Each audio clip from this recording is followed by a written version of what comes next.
Chapter 831. This was a weapon that could kill people.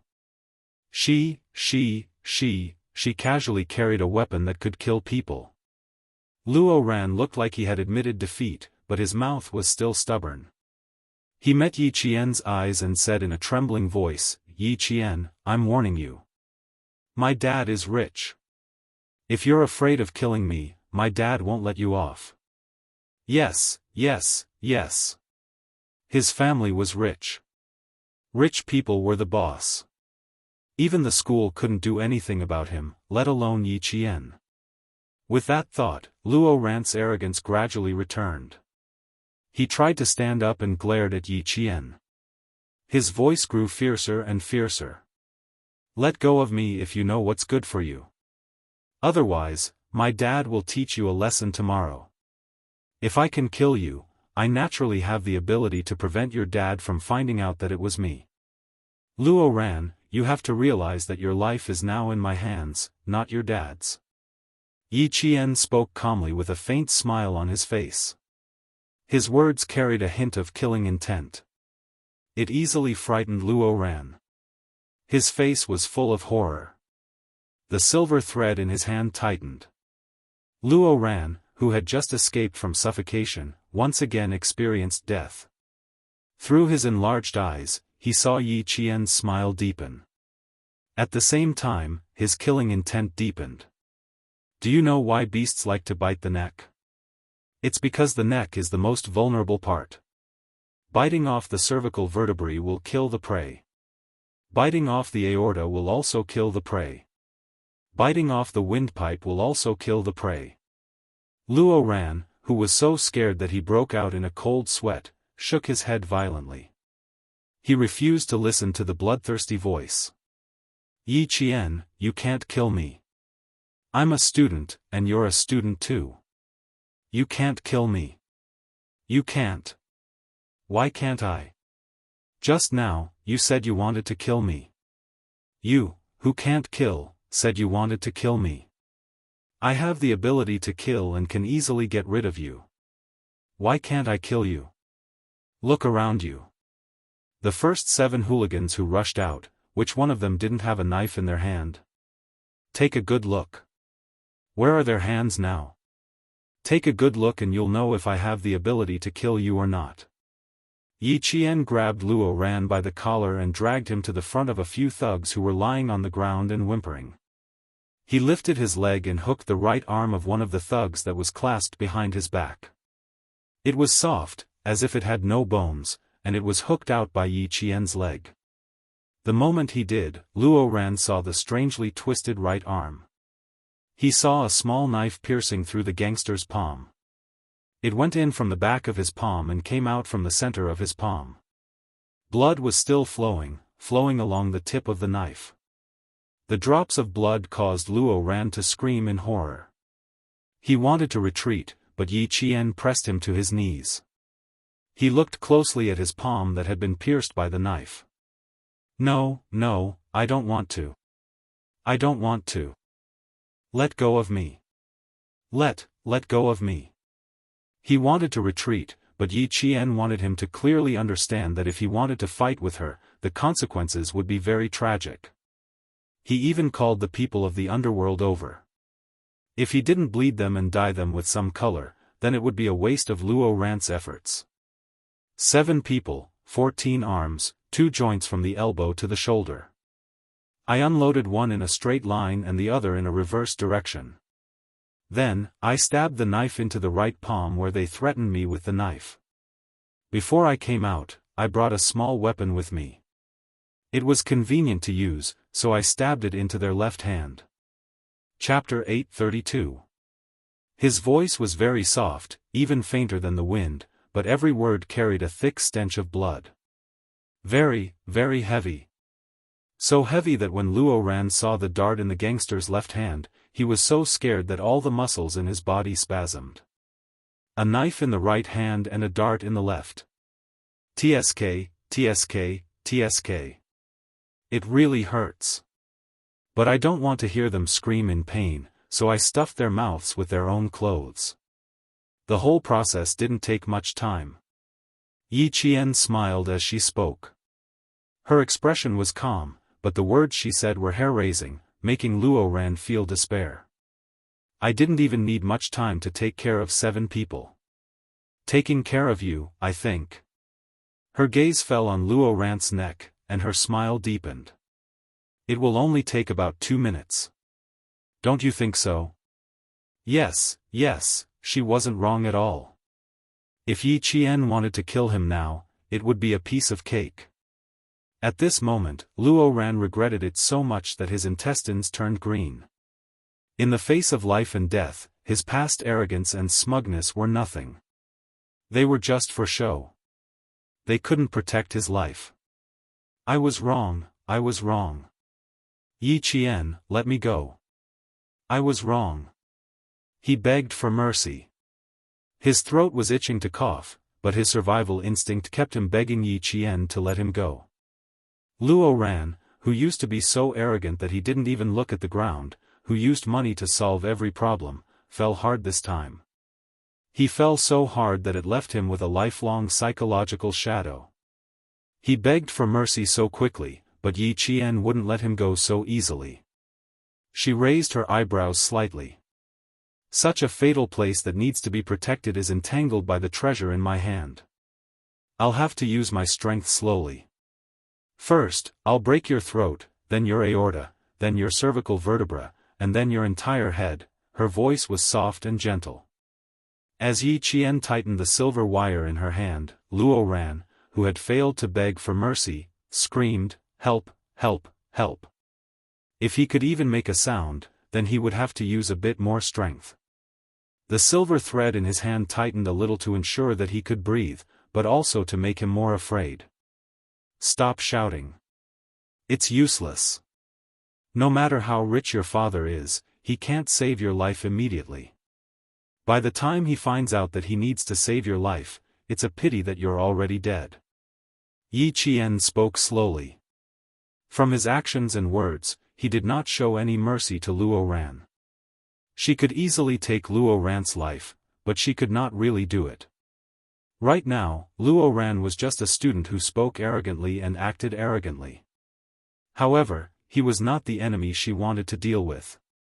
He was just a high school student that she needed to teach a lesson to. She needed to teach him a lesson that he would never forget. From now on, he would be obedient whenever he saw her and just take a detour whenever he saw her. Luo Ran's 4 limbs were struggling. Although he could no longer speak, his throat was still letting out muffled and terrified cries for mercy. Let me go. Help, help. His fluttering hands clung tightly to the dry grass that had withered in autumn. He broke a few strands, but he continued to hold on until he had no more strength. He could no longer hold on to anything. His 2 black eyes rolled upwards, and he completely fainted from fear. Before he fainted, Luo Ran saw the figures dragging Brother Huang and the others away in the strong light. Every figure was like the king of hell in the hall of hell, making him afraid.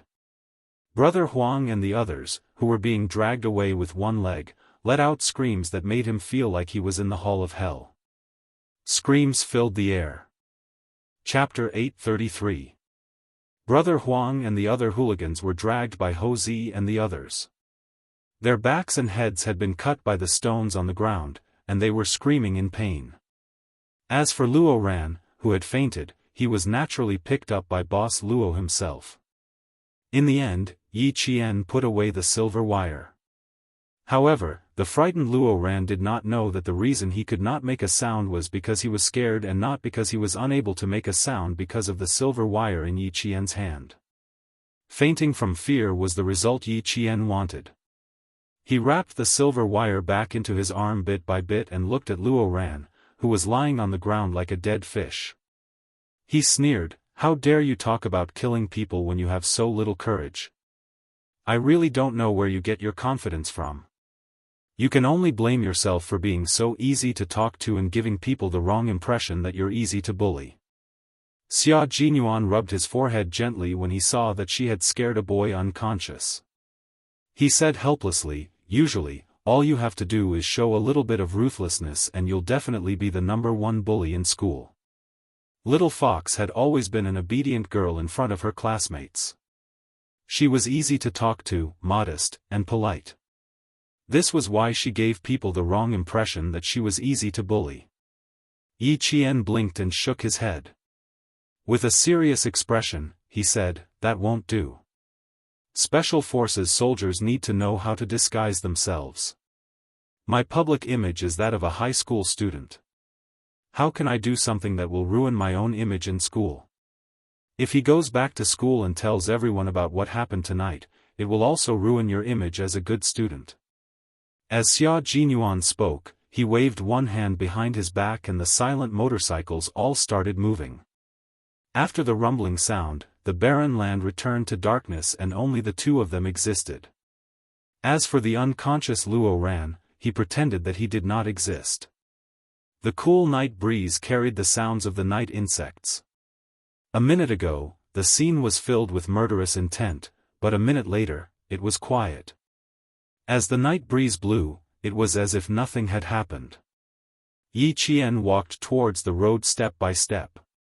His voice was as calm as water as he replied calmly, "No, he won't dare to say it out loud. He definitely won't say anything bad about me in school." "Why?" Xia Jinyuan took a few steps forward and held her hand accurately and naturally. He asked with a smile, "I heard it just now. This boy is still so arrogant even when he's at death's door. Who knows when he'll start to face you in school." His hand was very warm and dry. When he held her hand, warmth and security came together, causing the corners of her mouth to curl up slightly. "No, he wouldn't dare. He wouldn't dare." He repeated his words and said it with certainty. He was confident and certain. Xia Jinyuan's hand was very soft, as if he could hurt her bones if he used a little more force. He kept holding her hand and smiled faintly. "What do you mean?" "I think he has guts." "He doesn't have the guts. Trust me, after tonight, he will be completely honest in front of me." Yi Qian returned his grip. His hand was slender and strong, full of strength. "I just told him that he was someone who didn't have the ability to kill, yet he went around saying that he wanted to kill. For someone like me who has the ability to kill, killing him would be a piece of cake. That's why he's afraid. He's afraid that I'll really kill him. As for guts, he really doesn't have the guts. A person who doesn't have the ability but is arrogant is usually very timid. A person who has the ability but is arrogant is usually only arrogant when they kill." Chapter 834. He is the former, and I am the latter. If Luo Ran was arrogant because he had no ability, he was naturally timid. If Yi Qian had the ability but was not arrogant, he was naturally daring because he was skilled. It was just that she usually hid it well and would not let others find out that she had the ability to kill. This explanation made Xia Jinyuan laugh. Indeed, people who had the ability to kill, such as himself and his comrades, usually hid their ability to kill and did not want others to find out. Those who kept saying, "I'm going to kill someone, I'm going to kill someone, I'm going to kill someone, I'm going to kill someone, I'm going to kill someone, I'm going to kill someone, I'm going to kill someone, I'm going to kill someone, I'm going to kill someone." The little fox who belongs to the latter category seems to be very afraid of me taking action. Okay, your reason has convinced me. Why did she say so much? She just wanted to stop him from taking action. She also wanted to tell him that although the boy was bad, he was not as bad as the hooligans who were sent out to deal with him. Once he was taught a lesson, there was no need for people from the underworld to deal with him.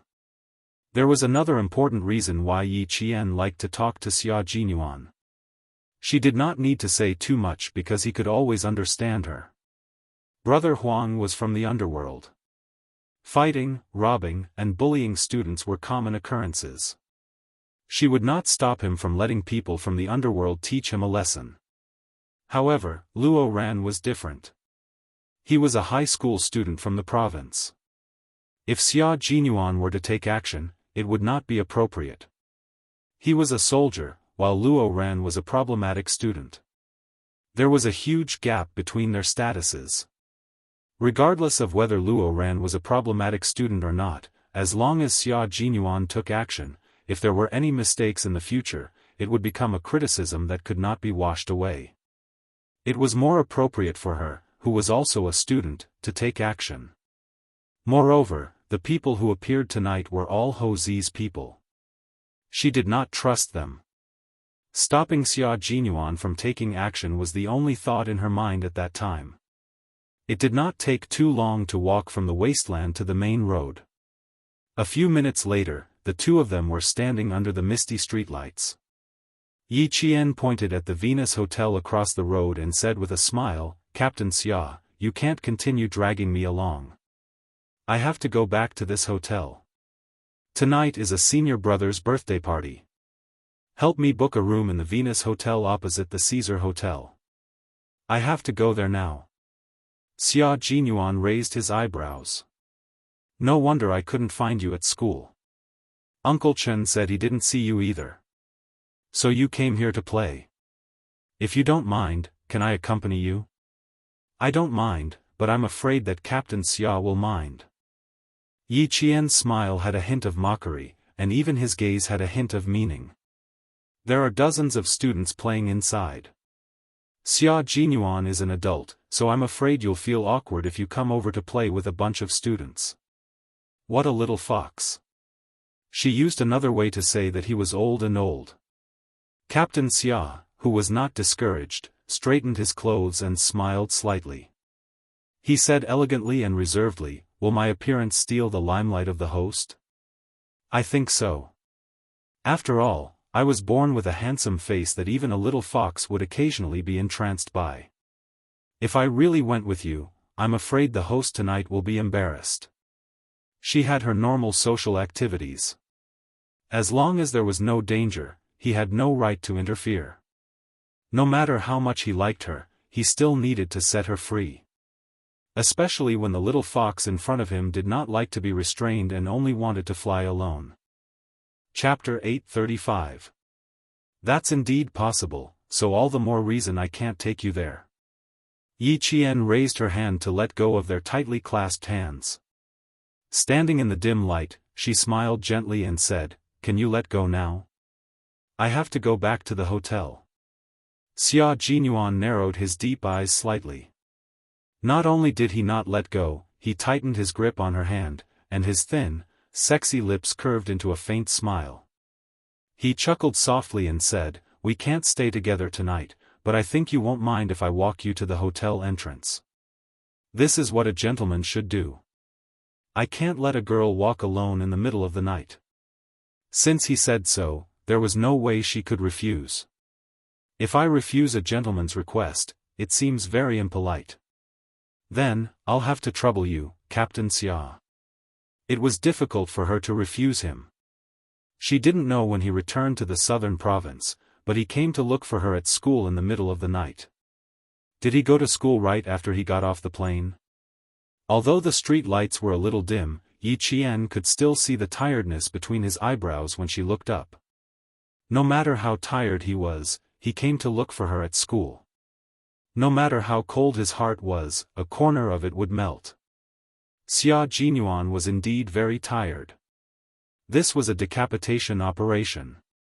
After the members of the Snowfield Brigade finished their mission, they didn't even return to the base.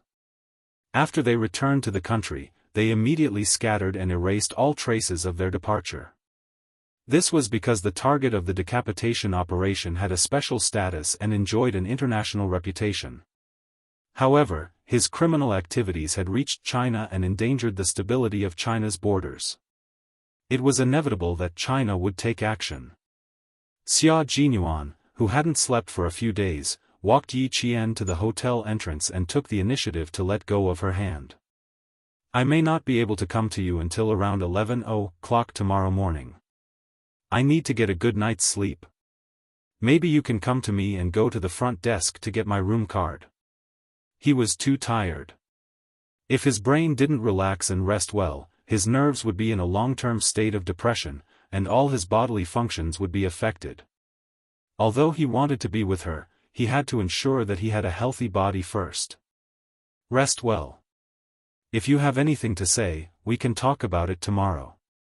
When Yi Qian saw that even his voice was a little hoarse, his heart ached a little. He couldn't even bear to look at him. See you tomorrow, Captain Xia. Waving at him, Yi Qian walked back to the hotel with big steps.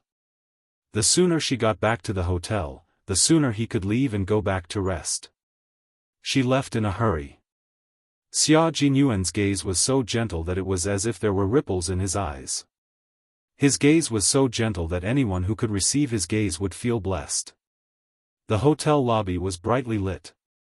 When Xia Jinyuan saw a few people who looked like students appear in the hotel on Yi Qian and walk over, he walked away. He really couldn't play with a group of students. He didn't know how Little Fox got along with them. They seemed to get along very well. Even though they were far away, he didn't see the indistinct loneliness that existed in the outside world. It had been more than 3 years. Little Fox had matured day by day. She was also getting along better with people day by day. This made him feel reassured, very reassured. He had once told Uncle Chen that Yi Qian had a deep repulsion towards the opposite sex. If this repulsion was brought to the military, it wouldn't be obvious on the surface, but in reality, it would affect her overall performance in the military. Chapter 836. A warrior could not only fight alone, but they also needed to fight in a team. Rejecting the opposite sex would affect the team and make other comrades feel awkward. Over time, Yi Jian would be isolated and helpless, becoming a comrade who did not have good comprehensive abilities. The final result would be the worst. He had the ability, but he had to retire. Now that he saw that she was getting along well with her classmates, he did not have to worry about her not cooperating with the group. The figure outside had already left, and Yi Jian, who was secretly watching, also withdrew her gaze. She smiled at Yang Heng and said, "It's not a big deal. It's just that something urgent came up, so I went out. It's good that you're back. If you came back any later, my dad's people would have gone out to look for you."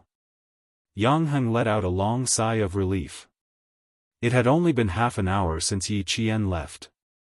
Why did he feel like he had been waiting for hours? Wang Jin patted Yang Heng on the shoulder and joked with Yi Qian, "Yang Heng was worried sick when you went out for half an hour. We almost thought that you were kidnapped by human traffickers.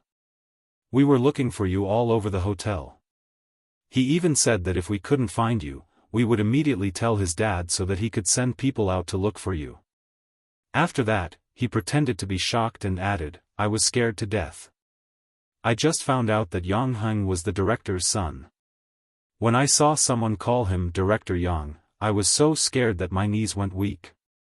At that time, Wang Jin raised his hand and gently patted Director Yang's abdomen. He smiled and said, "Uncle Yang, look at your good figure. You must be working out regularly." In the end, someone came over and respectfully called him Director Yang. He was scared out of his wits. Yi Qian laughed, "What are you afraid of? Director Yang is Director Yang. Yang Heng is Yang Heng. You don't look for Director Yang often." He then said to Yang Heng, "I'm sorry. I didn't expect to cause you trouble. Don't be so polite. I definitely wouldn't be worried if you went out for a while in school. But I brought you here today, so I have to be responsible for the safety of you girls. No matter who leaves early, I will be worried." Yang Heng glanced at Wang Jin, who was trying to sound flirtatious, and explained to Yi Qian, "I treat everyone equally. Don't misunderstand."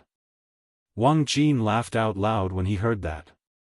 He was not the only one who laughed out loud. The other boys who were standing by the side also laughed out loud. "Yang Heng, oh Yang Heng, don't you know that the more you explain, the worse it gets?" As Wang Jin spoke, he wiped a piece of cream off the cake in his hand and suddenly reached out to wipe Yi Qian's face. The change only took half a second. Wang Jin's screams could be heard from the hotel lobby. "Fuck, it hurts, it hurts. My hand is broken, my hand is broken. Fuck." The laughter of the other boys stopped abruptly as if they had been strangled. They stared at Wang Jin's arm that was twisted so much that the back of his hand was twisted backwards. They couldn't help but touch their own arms. Although he didn't twist them, it still hurt a lot. Looking at Yi Qian, who was holding onto his arm, the boys took a small step back. Previously, Yang Heng had said that if a girl went out in the middle of the night, wouldn't it be dangerous if she bumped into hooligans? Yes, it was dangerous. But they guessed that it was the hooligans who were in danger, and not Yi Qian. At this moment, Wang Jin's right hand that was trying to attack Yi Qian with the cream, was being twisted backwards. At the same time that his arm was twisted, his acne-covered face was also twisted in pain. Chapter 837. It was really dangerous. Who would have thought that applying cream would be so dangerous? Did Wang Jin's arm get dislocated? Yi Jian withdrew her hand quickly. She immediately withdrew her hand when she realized what was going on. However, Wang Jin still felt the pain. She patted Wang Jin's hand awkwardly and said softly, sorry, I was a little too nervous and accidentally made a move. It's not dislocated, just a little bit of pain. It'll be fine soon. Why don't you shake your arm? Or move it a little? If it's really dislocated, I'll fix it for you immediately. Wang Jin was shocked. Junior sister, if it's really dislocated, I'll go to the hospital immediately. Ouch, don't tell me it's really dislocated. Seeing Wang Jin's face contorted in pain, Yi Qian was so embarrassed that even her white jade-like face was flushed red. She had indeed overreacted, mainly because Wang Jin had suddenly attacked her face, and she had subconsciously reacted. This was a subconscious reaction. The hand's reaction was faster than the brain's reaction, and by the time she realized something was wrong, she had already twisted his entire right arm.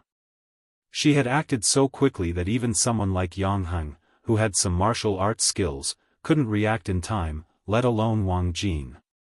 It's probably not dislocated. I didn't use too much strength, and I loosened it quickly. It's probably not dislocated. Knowing that she was in the wrong, Yi Qian explained in a low voice. It was her fault, so how could she still be confident? Junior sister Yi Qian, what kind of martial arts are you practicing? My arm isn't crippled, is it? Wang Jin, who didn't dare to raise his arm at all, said in pain. His voice was miserable. I was just applying cream on your face, but you acted so quickly and ruthlessly. It hurts, it really hurts. It was obvious that it was very painful, but his emotions were still stable and he wasn't angry. Seeing that he wasn't angry, Yi Qian sighed in relief. I'm sorry. I learned some self-defense skills, and everyone in class knows that I'm not used to sudden physical contact. It's mainly because I know that sometimes my reflexes can be too fast and accidentally hurt others. Yang Heng knew that she didn't like to have physical contact with people. Her explanation also cleared up the doubts in Yang Heng's heart.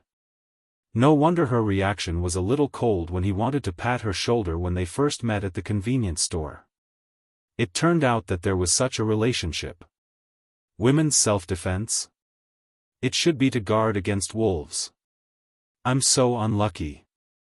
I don't have the heart of a wolf, but I'm being treated like a wolf. Wang Jin was indeed not angry. What was there to be angry about? Yi Qian did not do it on purpose.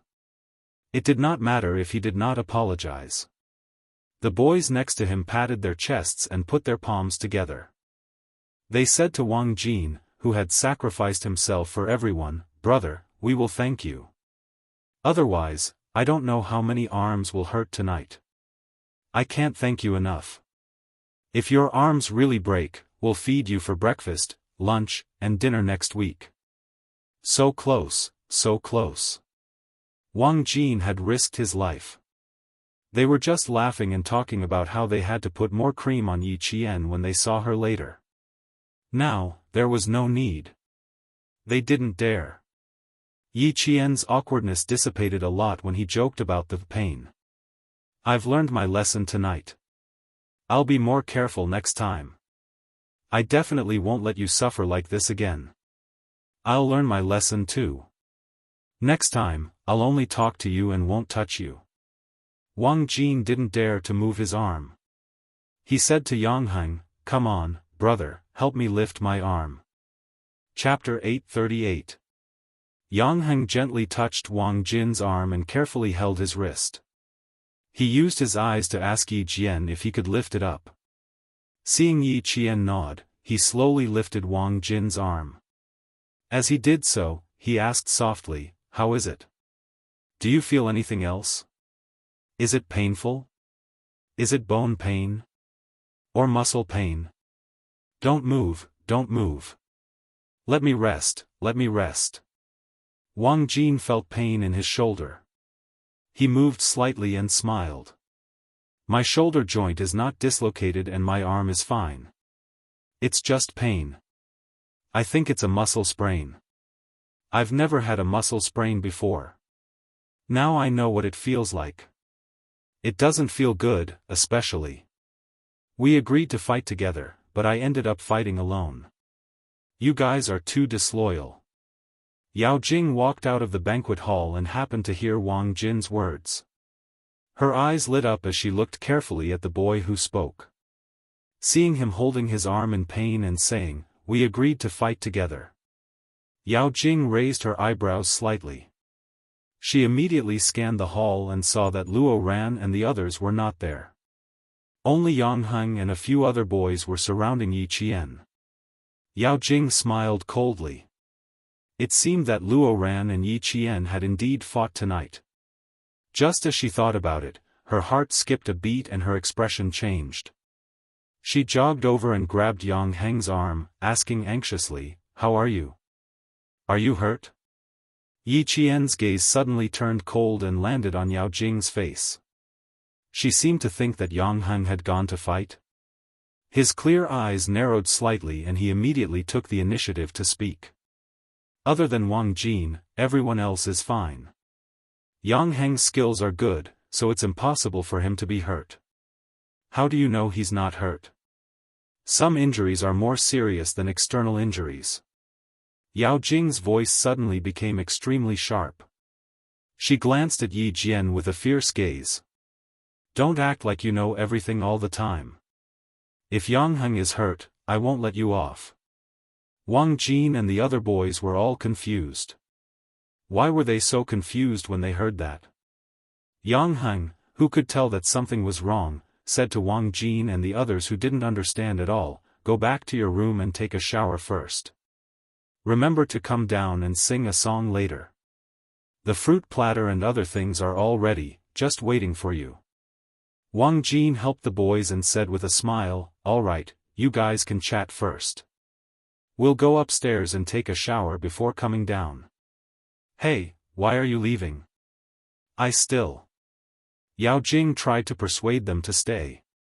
She wanted to call Uncle Yang and Auntie Song over. As soon as the boys left, Yi Qian's expression turned cold.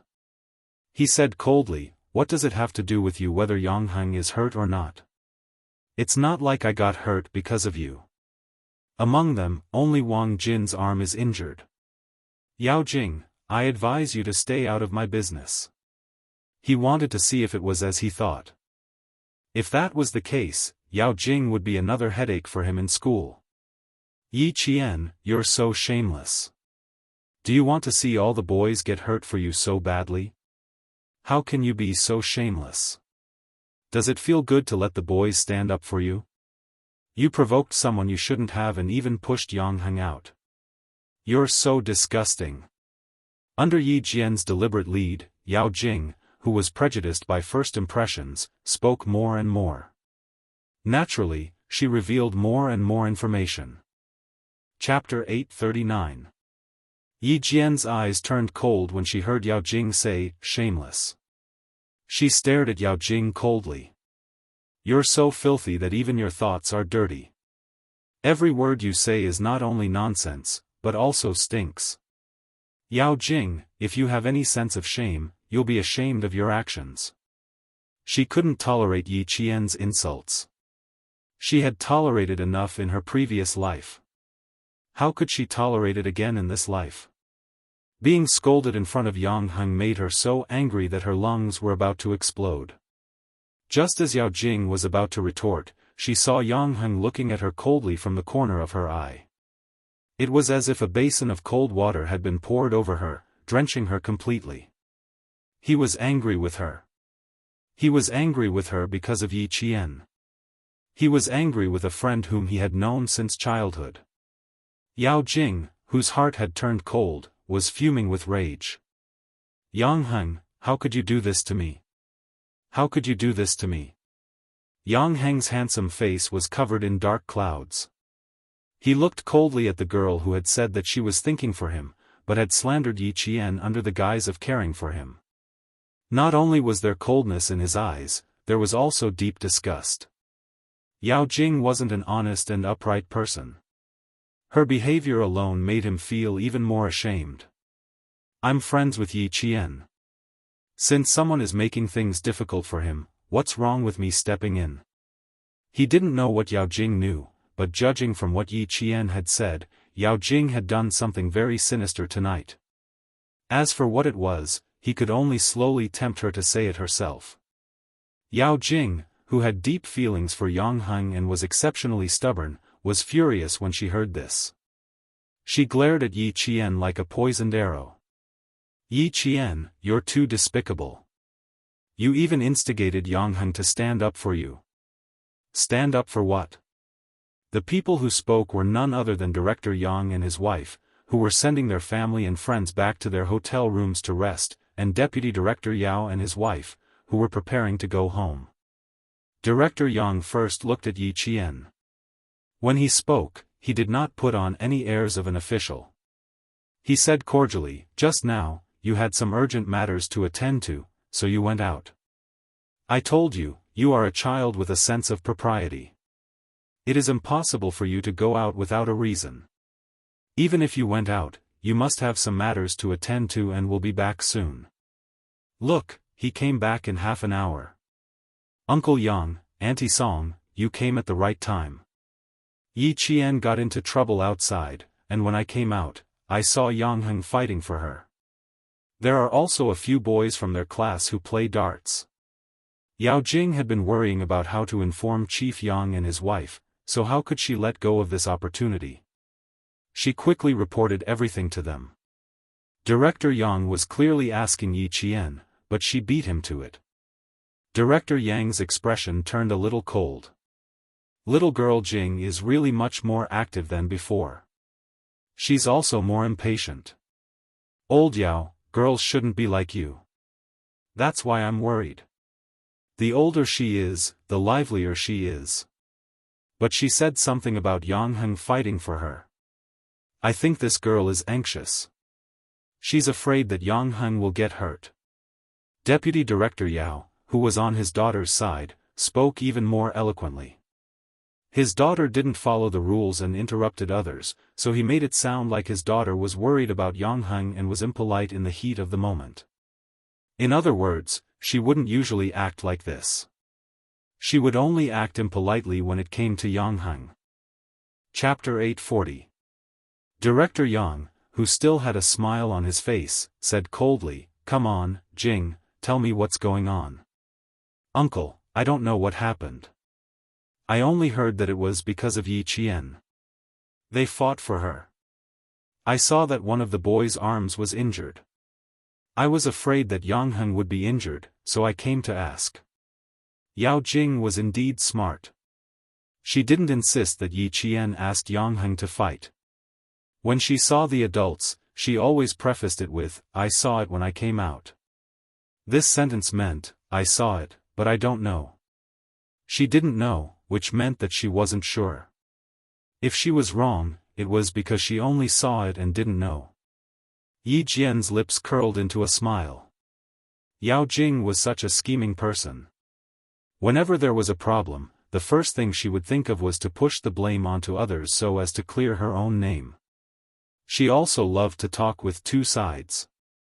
She said one thing at the beginning, but after meeting different people, she said another thing. This kind of person could be said to be tactful, but in fact, she lacked sincerity. She didn't even have the essence of sincerity. So what if she was tactful? Others weren't fools. Couldn't they see it? Mother Yang was more and more displeased with Yao Jing's way of handling things. No matter how much she disliked her, she was still someone else's child. She wouldn't care. At most, she would treat her indifferently. She smiled and walked to Yi Qian's side. She said kindly, "Auntie wants to apologize to you. I said something I shouldn't have said at the banquet. I hope you can forgive Auntie this time. Tomorrow, Auntie will cook a table of good dishes at home and apologize to you." Her daughter's indifference made Mother Yao's eyes flicker slightly. She secretly glared at her husband and walked to Yao Jing's side. She said softly, "What do you want to say? Look at the situation. Is there something wrong with your brain? Go and apologize to Auntie Song." It seemed that Huiying treated Yi Qian differently. The more it was like this, the more she couldn't let her daughter be disrespectful. She only had one precious daughter. As long as she married into the Yang family, who was tolerant and generous and wouldn't mistreat her baby, she could truly be at ease. Therefore, she absolutely could not let Yi Qian stand in her daughter's way. "Auntie, I'm sorry. I was too anxious just now and spoke without thinking. Please don't be angry." Yao Jing's reaction was so fast that she realized that she had made a big mistake. She immediately hugged Mother Yang's arm and acted like a spoiled child. "Auntie Song, can you forgive me? I was really anxious. I was afraid that Yang Heng would get hurt. Mother Yang wouldn't do anything to a child." She smiled and said, "Jing girl, Auntie is talking to Yi Qian. If you interrupt, Yi Qian will also be unhappy. Be good and go home with your parents. It's getting late. Rest early." Hearing this, Yi Qian immediately shot a glance at Yang Heng, who was suspicious of Yao Jing. He wanted him to make Yao Jing stay for the time being. "Mom, Yao Jing said that I was fighting for Yi Qian. I haven't asked her how she found out." Even without Yi Qian's signal, Yang Heng would let Yao Jing stay. He hadn't asked clearly, so how could he let her go? Yi Qian also said to Mother Yang, "Auntie, I'm not unhappy. We just talked to Yao Jing about something. If it's convenient, you can listen. If it's not convenient, you can go back to your room and rest. I promise that Yang Heng and I won't do anything that will make you worry." Chapter 841. Seeing Yi Qian's calm expression and not afraid of what her daughter had said, Mother Yao's heart sank. Her many years of experience in politics made her have a vague premonition that if she continued, it would be very bad for her daughter. With such a premonition, she made a prompt decision and said, "In my opinion, it's not a big deal. Maybe it's just a quarrel between children. Jing, why are you butting into other people's business? Your Auntie Song and Uncle Yang know how to deal with it. Quick, say goodbye to them. We have to go home." Last time at school, the couple couldn't get off the stage. This time, they couldn't let a child do the same in front of Huiying and her husband. Mother Yao was afraid of Yi Qian. Deputy Bureau Chief Yao always listened to his wife on family matters. When he received the hint, he laughed and patted Bureau Chief Yang's shoulder. "Boys are much more mischievous than girls. Ask them what happened. Jing won't say anything out of concern for Heng. It's getting late. Let's go home." Deputy Bureau Chief Yao, this matter has something to do with Yao Jing. "It has nothing to do with Yang Heng," Yi Qian said calmly, but it made the Yao family's expressions change. Yao Jing stared at Yi Qian with a piercing gaze. "What does it have to do with me? You caused Yang Heng to fight and you still have the face to say that?" She even knew that she went out to fight. It seemed that Luo Ran didn't appear at the hotel because Luo Ran found out that she was here, but because Yao Jing tipped them off. Although he wasn't afraid of a snake that showed its fangs from time to time, it still affected his mood. Yi Qian narrowed his eyes and said guiltily, "How did you know that we went out to fight? Now you know you're guilty. It's too late. You've messed with someone you shouldn't mess with. Don't even think about having a good time in school." "How could I not know? That senior brother Wang Jin already said it." Yao Jing sneered. Her gaze towards Yi Qian was filled with disgust. Senior brother Wang Jin said, "We clearly agreed to attack together, but in the end, I'm the only one who's going. You guys are too disloyal." "Yi Qian, Wang Jin has already said it himself. Are you still trying to deny it? A girl like you actually lured a few boys to help you fight. You have no shame at all." Not only was he rude, he had even lost the most basic morals as a human being. Yi Qian's eyes suddenly turned cold. He looked at Yao Jing and scolded, "A girl is slandering another girl for her own selfish desires without any basis. Yao Jing, not only do you have no shame, you don't even have the most basic morals as a human being." She usually had a slight smile on her face and a gentle expression on her face when she interacted with others. But now, her expression suddenly turned cold. The aura she exuded was so strong that even the adults were stunned. Her originally gentle and beautiful face instantly turned extremely cold. No one dared to look her in the eye. Yi Qian had been on the battlefield with a gun, carried out countless missions, and eliminated countless enemies. The aura he exuded was not something that a flower in a greenhouse like Yao Jing could compare to. She was immediately scolded by Yi Qian. She took a few steps back and fell into her father's arms. Deputy Bureau Chief Yao, who had been stunned by his daughter's bump, came back to his senses. When he thought of the army behind Yi Qian, he swallowed back the words he wanted to say. After a while, he sneered and said, "You're so sharp-tongued to bully a schoolmate. I think you're just a so-so. Jing Jing, let's go." Chapter 842. Deputy Bureau Chief Yao, your daughter tipped off a boy from our school who has been hanging out with gangsters all year round. She got him to bring a bunch of gangsters to the hotel to cause trouble for me. Yi Qian's words had just started when the couple's faces changed. Without waiting for Mother Yao to step forward to stop him, Yi Qian's voice was as cold as a blizzard. Every word he said was heavy and cold. "Deputy Bureau Chief Yao, you and your wife promised in the principal's office that you would discipline your daughter and not make things difficult for me, much less do anything against me. It hasn't even been a month since the promise was made and you've forgotten it completely. You didn't even restrain your daughter's words and actions." At that time, Deputy Bureau Chief Yao said that if Yao Jing were to cause trouble for me again, you would take the initiative to transfer her to another school. Now, I'd like to ask, can a dignified government official's promise be confirmed one by one and live up to it? His stern voice and imposing manner were majestic, like the raging waves on the surface of the sea beating against the shore. It agitated the Yao family to the point that their complexions turned from deathly white to miserable cold, and even more so, they couldn't conceal their monstrous rage. Mother Yao, who wanted to hide her daughter's actions from the Yang family, asked sharply, "Yi Qian, don't think that just because you're the daughter of a martyr, you can humiliate my daughter 3 times. Even if you want to, I won't let you off so easily." Her daughter had been at a disadvantage in front of Yi Qian and had even been exposed by Yi Qian. How could Mother Yao hold herself back? She shielded her daughter behind her and yelled even louder, "Jing Jing, stand still for mommy. I've taught you since you were young that you can admit defeat, but you can't lower your head. If you're bullied, then you have to bully back. Very good.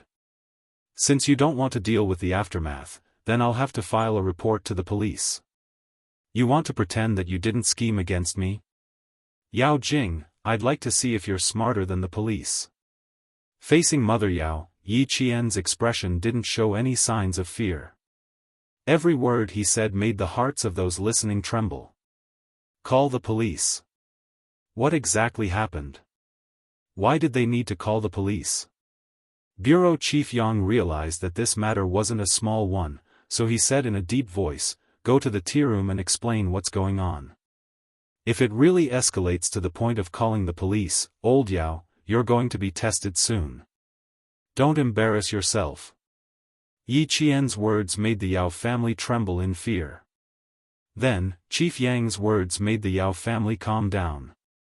The domineering mother glared fiercely at Yi Qian and said stiffly, "Old Yang, no matter how big the child's matter gets, it won't go to the police. Don't be scared by her. How could the director of the Transportation Bureau be intimidated by a little girl?" Director Yang smiled and shook his head. Old Yao and his wife had been promoted quickly in the past few years. They were a little arrogant and lacked a peaceful heart. They began to use their power to oppress others when things were not going well. If this continued, they would regret it for the rest of their lives. Old Yang is right. Let's sit down and talk. I like Yi Qian very much. He has a sense of propriety. I believe that he won't speak without evidence. Mother Yang didn't like adults being aggressive to children. When she saw Yi Qian standing alone facing the Yao couple, she sighed in her heart. She gently held Yi Qian's hand and patted it. She solemnly said, "Don't be afraid. Anything can be solved. As long as you have evidence, no matter how difficult it is, it won't be a problem." Chapter 843. Yi Qian, who was not afraid, pursed his lips and smiled. "Auntie, I'm not afraid. I won't be afraid of things that I'm sure of. If I'm not sure of something, I won't use the excuse of, 'I only saw it, I don't know,' to slander others and clear my name." When Yao Jing heard the word, "call the police," she couldn't help but tighten her grip on Deputy Commissioner Yao's arm. Her lips trembled slightly, but her voice was still steady. "Dad, we can't let her call the police. Let Mom calm down and not blow this matter up. I know you and Mom don't want me to be wronged, but I've implicated you and Mom in this matter." She was just a child, a tactful student. She was usually not afraid of trouble, but when trouble came, how could she not be afraid? Although Yao Jing was afraid, she wouldn't hide behind her parents because of fear. Calling the police was the last thing she wanted to see. It was also the thing she was most afraid of. Once the police were called, with Luo Ran's cowardice, he would definitely tell the police everything she had said and suggested to clear her name. Even if Luo Ran wouldn't, his parents would find a way to make him say it. Hearing his daughter's words, Deputy Commissioner Yao's heart felt as if a huge rock had smashed into his chest. He couldn't help but close his eyes slightly. "You're too impatient, Jing Jing. Too impatient, too narrow-minded, too impatient for success." Yao Jing pursed her lips, her eyes filled with tears. "Dad, I didn't expect her to be so ruthless. She didn't give anyone a way out. I didn't expect it, I really didn't expect it." She really didn't expect Yi Qian to mention calling the police. She also didn't expect Uncle Yang and his family to stand by Yi Qian. Taking a deep breath, Yao Jing gently tugged at her mother. "Mom, don't say anything. Let me handle this. This matter is between Yi Qian and me. I can't let you be implicated. This is my own matter." Jing Jing. Mother Yao, who was originally full of confidence, suddenly heard her daughter's words. Her heart sank and tightened. "What are you hiding from us? It's the matter between Yi Qian and me that's hidden from you and Dad. Please calm down." After Yao Jing finished speaking, Mother Yao's heart ached and felt waves of bitterness. Her daughter was actually a sensible person. Unfortunately, her opponent was Yi Qian, a strong opponent. She didn't have the ability to deal with him. She didn't have the ability to defeat him. "Why did I know that you sent Yang Hengs? Because I know that you and Luo Ran had a duel at the back alley behind the bar street." Yao Jing stood up and stood in front of Yi Jian. She straightened her back and said coldly, "Because I know. That's why I guessed that Yang Heng and the others went out to fight." Yi Jian smiled. No wonder. No wonder I was wondering why I saw Luo Ran appear in the hotel with more than 10 hooligans as soon as I walked out of the banquet hall. I didn't even have to rush over. It turns out that you were the one who tipped me off. I was wondering why you avoided me every time you saw me in school. It turns out that you were afraid that I would suspect you. What a pity, Yao Jing.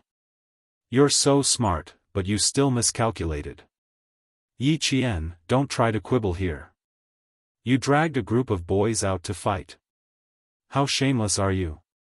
Was last Jing going to insist that Heng Heng went out to fight in a gang fight? She was going to insist that Yi Qian provoked some shady people and even dragged Heng Heng into it as well? Chapter 844. Mother Yang's originally calm expression turned cold. Even her voice was filled with displeasure. Jing girl, you really have no evidence to back up your words.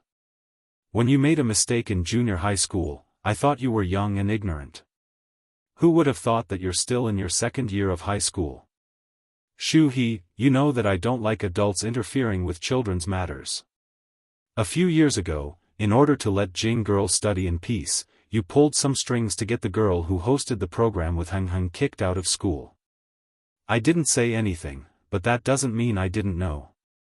Shu He, Mother Yao's name. They're both students, but you clearly know that there are bad people in society who came to bully your students. Not only did you not tell the adults, but you were also afraid that they wouldn't spread the news. Jing girl, Auntie doesn't understand what intentions you have. You're actually this ruthless. It seems that fortunately, I came forward and sent that girl to the capital to study. If she were to study in the provincial capital, with Jing girl's ruthlessness, she would have killed her. When she was really angry, the words she said weren't so pleasant to hear. Hui Ying. Mother Yao screamed. She couldn't believe that her old neighbor would say such things about her daughter. When the junior high school incident was mentioned, the Yao family of 3 was shocked. Now that they heard Mother Yang say ruthless, the one who couldn't accept it the most was Yao Jing. She originally maintained a proud expression, but now her whole body was shaking a few times. Auntie Song, who liked her, actually said that she was ruthless. She even knew about the junior high school incident. How could it be? How did Auntie Song know? What about Yang Heng? Yang Heng? Yao Jing's pupils suddenly shrank. She looked up and stared at Yang Heng. She wanted to see a clue from his face, but she didn't dare to hear him say anything that would embarrass her even more. She just stared at him. Mother Yang had already moved her gaze away from Mother Yao. She had been holding Yi Qian's hand. From her behavior, it could be seen that she was standing on Yi Qian's side. Her behavior made Mother Yao's mouth burst with bitterness. It was as if she had eaten Chinese gold thread, but she couldn't say anything. Looking at Mother Yang, then looking at the indifferent bureau chief Yang, and finally seeing Yang Heng, Mother Yao's eyes flashed with splendor. That's right, as long as Yang Heng was with Jing Jing, everything would be fine. Heng Heng, you grew up with Jing Jing. She's a soft-hearted child who cries when she sees others cry. You, tell me quickly. Don't let your mother misunderstand Jing Jing.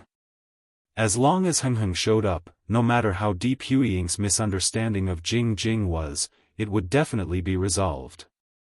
For a moment, Mother Yao placed all her hopes on Yang Heng. However, only when Yang Heng opened his mouth did he know what a blow was. Yao Jing, Wang Jin and I have been looking for Yi Qian in the hotel. We don't even know where she went. Yang Heng spoke coldly under Mother Yao's hopeful gaze. His clean and handsome face made Yao Jing extremely flustered. At that time, I didn't understand why you came over to blame Yi Qian. Now I know. You came to the hotel to block Yi Qian. After seeing that Wang Jin was injured, you tried to turn Yi Qian into a bad girl who only knows how to coax boys to stand up for her. I can tell you seriously and responsibly that we didn't even know what Yi Qian was doing outside. Luo Ran brought people to the hotel, and we didn't know at all. If I had known, I would have taught Luo Ran a lesson myself. I definitely wouldn't have chosen to stand by and watch. As for your actions, I only want to say, Yao Jing, you are despicable. Chapter 845. She had hoped that Yang Heng would put in a few good words for her daughter, but in the end, he actually called Jing Jing despicable. Mother Yao's expression was torn apart. Her eyes were cold as she stared at Yang Heng. Word by word, she said coldly, "Heng Heng, you disappoint auntie. Shu He, this is my son." Mother Yang would not allow anyone to bully her son like this. She glanced at the old neighbor who was still worried about her daughter. The disappointment in her heart was so deep that Mother Yang's face showed alienation. After Yang Heng finished speaking, Yao Jing felt as if she had been struck by lightning. Yang Heng said she was despicable. In order to protect Yi Qian, he hurt her like this. Her face was pale as she stared blankly at Yang Heng. She didn't hear anything. She didn't hear anything. Yang Heng wouldn't say that about her. He wouldn't say that about an outsider. Why would he say that about her for an outsider? Who does Yi Qian think he is? She had only known Yang Heng for less than 2 months. She had grown up with him and had known him for more than 10 years. Yao Jing clenched her fists as she stood beside her mother. Her mind was blank. The more she tried to calm herself down, the more she couldn't control her urge to cry. She didn't understand. She really didn't understand why Yang Heng would help Yi Qian. Why, Yang Heng, why are you doing this? Tears fell from her eyes. She had never shown weakness in front of others, but now she was crying because of the boy she liked. Moreover, she was crying in front of Yi Qian. Yi Qian, what bad things did Yi Qian say to Yang Heng to make him hate her so much? Was it because she secretly warned the students who tried to get close to Yang Heng? Was it because she had once begged her parents to kick out the girl who practiced her lines with Yang Heng every day and chased Yang Heng out of school? Why didn't he say it before? Why didn't he stand up and say that he hated her? If you don't like it, why didn't you say it? Since you don't like it, why didn't you tell me yourself? At this time, Yao Jing only wanted to ask Yang Heng why, but Yi Qian put it aside. Everything she did was for Yang Heng. Now that he said that, she was not reconciled. Mother Yao saw that her daughter's attention was on Yang Heng, but Yang Heng was helping Yi Qian to bully her daughter. She glared at Yi Qian anxiously and angrily. Yi Qian, what did you say about Yao Jing to Heng Heng? You're just a girl, but you're actually so vicious. For your own despicable motives, you didn't hesitate to abandon the most basic morals of a human to frame Yao Jing. Tell me now, Jingjing's father and I are listening. What do you want to achieve? What do you want? Tell us. As long as we can satisfy you, we will satisfy you. I only ask that you be magnanimous and let my Jingjing go. I will be forever grateful to you. Mother Yao's words were a disaster. She wanted to put all the blame on Yi Qian, but she had seen Yi Qian's ability to deal with every move, so she spoke quickly and hurriedly. She wanted Director Yang and Mother Yang to hear her words and stop Yang Heng from standing up to criticize Yao Jing. What she wanted now was for someone to stop Yang Heng and stop him from saying things that her daughter couldn't accept. Her daughter had already been wronged by Yi Qian, so how could she bear Yang Heng's criticism? Chapter 846. She didn't want her daughter to be wronged and Yi Qian to be accused of something he didn't do. Yi Qian's eyes darkened as he stared at the heartless Mother Yao.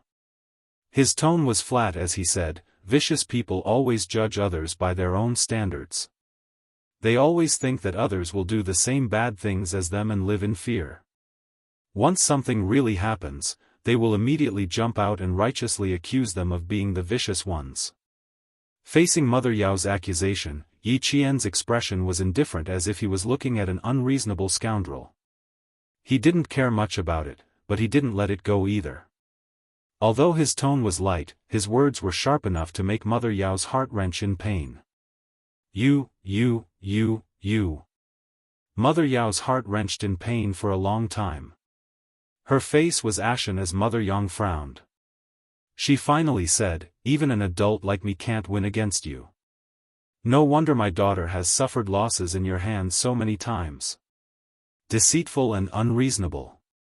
Mother Yang was highly educated and a very gentle intellectual. When she heard this, she flew into a rage. Shu He, Yi Qian is clearly being polite, but you are being aggressive for Jing. You said that Yi Qian is vicious, but I want to ask. What is it that you joined forces with a bunch of hoodlums and came to the hotel to beat up Yi Qian? Can I say that I'm as vicious as a snake or a scorpion? Everyone has the right to punish me. Bureau Chief Yang had always respected his wife. Seeing her so angry that her shoulders were trembling, he said to Deputy Bureau Chief Yao with a serious face, "Old Yao, I've seen once again how protective your family is. You've really broadened my horizons to such an extent.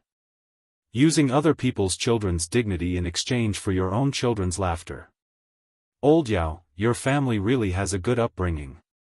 It was originally a matter between Yi Qian and Yao Jing. Unknowingly, it became a matter between Yi Qian, Yao Jing, and Yang Heng.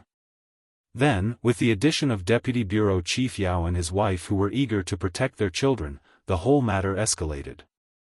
Yang Heng had been sneering for a long time when he heard Mother Yao distort right and wrong and accuse Yi Qian of being vicious. When Bureau Chief Yang finished speaking, his voice became colder and deeper. During the military training, Yao Jing instigated Luo Ran to catch poisonous snakes from the mountains and threw them on Yi Qian. She said that since there were many snakes in the mountains, Yi Qian wouldn't suspect Luo Ran even if he bit them to death. On the second day of the military training, one of the instructors caught a snake. Yi Qian happened to be resting with the instructors, so he took care of the snake in the instructor's hands. There were witnesses who saw this and knew that Yao Jing's plan to make Luo Ran catch a snake and bite Yi Qian to death didn't work. Then, Yao Jing found Luo Ran during our lunch break and asked him to teach Yi Qian a lesson. Who knew that after the first plan failed, the second plan failed again?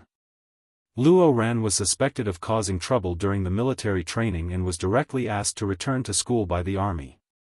I think that when Yao Jing found out that Luo Ran didn't succeed again, she must have been very angry.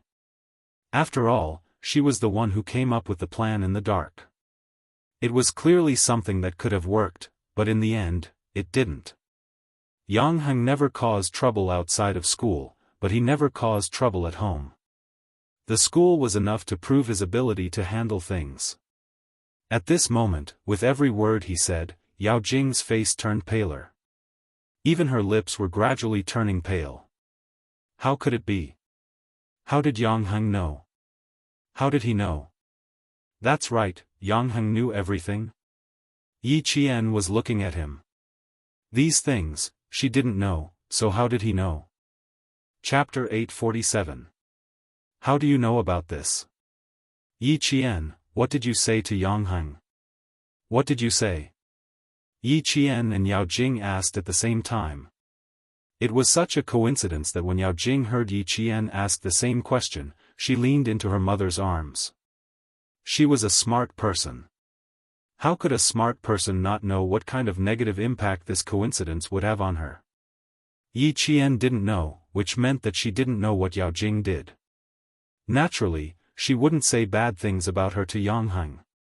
However, Yao Jing said, Yi Qian, what did you say to Yang Heng? While questioning Yi Qian, she also admitted to all the bad things she did. However, she also questioned why Yi Qian told Yang Heng about all the bad things she did. In the end, Yi Qian didn't even know what bad things Yao Jing did. Facing Yao Jing's accusations, Mother Yang could clearly see how vicious Yao Jing was. Not only did she not admit to her mistakes, but she also turned around to bite others. Mother Yang's evaluation of her was that she was as vicious as a snake.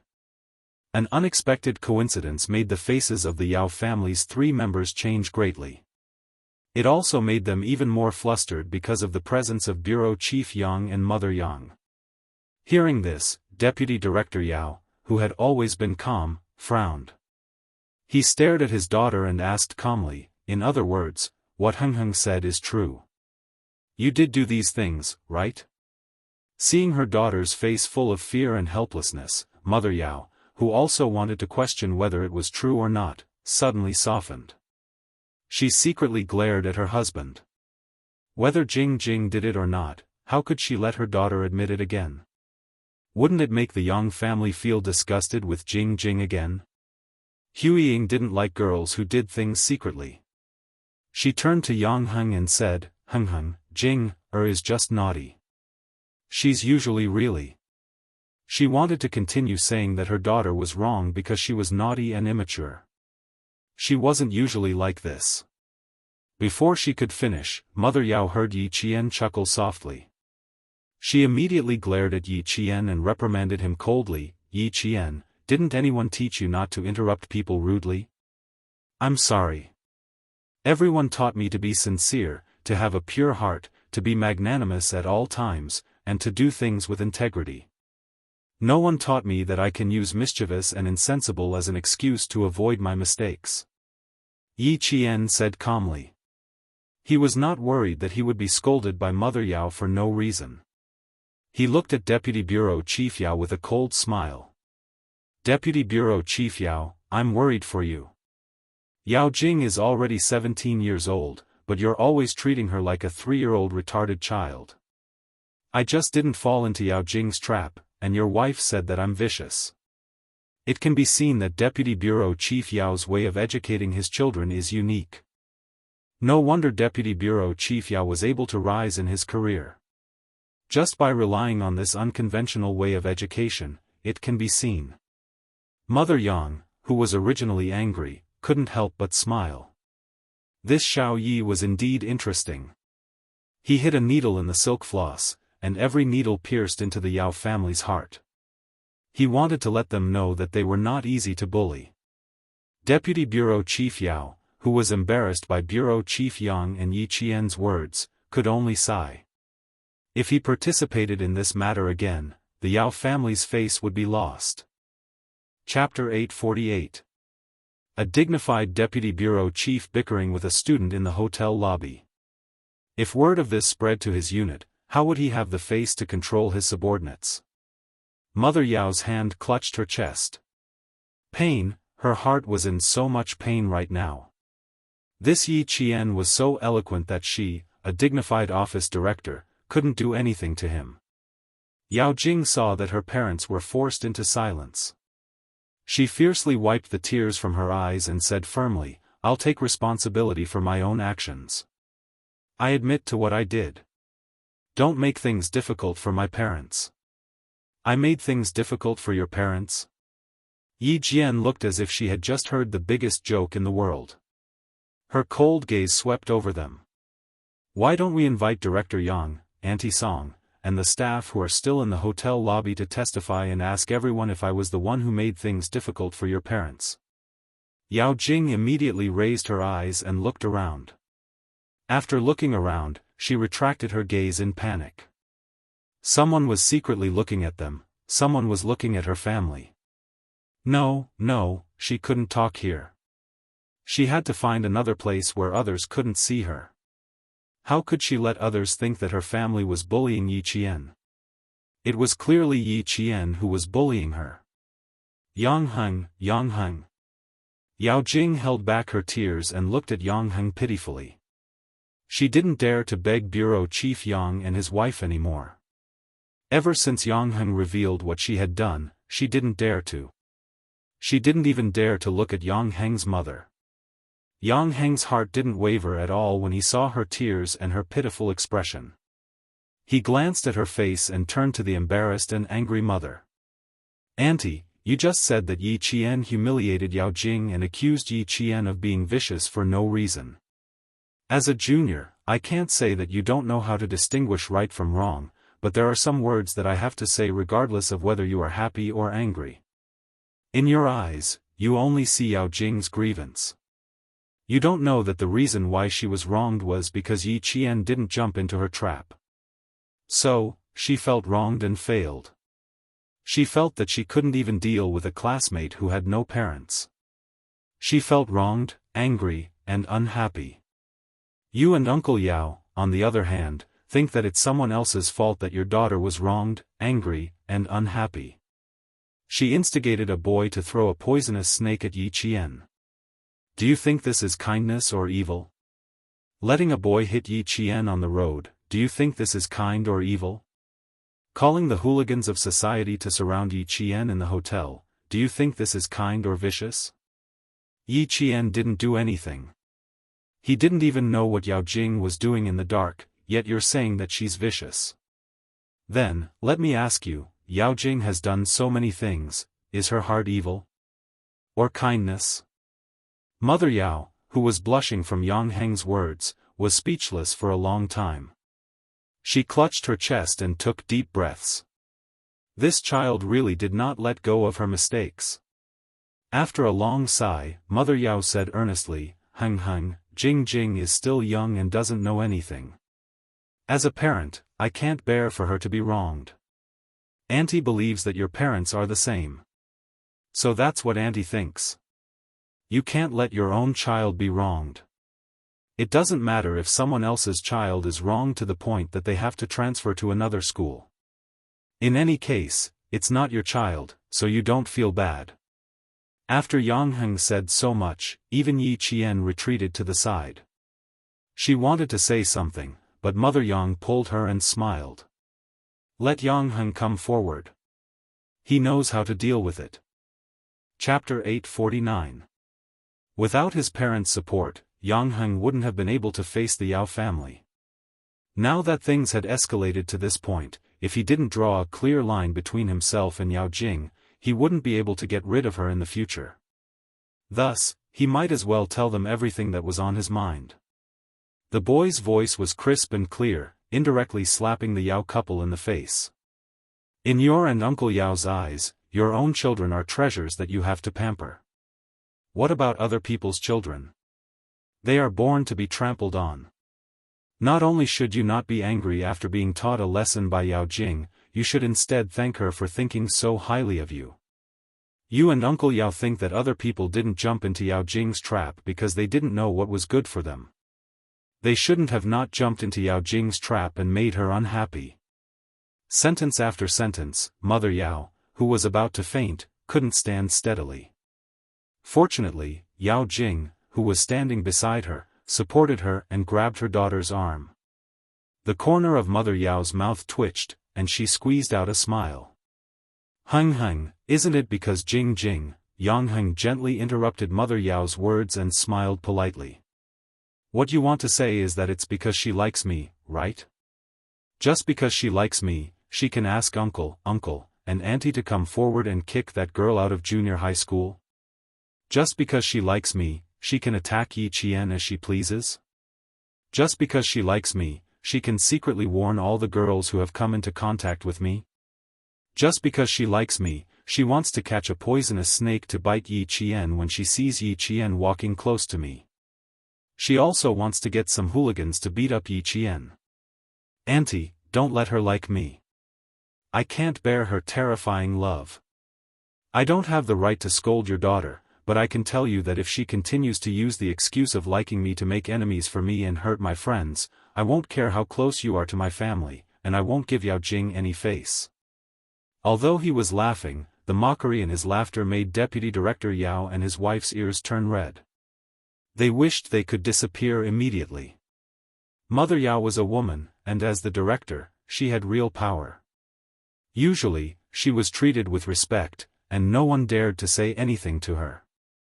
Now that she was being mocked by a child that she had watched grow up, her face completely lost, and her face turned to the color of a pig's liver. His face was burning with pain, and his heart was twisting in pain. He had completely lost all his face. Heng, you really don't give Auntie any face. Yes, you're right. Auntie spoiled Jing. It's Auntie's fault. It's Auntie's fault to do. It's Auntie who taught her. She's a good child. She listens to whatever her parents say. It's Auntie's fault. I shouldn't have taught her that. You're right. This isn't for her own good. It's harming her. Harming her.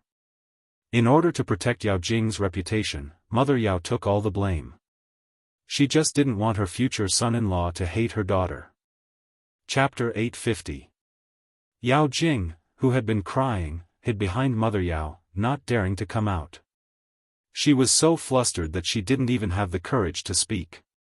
She glanced at Yi Jian from the corner of her eyes and saw her standing together with Mother Yang. Yi Jian was wearing a clean school uniform, and the smile on her face was also clean. It was the clearest contrast to her embarrassing appearance. Yao Jing felt as if her face had been slapped dozens of times in an instant, and she felt her face hurt. When everything was revealed, all of her secrets were exposed in front of the people she wanted to attack and take revenge on. It was so embarrassing that all of her pride was crushed into powder. Yao Jing, whose neck felt like it weighed 1,000 pounds, couldn't raise her head. Deputy Commissioner Yao and his wife also couldn't raise their heads. Those secret matters, they had solved them in private. They thought that the Yang family wouldn't know, but who knew that they actually knew. What a joke, what a joke. They thought that they had deceived everyone, but who knew that they were just pretending not to know. At this time, they were embarrassed by this joke. Yang Heng lowered his eyes slightly, pursed his lips, and asked softly, "Could it be that Yao Jing called people over to beat up Yi Qian because of your orders?" "Auntie, I'm not a 3-year-old child. I understand what you mean, but I can't accept it. Wrong is wrong. What she did to Yi Qian has nothing to do with you. It's her problem." Mother Yao was speechless. She was shocked. Yang Heng, this child, actually hated her daughter to this extent. She was so sorry, but he still didn't comfort Yao Jing. Anxious and angry, Mother Yao, who hated her daughter for not living up to expectations, suddenly turned around and raised her hand. Using all her strength, she gave Yao Jing a tight slap on the face. The slap was so loud that it made people's hearts jump. "Yao Jing, you've disappointed us too much. You've done things wrong again and again. You've disappointed your mother too much." She was too disappointed. Everything she did let Yang Heng know. Not only did she not defeat others, but she also lost herself. Since she was young, she had been taught to do things steadily and surely. She absolutely couldn't be stupid enough to lose herself while doing things. Look at what she did today. As her parents, they had no way to salvage the situation for her. It was a good game of chess, but now, it had become a dead move, a bad move. Yao Jing was stunned by the sudden slap. In all her memories, no matter what she did, she would always be praised by her parents.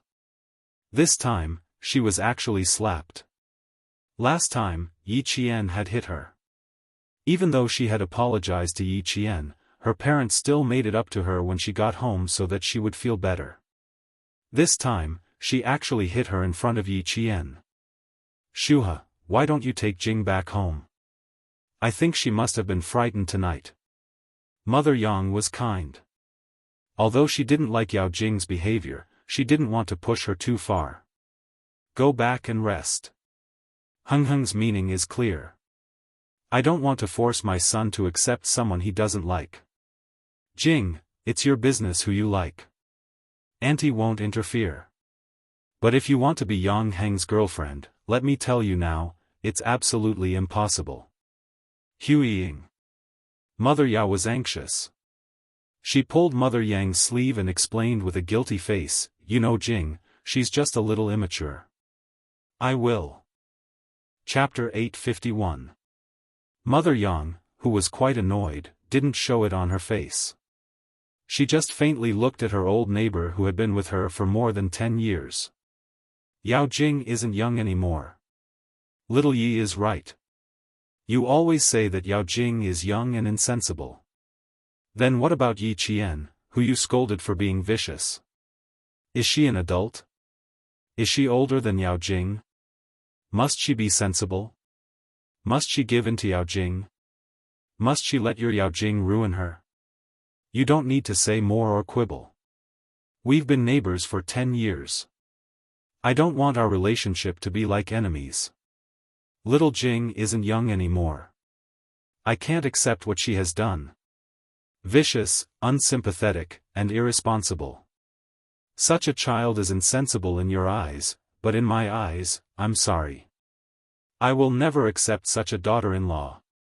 Mother Yang's words were like a real double-edged sword, stabbing into Mother Yao's eyes.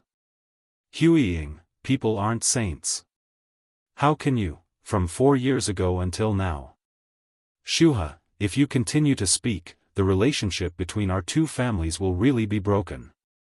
Mother Yang shielded Yi Qian by her side, blocking Mother Yao's sharp line of sight. Little Yi, I will protect this child in the future. It just so happens that I have always regretted that I don't have a daughter. She is 1 year younger than Yang Heng and we hit it off very well. I like her in my heart. As for little Jing, it's better if she doesn't interact with Yang Heng in the future to avoid misunderstandings. Mother Yao, who was feeling suffocated, breathed rapidly and made a puff puff puff sound. What did Huiying mean? What did she want to tell her? Hit it off with Yi Qian? They just met tonight and she said they hit it off. She even said that she regretted not having a daughter. What did she mean? Without a daughter, she recognized Yi Qian as her daughter-in-law? How could she be so careless? They only knew each other for a few hours and they already knew each other. Didn't she say that she wasn't in a hurry? Why was she in a hurry now? No, no. Li Shuha was optimistic about the Yang family.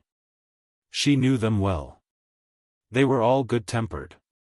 With Jing's ability, she could completely control them. They must not fall into Yi Qian's hands. Absolutely not.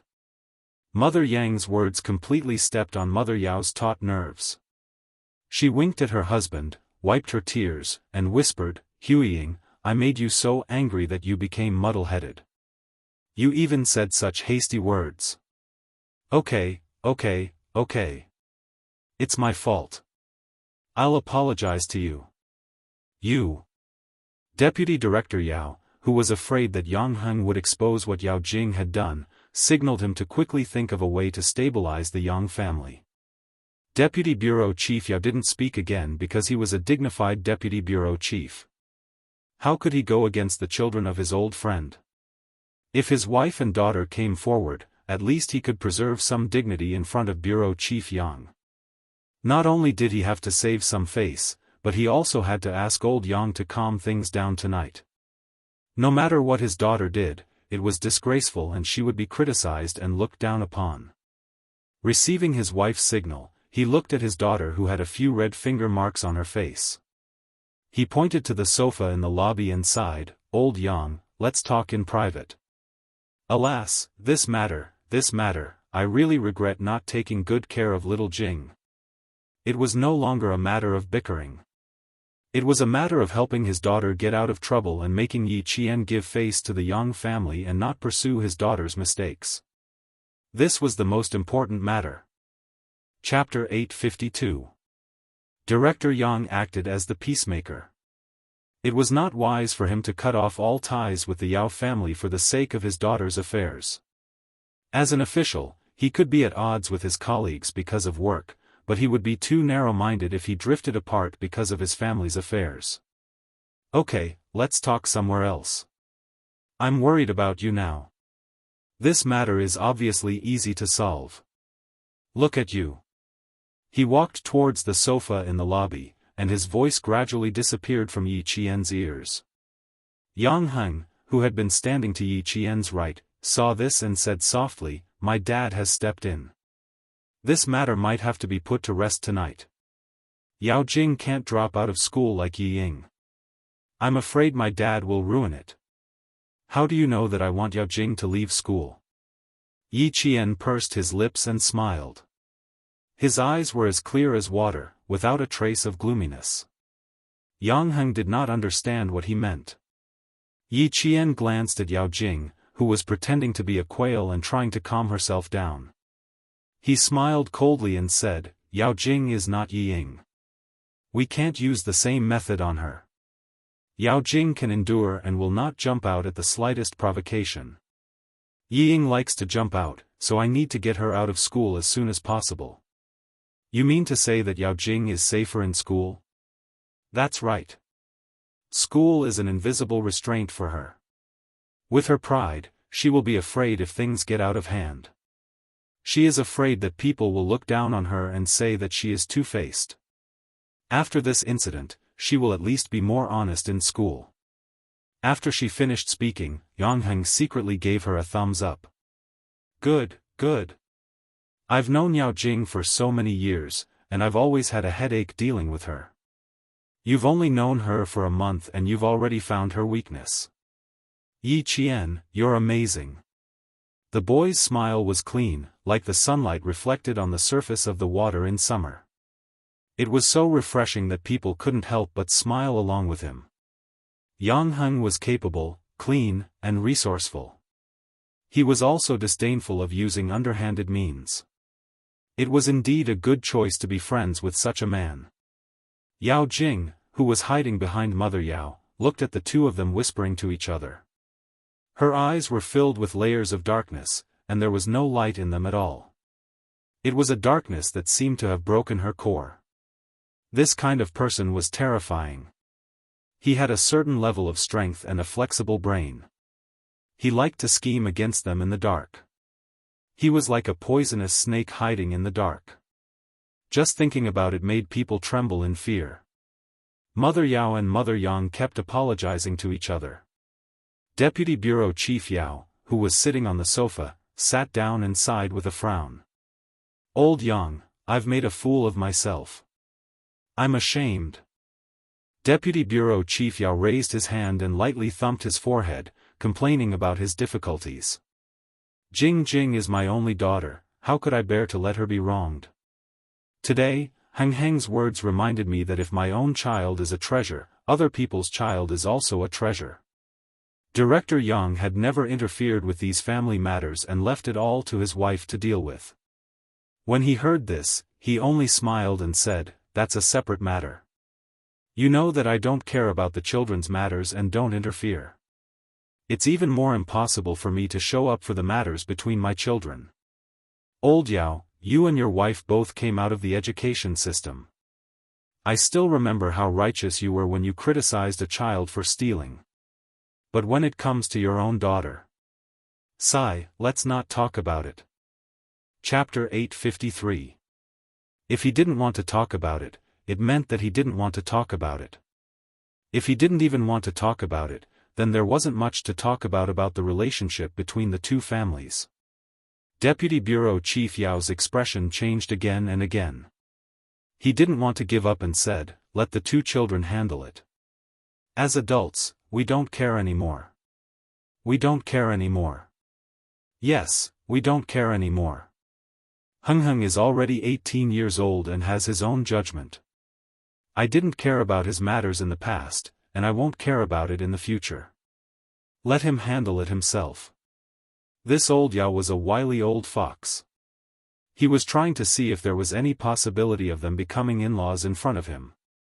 Anxious, anxious, too anxious. Bureau Chief Yang sighed deeply. He glanced at Mother Yao, who was unable to maintain her composure because of her son's words and still wanted to explain a little more. This matter had come to an end. As for calling the police.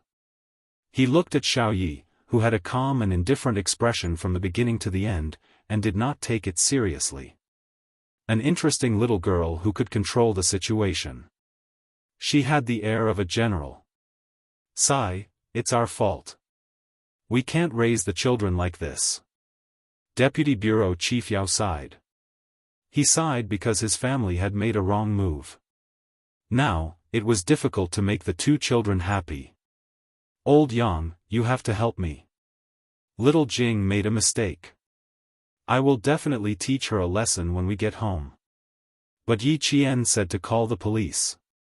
You saw it too. This child is also a person of her words. I'm really worried that she will call the police. I hope you can persuade her to be magnanimous and forgive little Jing this time. She couldn't call the police. If she really did, the whole family would be affected. It would be even harder for Jing Jing to survive in school. Mother Yao waited anxiously and dragged Mother Yang away. Hui Ying, I know you are very disappointed. Believe me, I will definitely criticize her and make sure she doesn't make any mistakes again. Also, she had to make Jing apologize to the Yang family.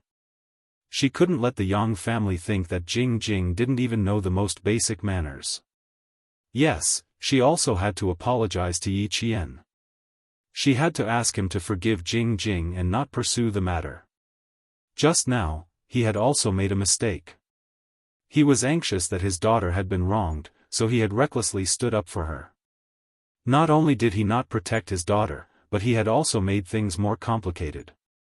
He had even made Yang Heng say such hurtful words like Jing was despicable. Mother Yang didn't open her mouth and let Mother Yao continue to speak good words. No matter how good her flowery words were, a girl like Yao Jing must be kept away from. Soon, Director Yang walked over. Deputy Director Yao, who was one step behind, nodded slightly to his wife, indicating that the matter was settled. After receiving her husband's signal, Mother Yao, whose back was drenched in sweat, relaxed. That's good.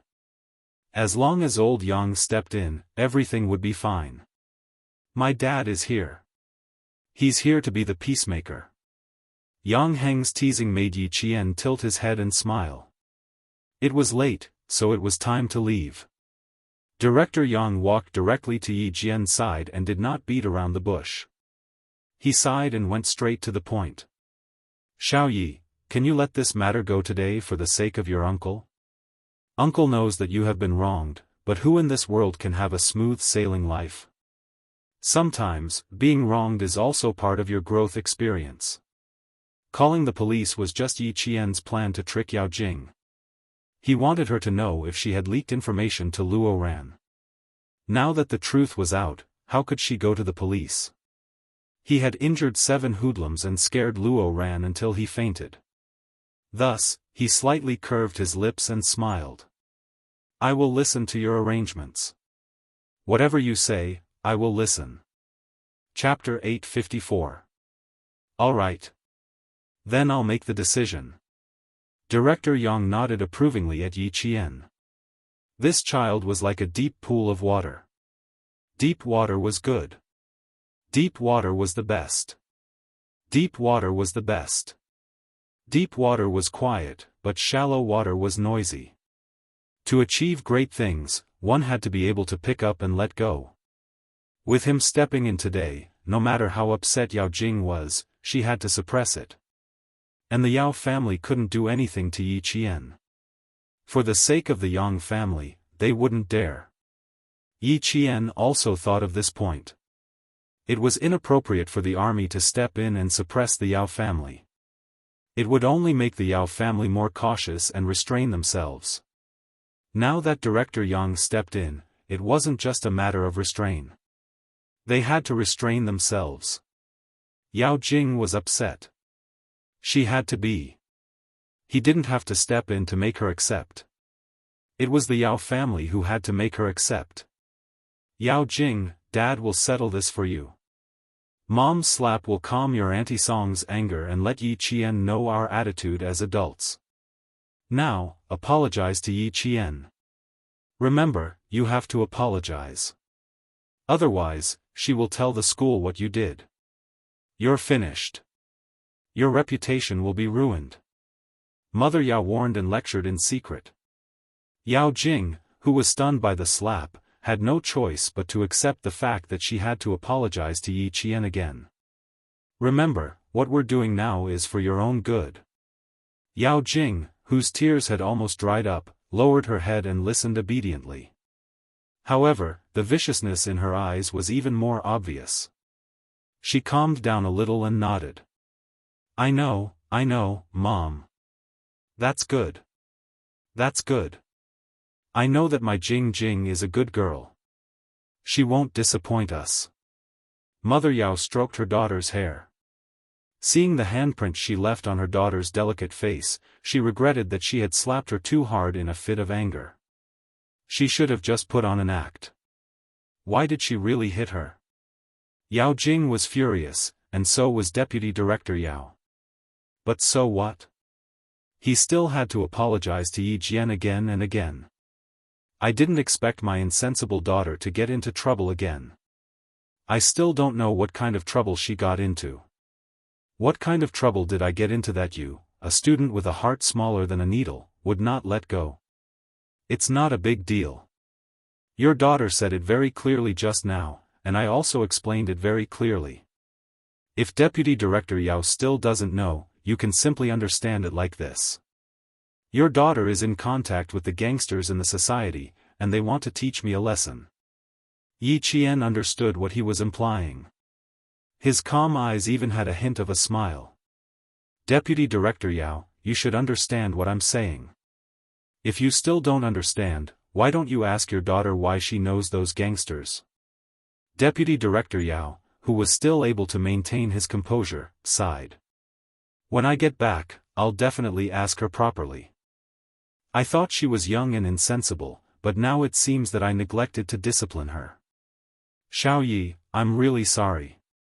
I clearly said that I wouldn't cause you any more trouble. Who knew that she would come again?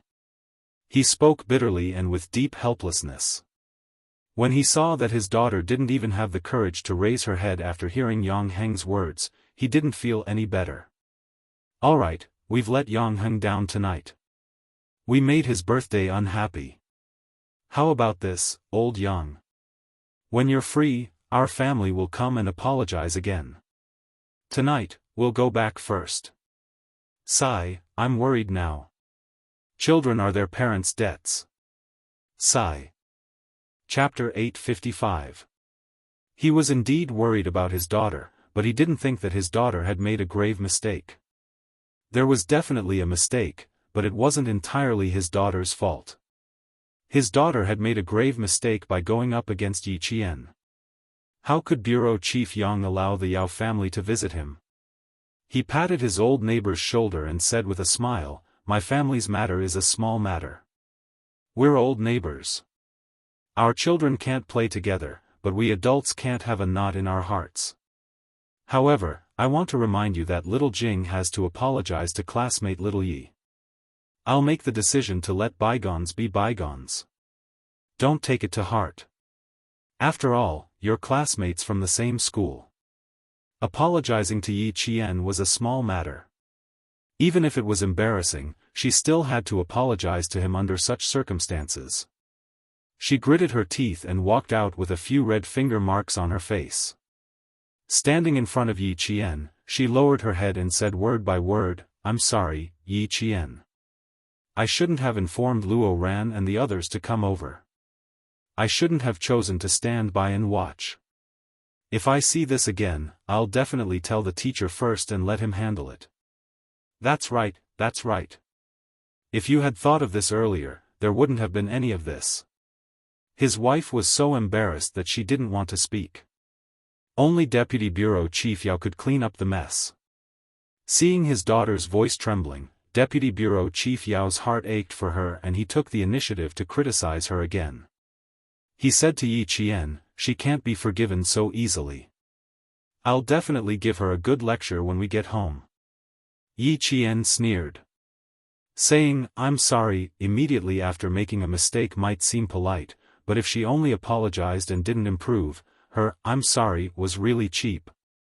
It's okay. I have to get used to your daughter making mistakes from time to time.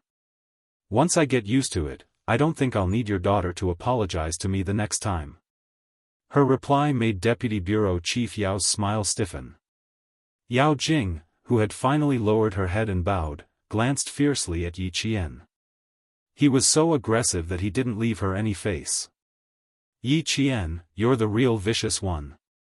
Endure, she had to endure. Auntie Yang already had a problem with her.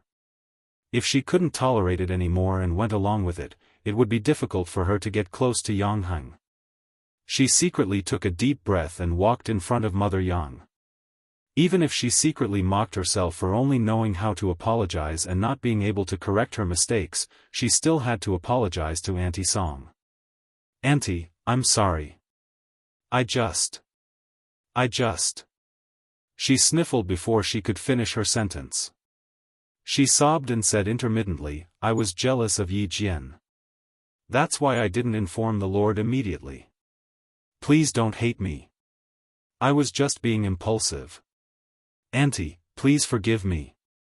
Auntie, can you forgive me? Jing, it's not enough for others to forgive you.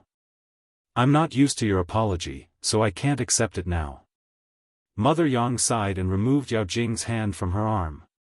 She said earnestly, you need to learn how to be a good person. Even if you have nothing, at least your nature isn't bad.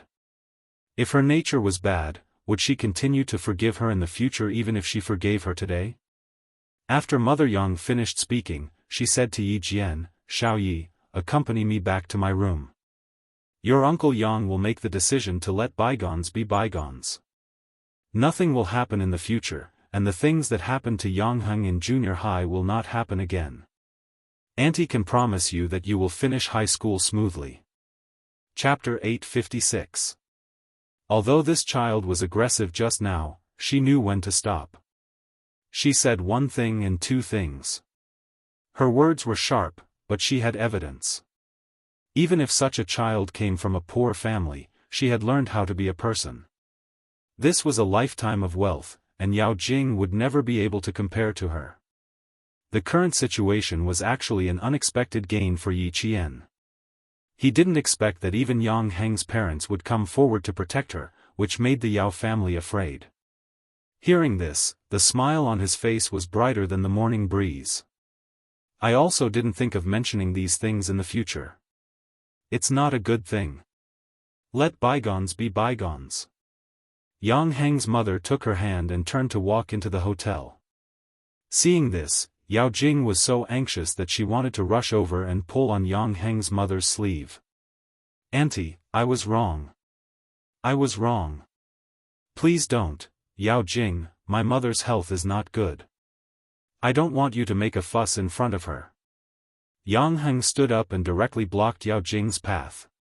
Facing Yao Jing, who had cried until her makeup was ruined, he said lightly, it's too late. You can go home and rest. Yang Heng bowed slightly to Deputy Bureau Chief Yao and his wife and politely said, Uncle, Auntie, I won't send you off. Goodbye. Heng, come here. Yang Heng's mother shouted. She didn't want to see her son have any contact with Yao Jing. The older he was, the more he didn't know how to improve. She was also very disappointed with the Yao family. Bureau Chief Yang raised his hand to look at the time and said to Deputy Bureau Chief Yao, Okay, old Yao, go home. This matter is over. Yang Heng didn't fight, and his classmates didn't fight either. As for what Yi Qian encountered outside, I don't think it's a big deal. Since everyone is safe, don't think too much. Go back and rest. Let's go, I'll send you off. After that, he made a please gesture. The two fathers bowed their heads and walked out of the hotel. Yao Jing stood still and watched Yang Heng walk step by step away from her sight. He walked towards Yi Qian without looking back once. Looking at his thin back getting farther and farther away from her, she felt like her heart was being stabbed by a knife. She lost her voice and shouted, Yang Heng, I hate you. I hate you. Yang Heng smiled. No matter how much she hated him, it had nothing to do with him. From junior high to senior high, ever since he saw her make a mistake, he had advised her countless times and said many good words. A few years had passed, but in exchange, she had become worse. After so long, she had not changed, so be it. He would let her parents worry about it. Mother Yao covered her daughter's mouth. Her heart ached as she whispered, All right, Jing, go back with Mom. Wasn't it just Yang Heng? What's the big deal? Our Jing is so beautiful and smart. Is she afraid that she can't find a better boyfriend? Although she said that, Mother Yao didn't have any confidence at all. Her daughter was smart and beautiful, but her temper was too big. If she didn't find a broad-minded husband who knew her well, how could she be at ease? Agitated, Yao Jing struggled and screamed, Mom, I only want Yang Heng. He belongs to me alone. I like him, so he can only be mine. Mom, I don't want anyone. I don't want anyone. There weren't many people in the hotel, so her screams attracted a lot of attention. The group of people had been talking in the hotel lobby and didn't go to the side rooms. Mother Yang, who was waiting for the elevator, heard Yao Jing's screams clearly. Chapter 857. When Mother Yang heard these words, the mild-tempered wife of the director was so angry that her face changed. She suppressed the anger in her heart and smiled at Yi Jian. They are all singing in the private room on the 3rd floor.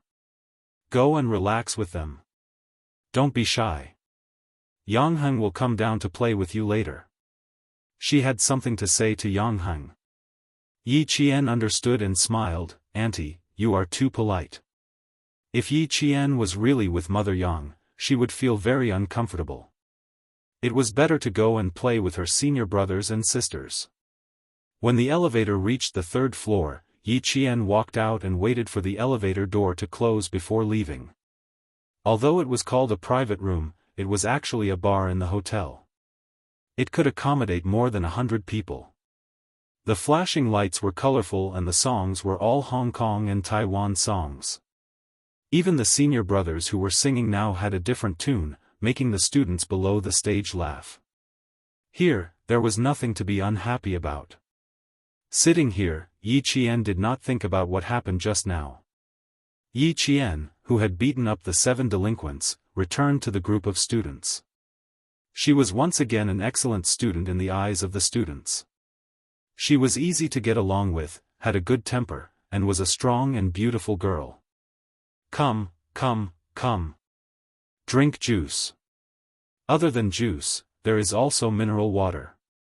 If you want to drink, there is nothing. Yi Qian sat down. The senior class student sitting with her immediately poured her a glass of juice.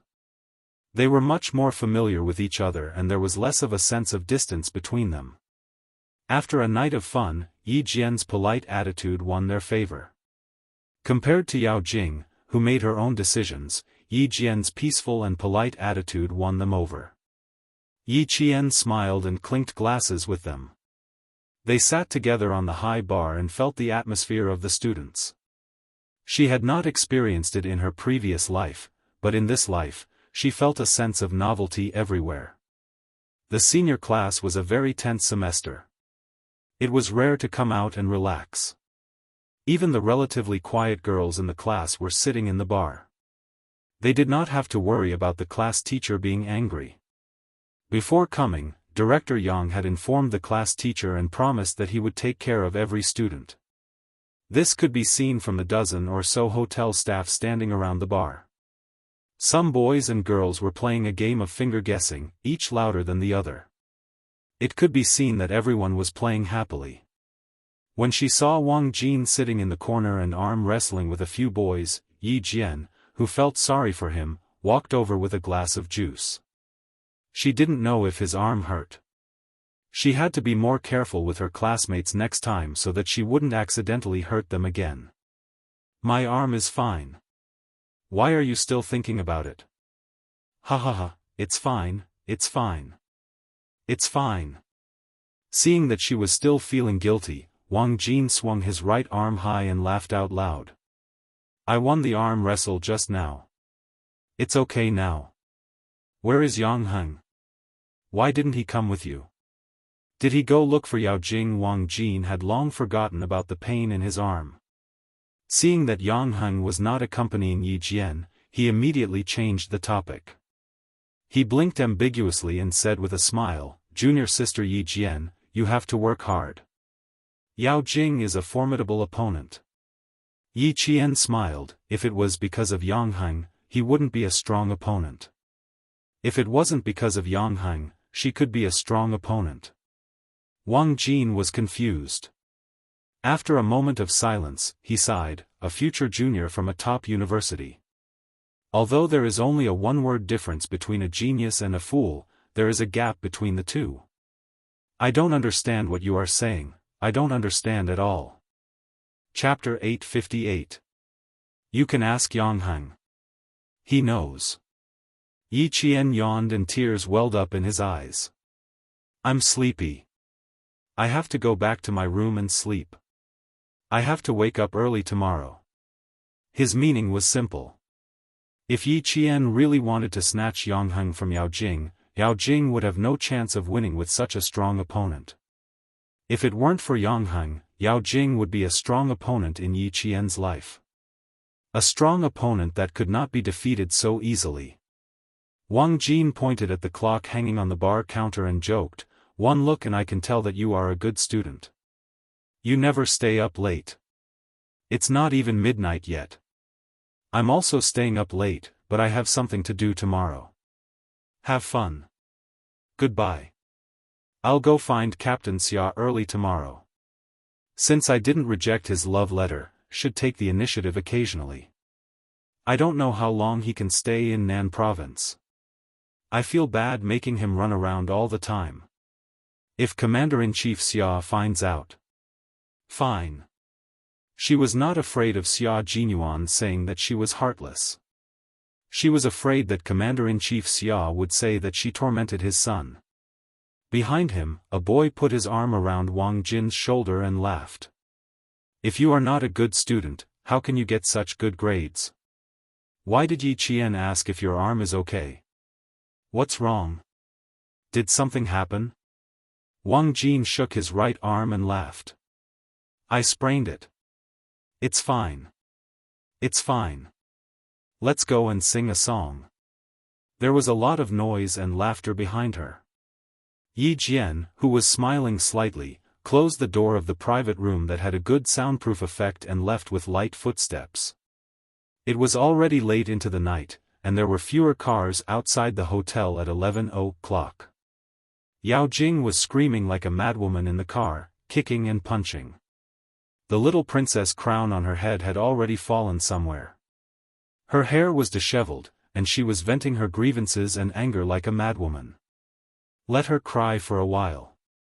Don't disturb her. Deputy Director Yao, who was driving, drove steadily and motioned for his wife to sit still and not disturb his daughter's venting. A black car sped past on the opposite side of the road. The middle-aged man sitting in the car kept urging the driver, "Damn it, hurry up, hurry up. Run the red light. Charge through. Old Luo, if anything happens to our son, I'm not done with you. I'm not done with you." There was also a plump middle-aged woman with tears and snot running down her face. There was even a pile of tissues scattered in the car. Boss Luo, whose face was full of fat, glared fiercely at his wife and said angrily, "Spoiled, you only know how to spoil. Look at you now." He had spoiled a person who did not know the immensity of heaven and earth. Who is Master Hosan? If your brother is afraid of him, then I'm even more afraid of him. After provoking Master Hosan, not only do you have to hope that nothing will happen to your son, you also have to fucking hope that nothing will happen to me? Boss Luo's wife choked. She collapsed in the car and wiped her tears. She didn't even dare to cry too loudly. Who didn't know Master Hosan? His eldest brother used to work with Master Hosan. Later, he made a mistake and was kicked out. Until now, he had been hiding in his hometown and didn't dare to come out. Master Hosan had warned him to stay in his hometown so that he could live. What should we do? What should we do? Hubby, my brother said that if it's third Master Ho, our son will most likely die. What should we do? How can Grandma accept this? Cry, cry, cry, cry my ass. Boss Luo, who was cursing, took out a big cigar. He wore a square ruby gold ring and lit the cigar. He took a deep puff and said in a muffled voice, "If there's no way out, you have to admit it. You have to fucking admit it." As long as they didn't fight in school, the teachers wouldn't care so much. At worst, he would pay more money to the school to keep his son's school status. Chapter 859. Even if he got into a fight or got into trouble, as long as no one was killed and he could settle it with money, it was not a big deal. But this good-for-nothing bastard dared to mess with Master Hosan. No matter how rich he was not as rich as Master Hosan. No matter how powerful he was he was not as powerful as Master Hausen's background in the underworld. When something happened, there was only one word for it: admit it. One car was heading home, while the other was heading towards the Caesar Hotel. Yao Jing was screaming crazily in the car, while the other car had already stopped. Boss Luo and his wife, together with the driver, used a flashlight to find Luo Ran, who had fainted in the withered grass. Son, wake up, don't scare your mother. Son, wake up, don't scare your mother, don't scare your mother. Holding Luo Ran, whose face and lips were pale, Luo Ran's mother cried until she almost fainted.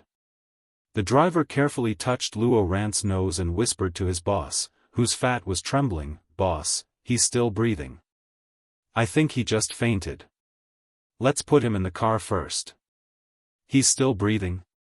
Boss Luo was from Guangdong province. He had lost his fertility after a car accident in his early years. Otherwise, his family would not have raised Luo Ran as their ancestor. He was the only child in the family, and there was no way for him to grow a second one. How could he not be a treasure? The driver nodded repeatedly. "He's still breathing, he's still breathing. I checked, and there's no blood, except here." The driver, who was in his early 40s, pointed at Luo Ran's neck. "Someone strangled him here, but there's no other injury." The driver's surname was also Luo, and he was from the same village as Boss Luo. With his reminder, Boss Luo also gently stretched out 2 fingers in front of his son's nose. "He's really breathing. It's all right." Master Hausen was merciful. "Stop crying, what are you crying for? Take him to the car. Call your cousin, who's a medical student, over for a checkup." His son was still breathing, and the Luo family was still alive. Boss Luo was so happy that he pushed his wife away and bent down to pick Luo Ran up. He tried twice but was blocked by his beer belly, so he had to tell his driver, "Hurry up, take my son to the car, get in the car first." As long as his son was still breathing, it was fine. If he really ran out of chi, he could only accept it. At this moment, Boss Luo didn't want to stay here for even a minute. He just wanted to leave as soon as possible. The black BMW with a local license plate sped away. In less than 2 minutes, Ho Zi, who was wearing a loose bathrobe that revealed a large portion of his strong and muscular chest, received a call from his subordinate. He didn't have much interest in it, so he replied with a soft and hung up the phone. He turned around and poured the red wine into a large crystal wine set. While shaking it gently, he walked to the sofa and sat down. "It's settled. I've just brought him home. Tell your little girlfriend not to worry." The red wine in the wine set was slowly poured into a tall crystal glass. Xia Jinyuan, who was also wearing a loose white hotel robe, picked up the crystal glass filled with red wine and gave a slight toast to Ho Zi. "Thank you, Brother Zi. Don't mention it. Even if I didn't show up today, your little girlfriend would have taken care of it."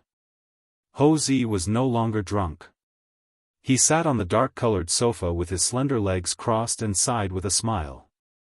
"My men said that those little hooligans were beaten up badly. There were 7 of them in total. 4 of them had brass darts pierced into their left hands and knives pierced into their right hands. Their left and right hands were dislocated and twisted like noodles." Chapter 860. From the moment I saw her to the moment I brought my men over, she managed to get rid of 7 men in less than 15 minutes. She is indeed capable. With such a girlfriend, no matter where he was, he could rest assured. Xia Jinyuan's eyes were sharp. Xia Jinyuan, who had been gently swirling the wine glass in his hand, enjoyed the night view. His thin lips curved into an unusually soft smile. "She's not my girlfriend. She's a high school student. She needs to wait. She is quite capable. Her goal is the same as mine. In fact, I'm her target. Ho Zi could hear a hint of bragging in his calm tone. She had to admit that this was something that could be bragged about. Any man would be jealous. The girl he liked had set him as her target.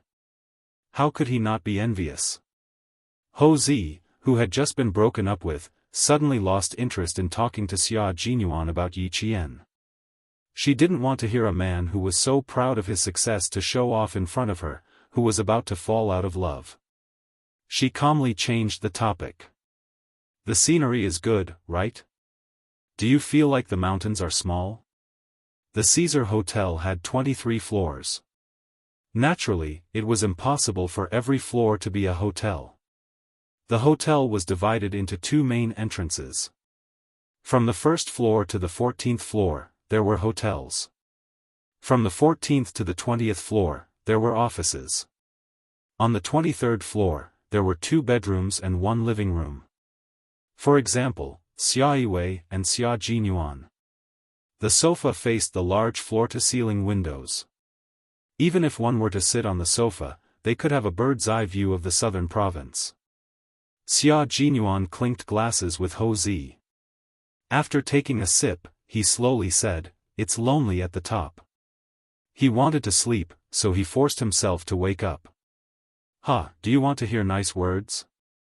Not at all. I asked you to accompany me to relax, not to make things difficult for me. Ho Zi finished the red wine in her glass in a few mouthfuls and immediately poured herself another glass. I've already treated you to such a good French red wine. Can't you give me some face? Xia Jinyuan stretched his long legs and lazily replied, "No, an old man like you doesn't need a young person like me to give you face. Face is given to oneself, not by others." 37 years old. Am I old? You're 37 years old, not old. My sister is 34 years old, don't you think she's old? Xia Jinyuan's voice was a little cold. Brother Zi, don't expect me to say something nice to you. My sister wants to marry you, but you don't want to marry her. There's only one result, an amicable parting. It's a relief for her and a relief for you. Ho Zi clenched her teeth so hard that her cheeks tightened. Her red phoenix eyes were filled with murderous intent. She said in a low voice, "Tell me, do you think we can get married? Who am I? Who was she? Who is your family, Xia? Could it be done? Can this marriage go through?" She said she wants to get married. Do I dare to agree? Does your family Xia dare to marry her to me? One was the boss of the underworld. His hands were stained with blood and he had countless enemies. He didn't dare to marry her because he didn't dare to take the risk. His phoenix eyes were bloodshot as he stared at Xia Jinyuan. He was like a proud phoenix with bloodshot eyes. His wings were gorgeous, but no one could get close to him.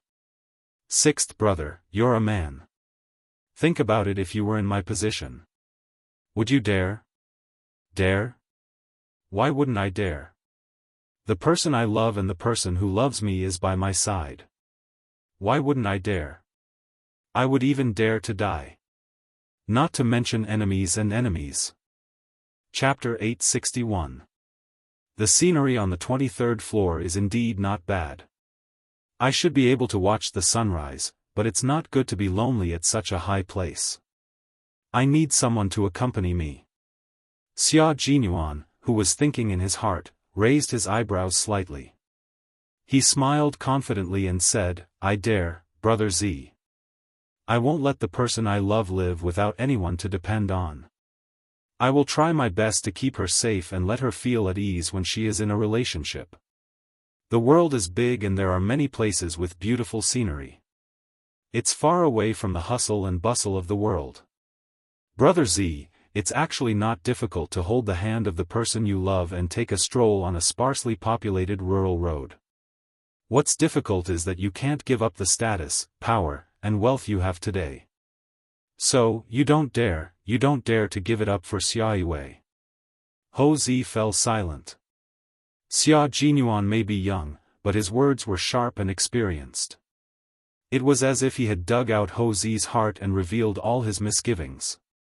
That's right. It was indeed difficult for him to give up the status, wealth, and power he had today. He started as a poor boy and spent a total of 20 years building this beautiful country with his bare hands.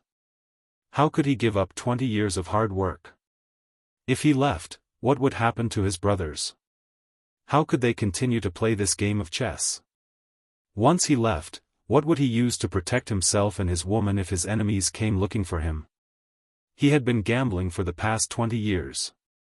Now that he had settled down, he didn't dare to gamble anymore. He was afraid that he would lose, so he didn't dare to gamble. Brother Z, you have too many misgivings in your heart. They far exceed your expectations of giving Xia Yiwei happiness. I admit that you love my sister, Xia Yiwei, but I want to tell you that there are not so many misgivings in love. Love is a promise. If you can't give her that promise, you can only choose to let go. After so many years, after 17 years of ups and downs, in the end, because of different identities, different statuses, and different misgivings, the people he once trusted became strangers. In the end, they no longer traveled together and their lives no longer intersected. This was a pity, but it also reminded him that he must not let the little fox drift further and further away from him. They must hold each other's hands tightly and walk side by side on the road of the military.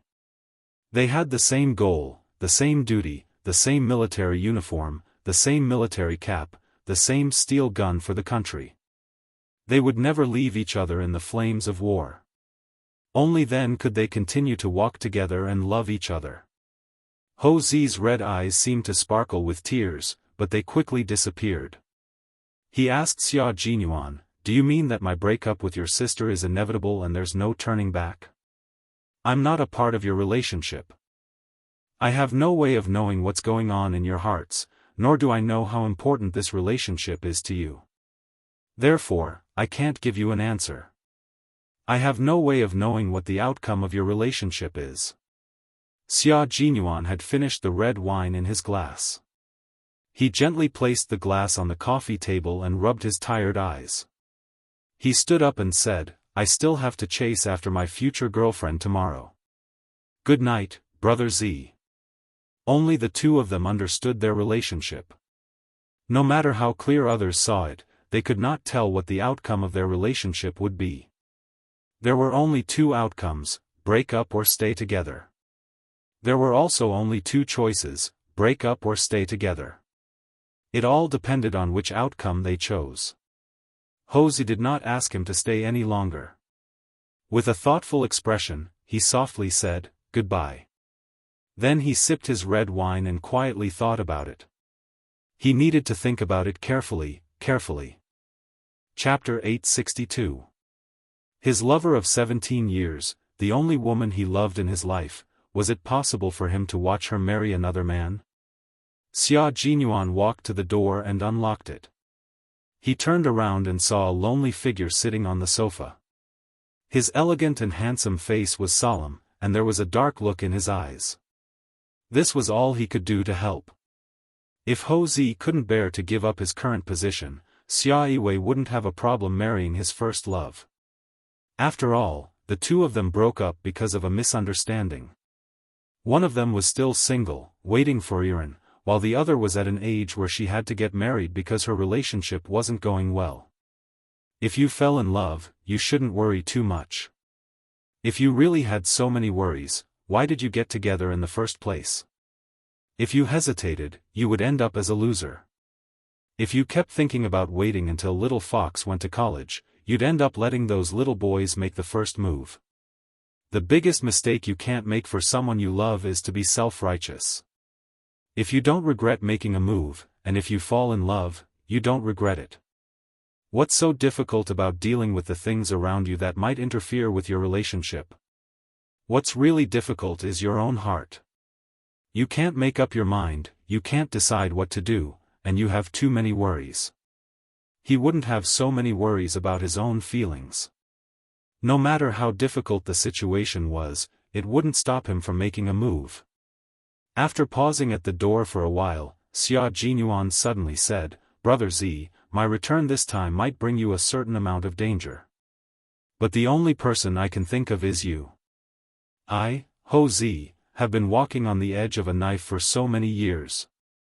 You came to me because you think highly of me and you trust me. If there's any danger, as long as I can handle it, it won't be a problem." Ho Zi, who was still living a life of turbulence, seemed to have known all along. He said calmly with a hint of arrogance, "Your identity can bring me danger, and it's indeed dangerous enough. I've done so many things, but I've never done anything bad to protect a soldier. There's no harm in giving it a try." In the face of danger, only Ho Zi, who was in the underworld, would dare to say that there was no need to guard against it. Xia Jinyuan smirked and said, "Brother Zi, if you have the chance to make a serious choice, how do you plan to live with Xia Yiwei? Continue to live your own life and let Xia Yiwei get married? Make a serious choice. Single choice." Ho Zi's gaze froze. She turned her head from the sofa and looked at the young man standing at the door like a pine tree. "Are you willing to see your little girlfriend marry someone else?" It seemed that the matter between him and Xia Yiwei had not reached a dead end yet. Xia Jinyuan nodded and smiled faintly. "I understand. Rest early." If Ho Zi could seize the opportunity, he and Xia Yiwei would have a bright future. If he missed it, Ho Zi would still be the current Ho Zi, while Xia Yiwei would become someone else's wife, Xia Yiwei. "What opportunity is it that you can't tell me now?" Ho Zi got up from the sofa and stared fixedly at Xia Jinyuan. "The opportunity one want is an opportunity that requires me to reshuffle everything in my hands. Can you afford to give it to me?" Xia Jinyuan raised his eyebrows and said calmly, "Working with the territory under your feet, I wonder if this opportunity is big enough? Moreover, Brother Z is the only person I can think of who can help me now." Chapter 863. An opportunity to cooperate with the territory under his feet. Ho Zi swayed the red wine in his glass and stared sharply at Xia Jinyuan for a long time. After confirming something, he downed the red wine in his glass and smiled. "I believe in you, old Six. I believe in you too, Brother Z." Xia Jinyuan closed the door and left the room of the 37-year-old man who finally understood that Xia Yiwei was so important that she had become his life. A faint smile flashed across his cold eyes. Xia Yiwei was really a difficult woman to deal with. A simple breakup was enough to force a mafia boss to this extent. You don't want the world, but you want the beauty. Xia Yiwei, you've succeeded.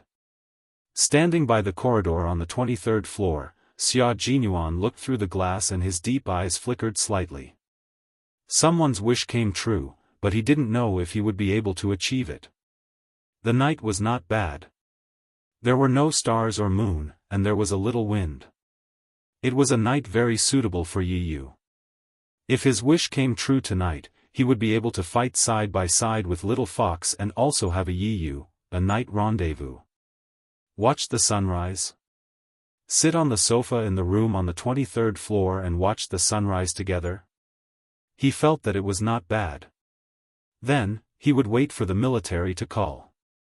Although he said that he had returned to the southern province, it was dangerous to return to the southern province. It was dangerous to lure all the snakes to the southern province. He was in the country and the mission was not interrupted. Now, he just had to wait for the military to approve his request. The phone in his bathrobe vibrated. Xia Jinyuan's eyes darkened, but he didn't seem to notice it. There was a faint smile at the corner of his mouth. The man, who was wearing a bathrobe that couldn't hide his elegance, walked back to the room gracefully. This phone was specially modified. There was no one else other than the military and his comrades who would send a message at this time of night.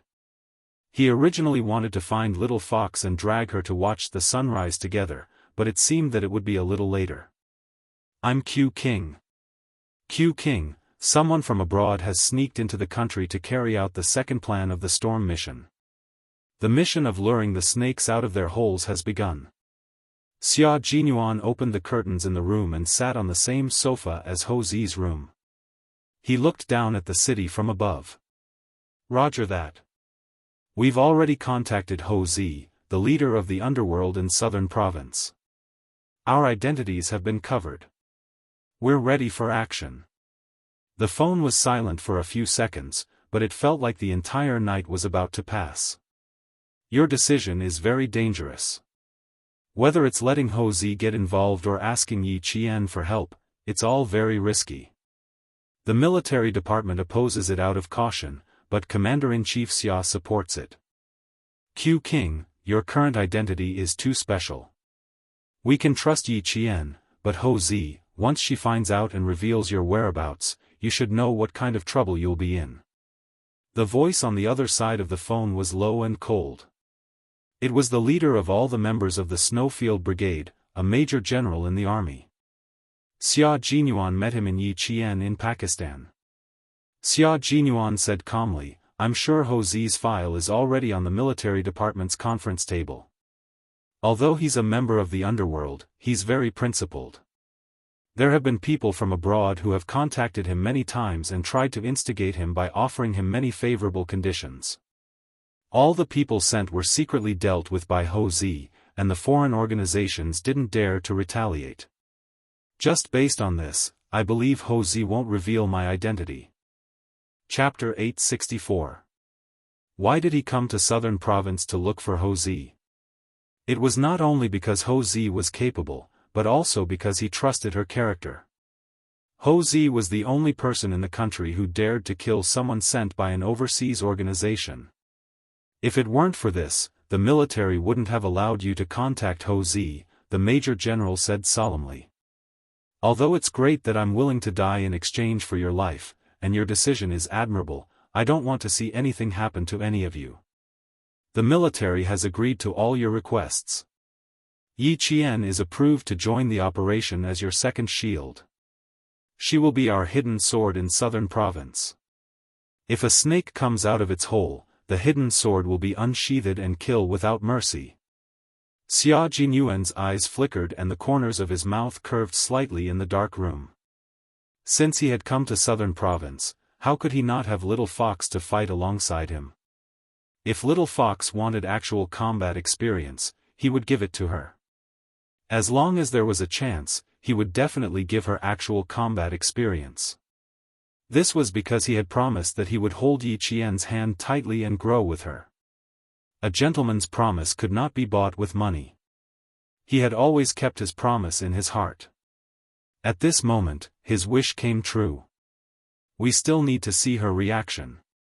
We won't inform her directly for now, the Major General said. The military hopes that she can be your support in Southern Province. We'll test her first before informing her. Yi Qian was a student. Even if her file appeared in the military and was recorded in the system, she was still a student. The military did not know her movements at all times. When the Major General said, "See her reaction," it was actually a test. He wanted to see if Yi Qian was qualified to be a hidden sword who could lure the snake out of its hole and kill without mercy. Major Xia, who wanted to hold Yi Qian's hand to watch the sunrise, nodded and said calmly, "Okay, follow the order strictly. G3 will contact you later. Be careful." After the Major General said what he needed to say, he hung up the phone. A text message soon appeared on Xia Jinyuan's phone. It was a text from G3. It was also the text that Xia Jinyuan had been waiting for. G3 sent a message saying that he was rushing to Southern Province. K7, who had not been able to contact him, sent a message at 11:05 p.m. saying that he had entered the country safely. During this mission, K7 was injured and lost contact with his teammates. No one knew where he was. There were still 14 hours before the 120-hour deadline. G3 suddenly received a message from K7 saying that he had entered the country safely. It was good news to receive K7's message, but if he had entered the country, why didn't he give G3 his coordinates? Xia Jinyuan, who was a little worried after receiving the message, sat there quietly until 3:00 in the morning. It was already 3 o'clock.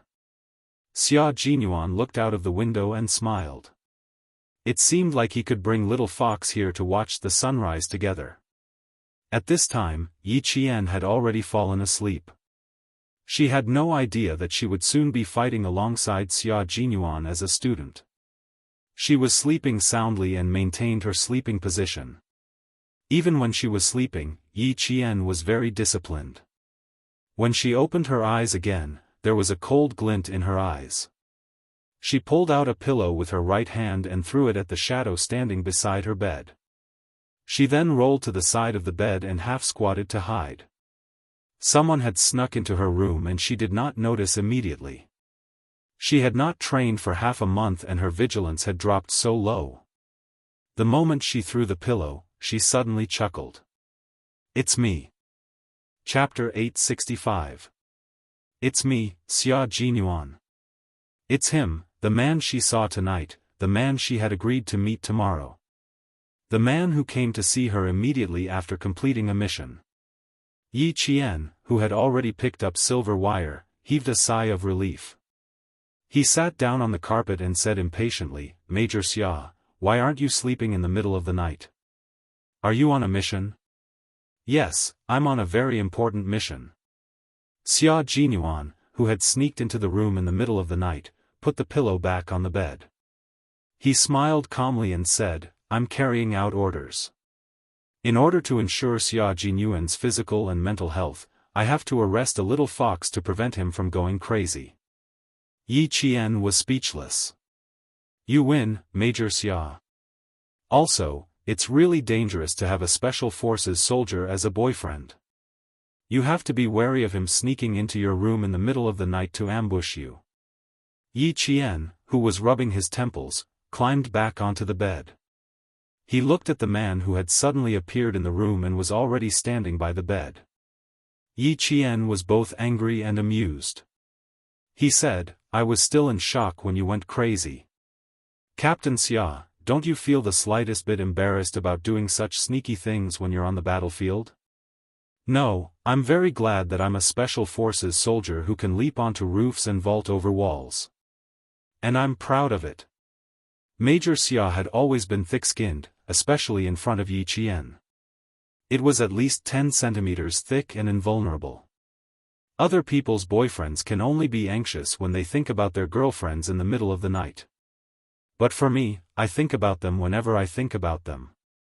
It's so convenient. So, I'm quite proud of it. So, having a special forces soldier as a boyfriend, I have to set up many traps in my room before I go to bed in order to prevent him from harboring ill intentions. Yi Qian was so angry that he laughed. He was actually quite proud of something like this. This person, the more he interacted with him, the more he felt that he wasn't an inflexible man. He was just an idiot. She opened the bedside cabinet, turned on the light, and looked at the time. 3:30 a.m. At 3:30 in the morning, Xia Jinyuan appeared in her room. Previously, when he sent her to the hotel, she saw that his face was full of fatigue.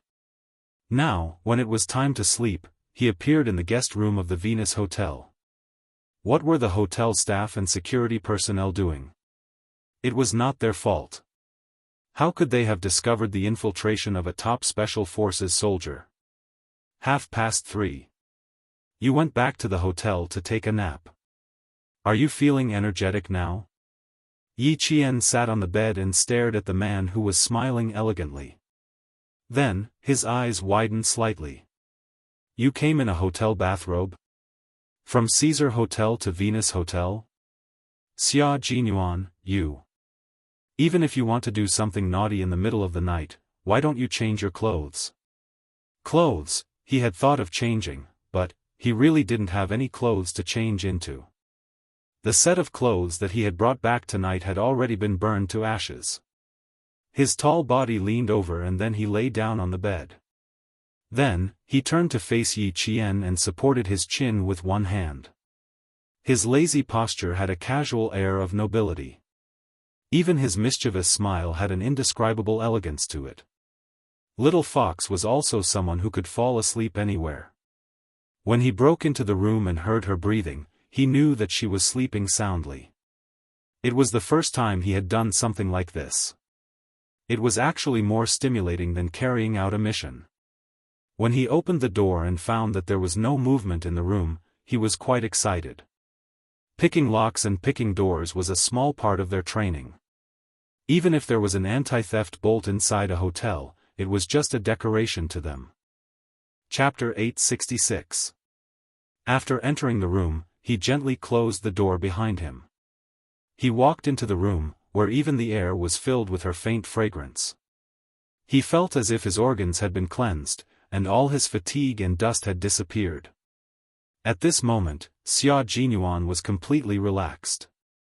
He looked at Yi Qian with a smile in his eyes. When he raised his eyes slightly, his gaze inadvertently fell on her chest for a few seconds. Yi Qian was still a little angry about his sneaking into her room in the middle of the night. She didn't notice that when Xia Jinyuan's gaze slid across her bare chest, there was a faint light in his deep black eyes. Even through her clothes, Xia Jinyuan was still able to reap the benefits in the middle of the night. The scenery was beautiful. If he stared at her for too long, she was afraid that she would directly raise her foot and kick him in the face. Before Yi Qian noticed, Xia Jinyuan calmly retracted his gaze, although he was reluctant to part with her. He smiled and replied, "I fled back to China like a refugee. Every time I went to a place, I had to change into a new set of clothes. Then, I burned the clothes I changed into and completely erased the traces to avoid being discovered. There were a total of 4 sets of clothes. The set of clothes you saw tonight was my last set of clothes. Also, it was picked up from the discarded clothes of a clothing factory. When I returned to the hotel, I immediately cleaned it up. The only thing I could wear was this hotel bathrobe." He spoke in a relaxed and cheerful tone as if he was joking. Yi Qian, who knew why even the clothes had to be burned, shuddered when she heard this. What kind of operation was so strict that even the clothes they wore on the way back had to be burned? Then, when they fought, they definitely weren't wearing our country's combat uniform. While she was still thinking, Xia Jinyuan's slow voice didn't stop. "The military uniform I wore that day is still on the ceiling of the utility room on the first floor of the airport. Tomorrow, I'll need you to help me retrieve it. It's not convenient for me to come out in the next few days. Be careful when you retrieve it, and pay attention to your surroundings when you come back." Xia Jinyuan, who had gotten what he wanted, began to talk about the mission without any pressure. He did some small things to let Yi Qian know how dangerous the mission was. "You. Okay, I know. I'll get up now. I can take the car there." Yi Qian wanted to ask, "Are you safe now?" but he quickly changed his words. Since he was in front of her now, he should be safe. He stood up and said, "There will be a bus from the Caesar Hotel to the airport at 5:00. I can take a ride there. Just wait for me to come back." As she stood there, Xia Jinyuan could clearly appreciate Yi Qian's figure. Her proportions could be said to be perfect. She was tall and well-proportioned, and every part of her body was exquisite as if it had been carved out of jade. It seemed that the benefits of sneaking into a room in the middle of the night were not just a little, but a lot more. If he was outside in the future, should he consider sneaking in a few more times? As he thought about it, Xia Jinyuan furrowed his brows and scolded himself in his heart, "Dirty." Ever since he met the little fox, his moral bottom line had been lowered again and again. It's still early. You can get up after 6:00. You can get the clothes back in the afternoon. There's no rush. Xia Jinyuan lifted the blanket that she was sitting on and smiled like a gentleman. "It's a little cold. You're still wearing a short-sleeved shirt and shorts. You'd better lie under the blanket to avoid catching a cold. I'll wake you up when it's time." Chapter 867. After his reminder, Yi Qian, who didn't feel cold at first, looked down at herself. After she saw it, her white jade-like face instantly turned red. She jumped onto the bed with the same agility as she did during training and hugged herself tightly under the white blanket. "Xia Jinyuan," she shouted angrily. The major raised his eyebrows with a confused look on his face. What's wrong?" What's wrong? Why is he still pretending to be innocent and unaware? Yi Qian threw another pillow at his face. Do you dare say you didn't notice? You didn't see? No. No. Took a few more glances. Yi Qian, who was skilled in martial arts but had never been in a relationship in her 2 lifetimes, was too innocent to say the rest. Once Major Xia got angry, Yi Qian, who hadn't let loose in front of him, couldn't defend herself. Xia Jinyuan caught the harmless pillow and shook his head helplessly. I noticed, I saw, I even took a few more glances. I really wanted to remind you at the time, but I was afraid you would be embarrassed, so I didn't say anything. Little Fox found out when he said, "Be careful of catching a cold." Yi Qian didn't want to talk to him anymore. Now she understood why Xia Yiwei said Xia Jinyuan was the most troublesome person in the family. She already felt a headache coming on.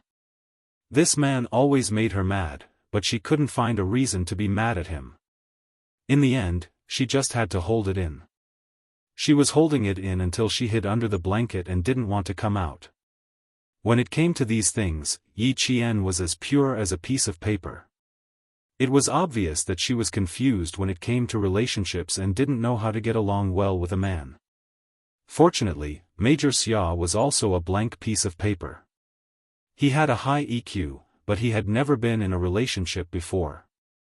After he met her, he immediately thought of being a gentleman and not scaring the underage little fox away. He softly coaxed her. I really didn't take a few more glances.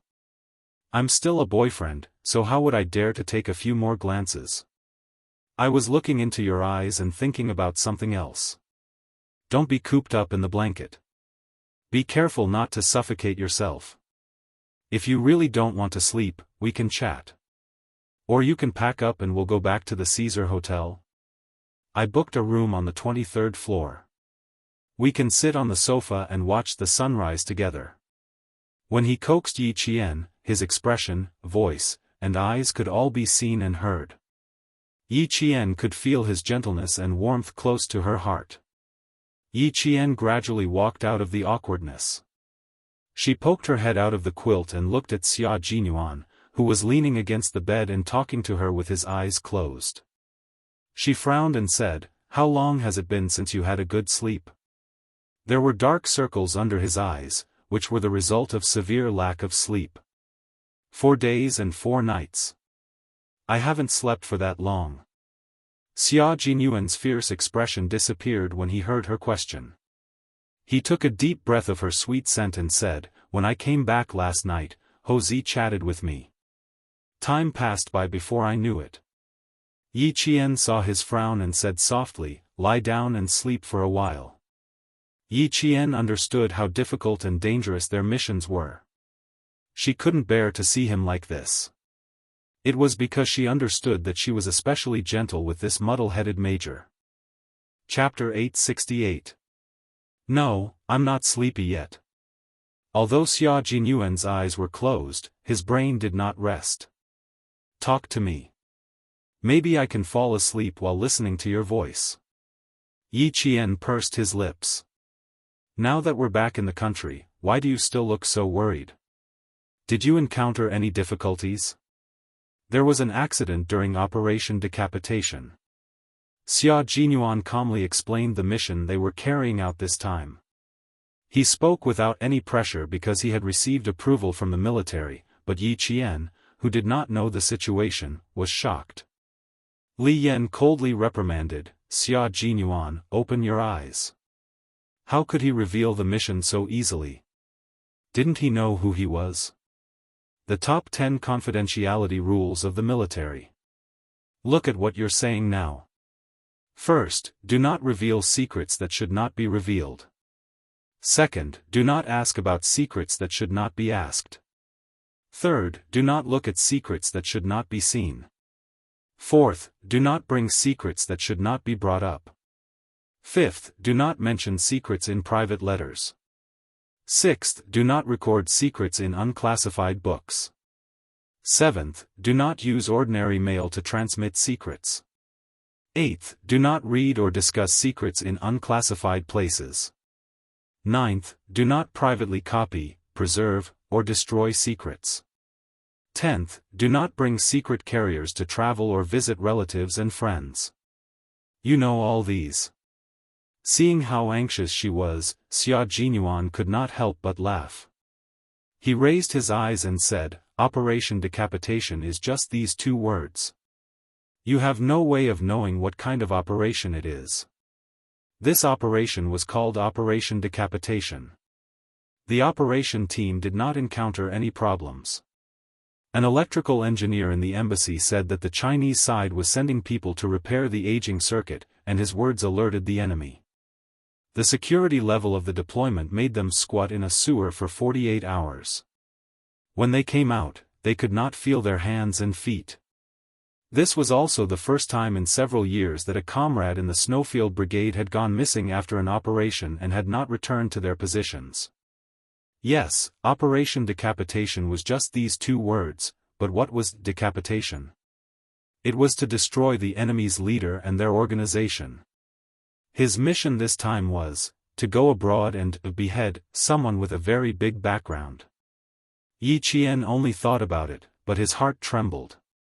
He wanted to warn him, but when he saw that he didn't even have the strength to open his eyes, he sighed in his heart. Didn't you say you were tired and needed to go back to sleep after sending me home last night? You didn't sleep at all last night. Go to sleep and stop talking.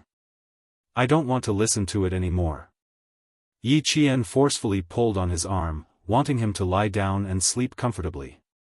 He was a soldier and a comrade who had fought side by side with her. If she didn't understand his hardships, who else could? A comrade would always be able to understand the hardships of a comrade. Xia Jinyuan, whose arm was being held by her, closed his eyes. He didn't even want to open them. He didn't even want to move. He had a faint smile on his face, and his breathing was shallow. When he spoke, his voice was extremely soft as he coaxed her. Be good, I know you have to keep it a secret. I've never forgotten. You should sleep too. I'll take a nap too.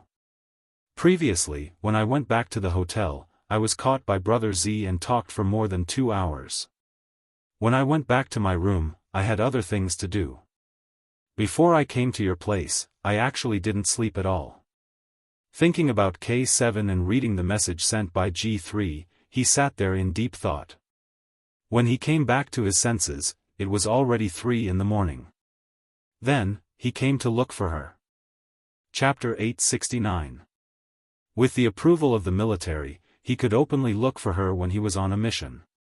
He could once again hold her hand and fight side by side with her. He had to let her take a breather first and figure out how dangerous the decapitation operation was.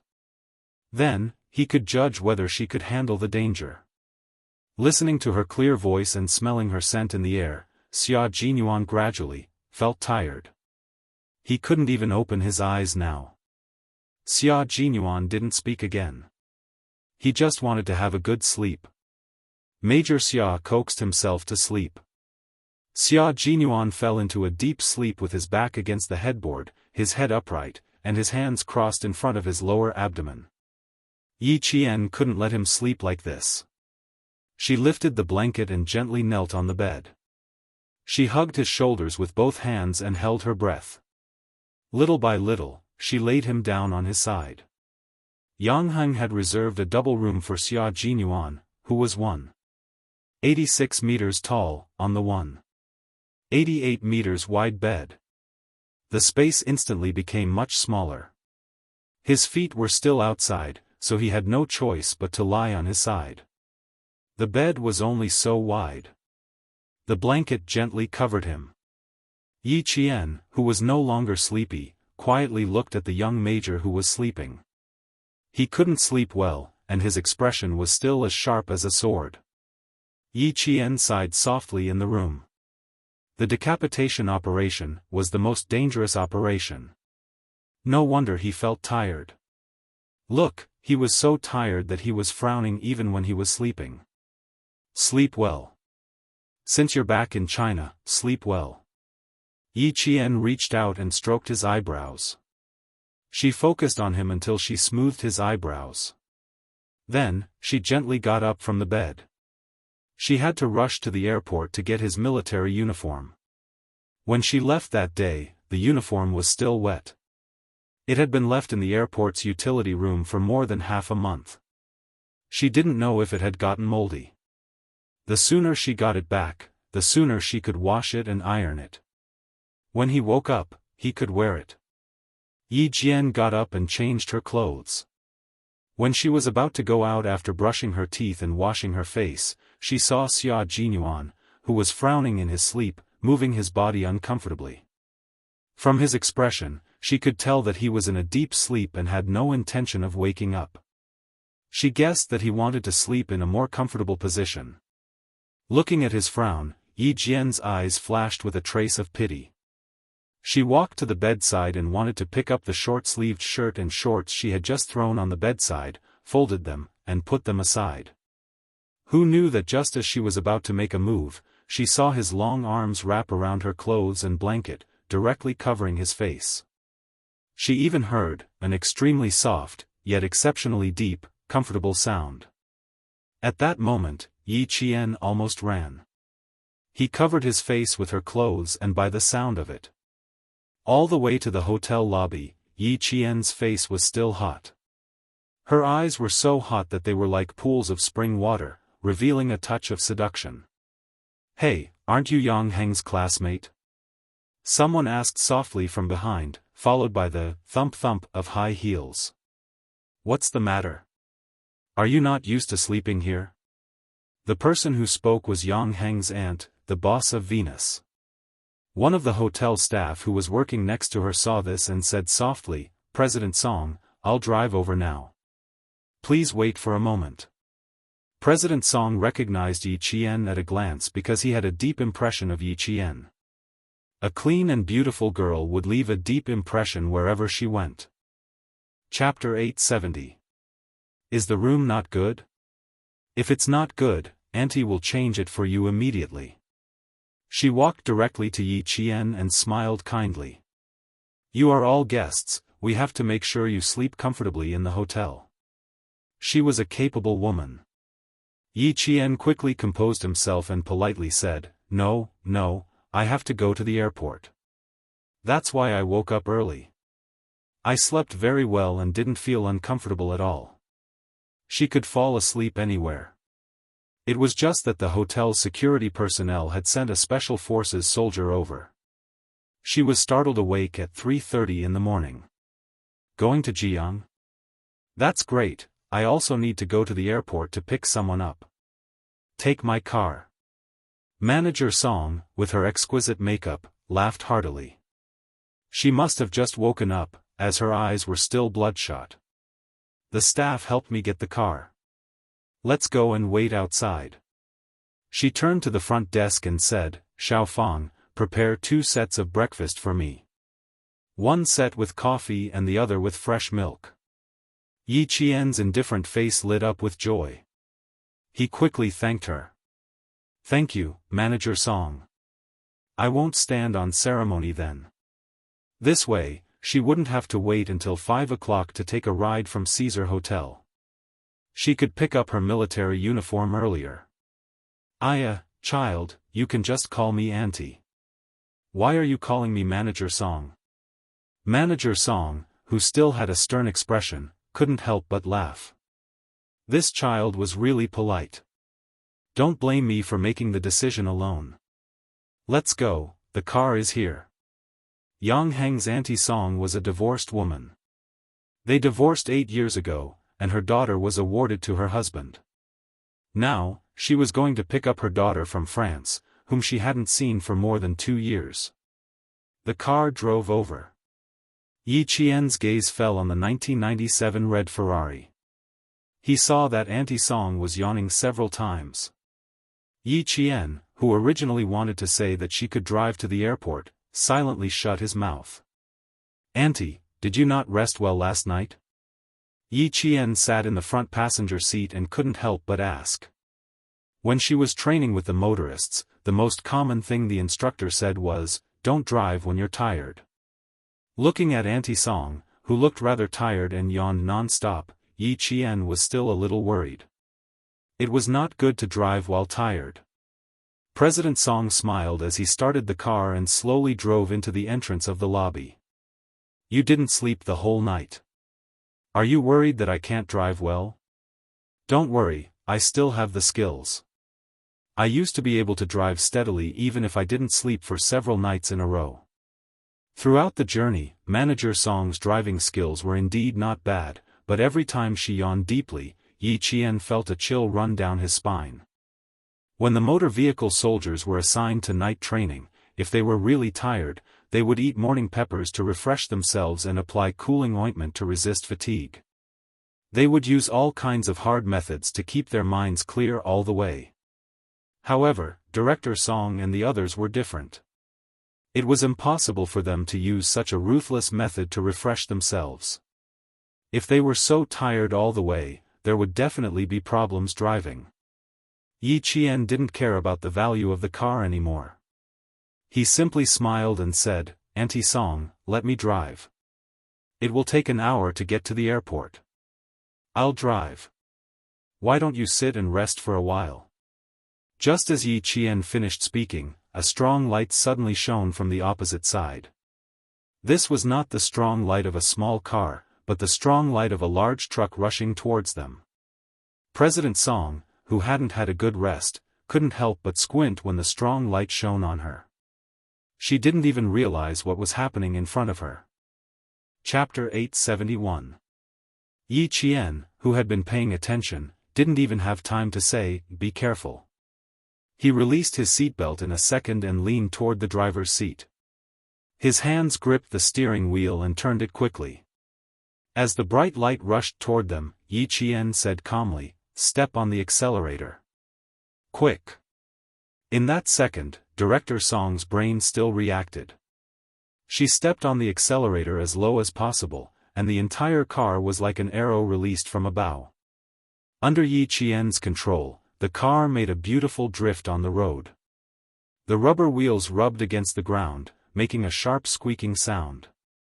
Amidst Song's screams, Yi Qian completed the second lateral drift in a row, causing the entire sports car to rush forward with a boom, thus avoiding the rampage of the truck. Fortunately, it was a Ferrari sports car. Its refueling speed and control were top-notch. That was why it could complete 2 drifts in such a situation. Bang, bang, bang. There were several loud noises. From the rearview mirror, they could clearly see that the truck on the opposite side of the road had crashed into the guardrail in the middle of the road. It continued to sweep forward, breaking several lamp posts, and finally rushed into the green belt. After avoiding the danger, Yi Qian turned the steering wheel and said in a deep voice, "Auntie, let's park the car and get out to check the situation." No matter what she learned was useful. If she hadn't trained with the auto soldiers, this would have been the second time she had lost her life. Compared to Director Song, who was scared stiff, Yi Qian was unbelievably calm. She didn't even have a trace of fear on her face. Even her eyes were as calm as a mirror. Director Song, who was scared out of her wits, didn't even know how she lifted her foot to step on the brakes. She even forgot to pull the handbrake. It was Yi Qian who pulled it and turned off the engine. "Auntie Song, calm down first. I'll get out to check the situation." Yi Qian had encountered accidents like the one just now when he was training. His brain and his hands reacted together. His brain thought of a way to avoid the accident in the first place, and his hands reacted quickly with his brain. Thus, he could nimbly and calmly avoid the sudden accident.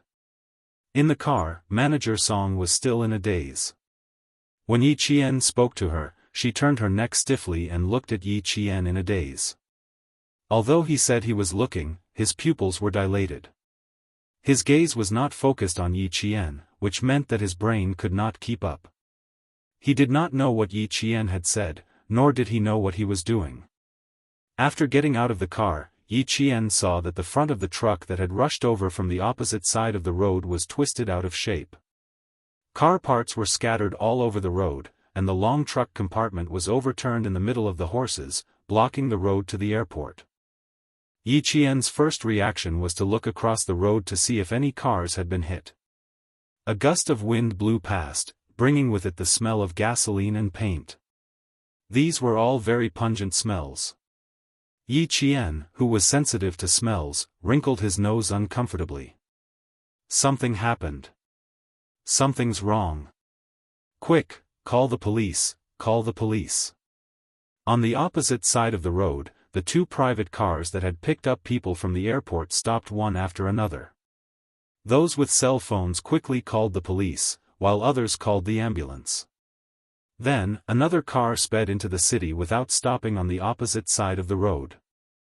The speeding car meant that the traffic on the opposite side of the road was smooth, and no cars were hit. On her side, the scene was very tragic. Car parts were scattered everywhere. 5 lamp posts were knocked down, and the lamp post at the edge was lying on top of the truck compartment. The cables buried in the ground were dragged out.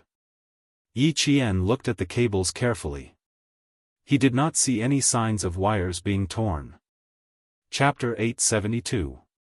The cars heading to the airport saw this from afar and stopped on the side of the road.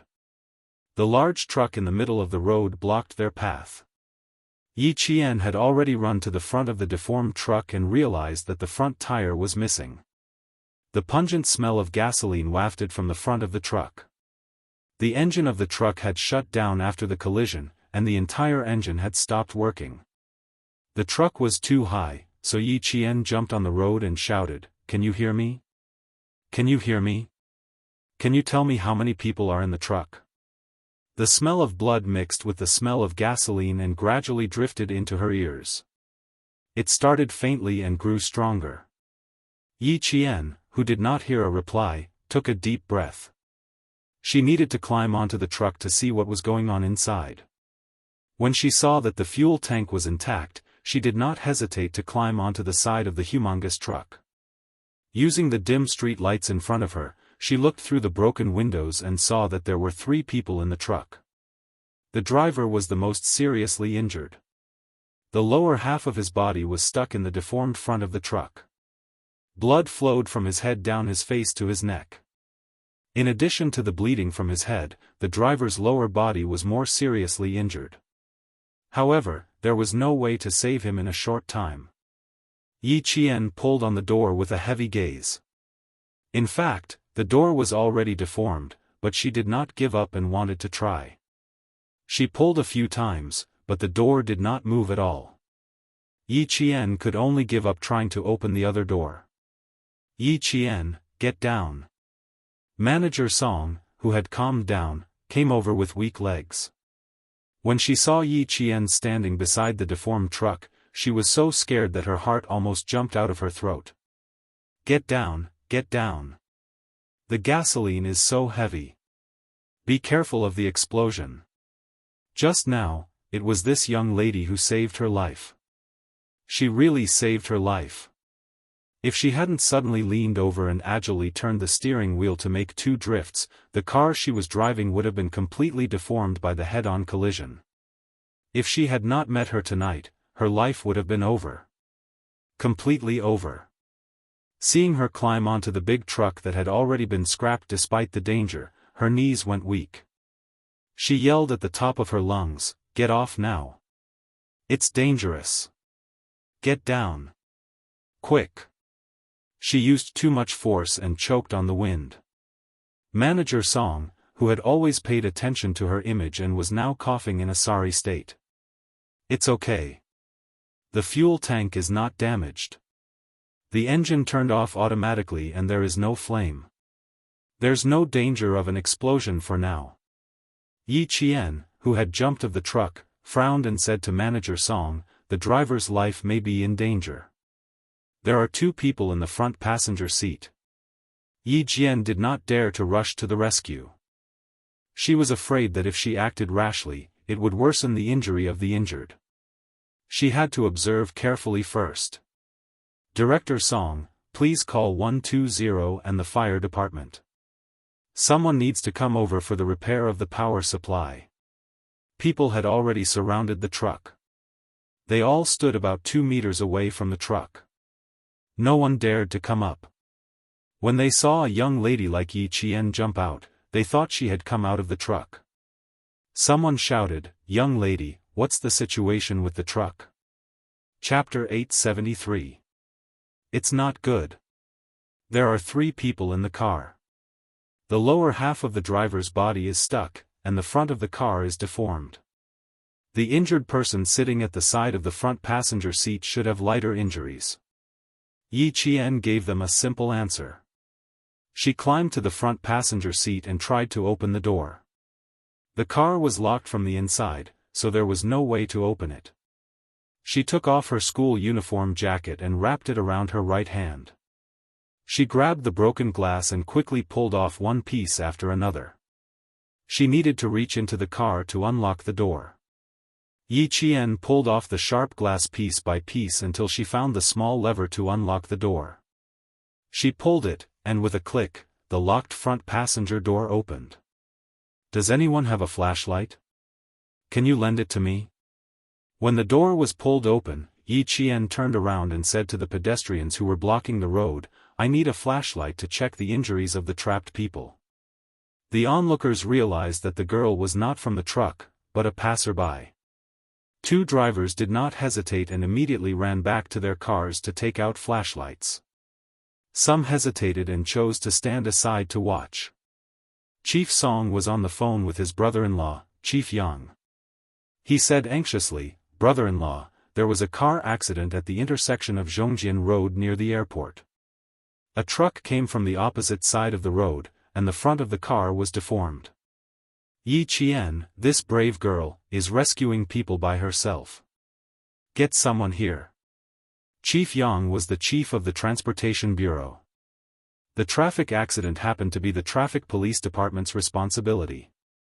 Hearing this, he was not sleepy anymore. He did not even bother to ask why Yi Qian was with his aunt at night.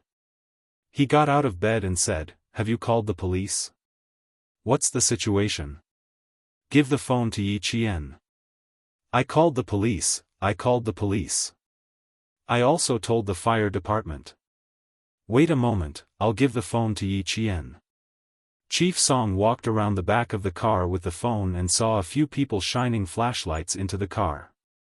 Yi Qian was holding onto the car door with one hand and peeking his head into the car to observe. Her heart was still palpitating as she trotted over. Before she could pass the phone to Yi Qian, she was shocked by the tragic situation in the car. She stopped in her tracks. Under the flashlight, the car was covered in blood. The 3 people inside were lying on the ground like they were covered in blood. None of them had any reaction. Brother-in-law, it's very bad. Yi Qian is saving people." She didn't dare to hand the phone over. No matter how strong she was in business, she had never seen such a bloody scene. Chief Yang had already put on his clothes with the help of his wife. After hearing this, his expression became even more serious. "Remind Yi Qian that the car has an oil leak and caught fire. Tell the people participating in the rescue not to bring any fireworks. No smoking at the scene," Chief Yang instructed on the phone. At the scene, Yi Qian said, "The driver's right leg is stuck. We need to stop the bleeding. Who has a jack or a wrench in the car? Let's save the injured people on the outermost side first." Although Yi Qian had never participated in a rescue before, he had learned how to participate in a rescue when he was training with the soldiers. With a calm gaze, she calmly ordered the adults around her. She followed the rule of observing first before rescuing. After giving the instructions, she checked the condition of the injured people on the outermost side. Female, about 40 years old, slightly plump. Unconscious, breathing, pulse strong, head hit, no signs of bleeding. There was no major bleeding on the upper and lower body, but the person fell forward. There was a possibility of internal injuries or broken ribs. Chapter 874. Can you hear me? Can you hear me? After observing that there was no obvious serious injury, Yi Jian pressed her finger on the middle-aged woman's philtrum. Her voice was slightly cold as she calmly called out each word clearly. After about a minute, the middle-aged woman let out a low moan and regained consciousness. "Do you feel any pain in your chest?" Yi Qian immediately asked after the middle-aged woman opened her eyes. Professional terms came out of her mouth one after another, making the people involved in the rescue think that she was a medical student. "No, I was knocked unconscious. My husband. The middle-aged woman said and turned to look at the driver's seat. She saw that her husband's head was bleeding and he was sitting quietly with his head lowered. Seeing this, the middle-aged woman suddenly became agitated. She grabbed Yi Qian's hand and begged, save my husband, please save my husband." Two trucks on the opposite side of the road suddenly braked and stopped. The two drivers in the trucks jumped out and ran over. Old Guan, Old Guan. Before they arrived, they were already shouting, Old Guan, Old Guan. Old Guan was the driver of the accident. They were a family. The middle-aged woman was Old Guan's wife, and the one sitting in the middle was Old Guan's partner. With the help of the driver's friends, the rescue operation progressed even faster. The driver's friends kept saying with trembling lips, "Daughter, you have to help us. Old Guan can't die. He can't die. Uncle, everyone is working together now. We don't want to see the worst outcome. You should comfort the anxious woman first. We'll use the tools to save her." Yi Qian held the flashlight and confirmed that Old Guan's wife's left leg was stuck and that the blood supply to her left leg was normal. Only then did he start the rescue operation. Straighten the woman's body. Stabilize her neck and spine. Give me the jack. At this time, Yi Jian had undoubtedly become the temporary commander-in-chief. She used what she had learned in medical school and what she had learned in the army to start the rescue. There was no way to completely stuff the jack under the car. Half of it was still outside. Even so, it played a rescue role. With the addition of the wrench, the first person rescued was the emotional middle-aged woman. After being rescued, no one dared to let her get out of the car. Instead, they carefully carried her out. After Old Guan's wife was rescued, she collapsed on the roadside and cried loudly. Someone gave her water and a clean towel to wash her face. Before the traffic police and firefighters arrived, the people who participated in the rescue were all silently contributing their own small efforts. 5 minutes later, 3 doctors who had entered the village for a volunteer medical consultation drove past. When they saw the situation, they immediately participated in the rescue. Stop the bleeding first, then inject the intravenous injection. The rest of the people can rest for a while. These 2 injured people need to be rescued by the firefighters. Prepare the tourniquet and intravenous injection. Quick, quick, quick. With the presence of professional doctors and their medical supplies, the whole wait was no longer as stressful. When Old Guan's wife saw the doctors, it was as if she had seen hope. She cried until her voice was hoarse. She sat weakly and did not even feel the needle pricking the back of her hand. With the tourniquet in hand, Yi Qian slowly climbed into the deformed car. With the help of the doctors, he first wrapped the tourniquet around the driver's injured right leg. Then, he took the intravenous needle and inserted it into the driver's arm. Chapter 875. The drip was still flowing, proving that the driver's vital signs were still there. "Here, young lady, give this patient an intravenous injection." The doctor handed the intravenous needle to Yi Qian, who had ignored the danger and crawled into the car to save the person. He said to her calmly, "We'll watch from the outside. Be careful inside." Thanks to this brave young lady, who was petite and extremely agile, they were able to carry out the follow-up work. Otherwise, even if they had the medicine, they were all male doctors. Without a nurse by their side, they wouldn't have been able to climb into the deformed car to save the person. When Yi Qian came out of the car, his clean school uniform was stained with blood. Even his face was stained with blood. The driver's life is in danger. The car is too tight and the injury is too serious. She lowered her voice and whispered to the doctor, his pulse isn't strong. It's very likely that he won't make it. The injury was very serious. Not only were his lower limbs severely injured, but there was also blood flowing out of his mouth. All signs indicated that the driver's injury was very serious. The doctor sighed softly, let's see if he can overcome the heavens. Young lady, are you injured? Chief Song, who had been waiting by the side, watched as Yi Qian whispered to the doctor. Even a businesswoman like her, who was used to seeing all kinds of people, applauded Yi Qian's courage and courage. This young lady, other than what her elder sister said about her being pure, she was also kind.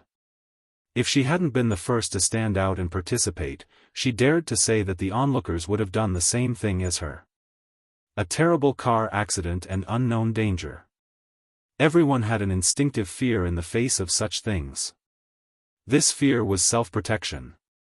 Once they entered self-protection, they wouldn't easily step forward to help. However, she stood up and calmly commanded them. Wrong. Before the doctors arrived, she was the one who commanded and arranged the entire scene. She also strictly and professionally asked about the situation of the car accident victims. With someone taking the lead, more and more people came to help. Ambulances, fire engines, and police cars arrived one after another half an hour later. Yi Qian didn't stay at the scene. There were 3 doctors at the scene. They would inform the relevant personnel of the injured one by one. A kind-hearted passerby took out a box of mineral water from the car for Yi Qian to wash the blood off his face and hands. Director Song opened another bottle for Yi Qian to wash his face. You must be tired. You've been rescuing people for half an hour. Yi Qian said embarrassedly, I'm sorry, Auntie Song. I was so busy that I forgot. If you're embarrassed, I'll be too ashamed to show my face. Director Song sighed. She had helped out earlier by putting her shawl on the middle-aged woman who was the first to be rescued. Then, she called the hospital and used her connections to greet them. Other than that, she did nothing else. Compared to Yi Qian, who had been busy since the beginning, she really couldn't help at all. There are clothes in the car that I usually wear after work.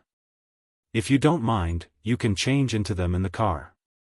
They're all clean, so don't worry. Manager Song's attitude towards his savior was definitely not the same as how an adult would treat a child. There was a sense of familiarity and respect in his attitude. Yi Qian looked at the bloodstains on her body and thought of Manager Song's expensive Ferrari. She felt that she really needed to change her clothes because of the bloodstains on her body. Director Song's sports car appeared at the 1995 Beijing Auto Show. As a manufacturer, Ferrari made its first appearance at an auto show in China. After that, several mysterious rich people bought the Italian sports car, which had a sky-high price. Chapter 876. Manager Song's sports car appeared at the 1995 Beijing Auto Show.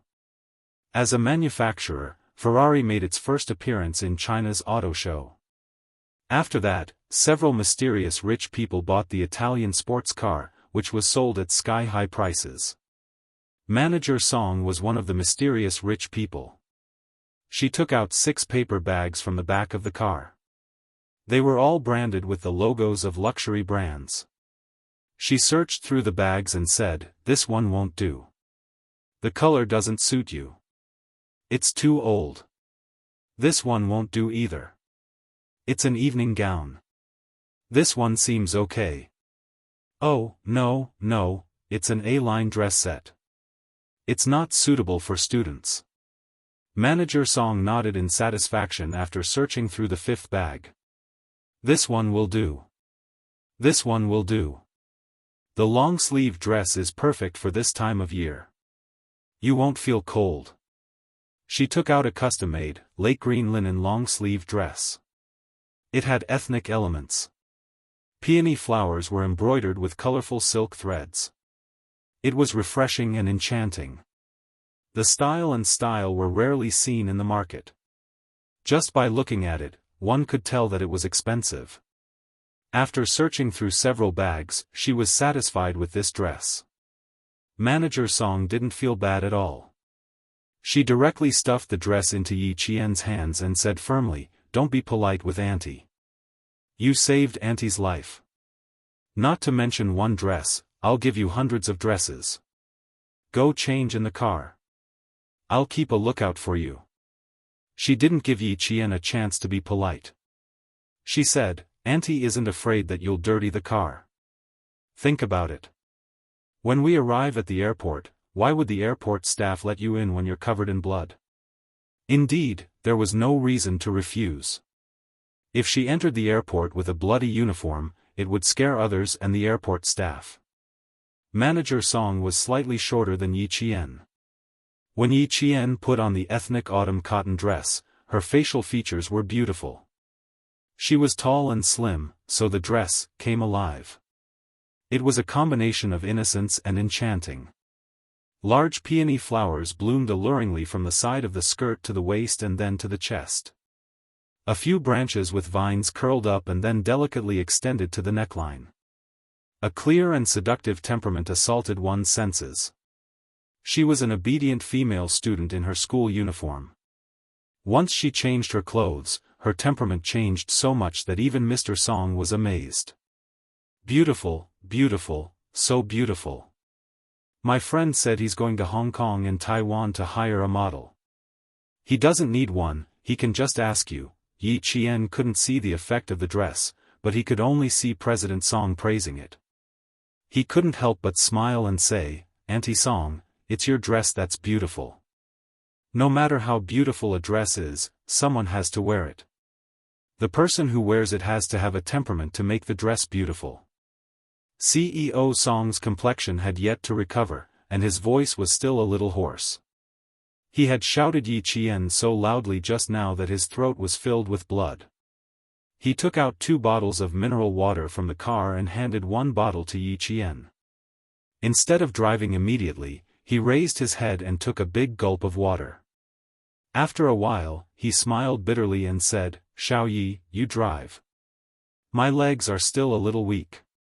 I don't even have the strength to step on the accelerator." Her legs went soft and she felt nauseous. Whenever she thought of the bloody scene in the carriage, she felt nauseous. Behind her, police lights flashed. The traffic police came over to direct traffic, the firefighters started the rescue, and the medical staff sent the injured to the hospital. Everything was carried out in an orderly manner. A car accident happened suddenly. Fortunately, it was around 4 o'clock in the morning. If it was daytime, the entire truck would have been driven from one side of the road to the other. The scene would have been even more tragic. Chapter 877. As for the driver, Old Guan, no one could guarantee that he could be saved. Yi Qian said softly, "It's all over now. I'll drive. You should rest for a while." The scene was indeed tragic, but on the battlefield, it was even more tragic. "You don't seem to be afraid at all. Your reaction to avoid the car was also very fast. Xiao Yi, Auntie is a little curious about you." Yi Qian was the one driving the Ferrari. It was her first time driving such a luxury car, so Yi Qian was not unfamiliar with it. In her previous life, she had worked in a car shop that specialized in luxury cars. She had seen and touched luxury cars like Ferraris and Maseratis. Hearing this, she started the car and answered with a faint smile, "I grew up in the army. I'm bold and a little wild. I often see motor vehicle soldiers training on the field. Sometimes, I would shamelessly sit on them. After a long time, I'm quite familiar with cars." No wonder she was so calm. She grew up in the army. Big Sis said that Xiao Ye's mother was a martyr, and both of her parents were dead. It made sense that she grew up in the army. If it wasn't for you tonight, Auntie wouldn't have been so lucky. After drinking a bottle of mineral water, Manager Song, who was still in shock, leaned back in her seat weakly. Looking closely, her fingers were still trembling. Escaping from death, this mental journey was not so easy to recover from. In the future, you really have to behave when driving. I think my driving skills are not bad, but compared to you, it's too far away.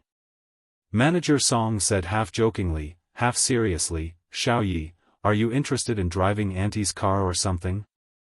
I'll definitely pay you well. If it's a long trip, I'll pay you 3 times the hourly rate. How about that? Manager Song was not entirely joking. She really wanted to ask Yi Qian to drive for her. Of course, if Yi Qian did not agree, she would not force it. After all, Yi Qian was still a student.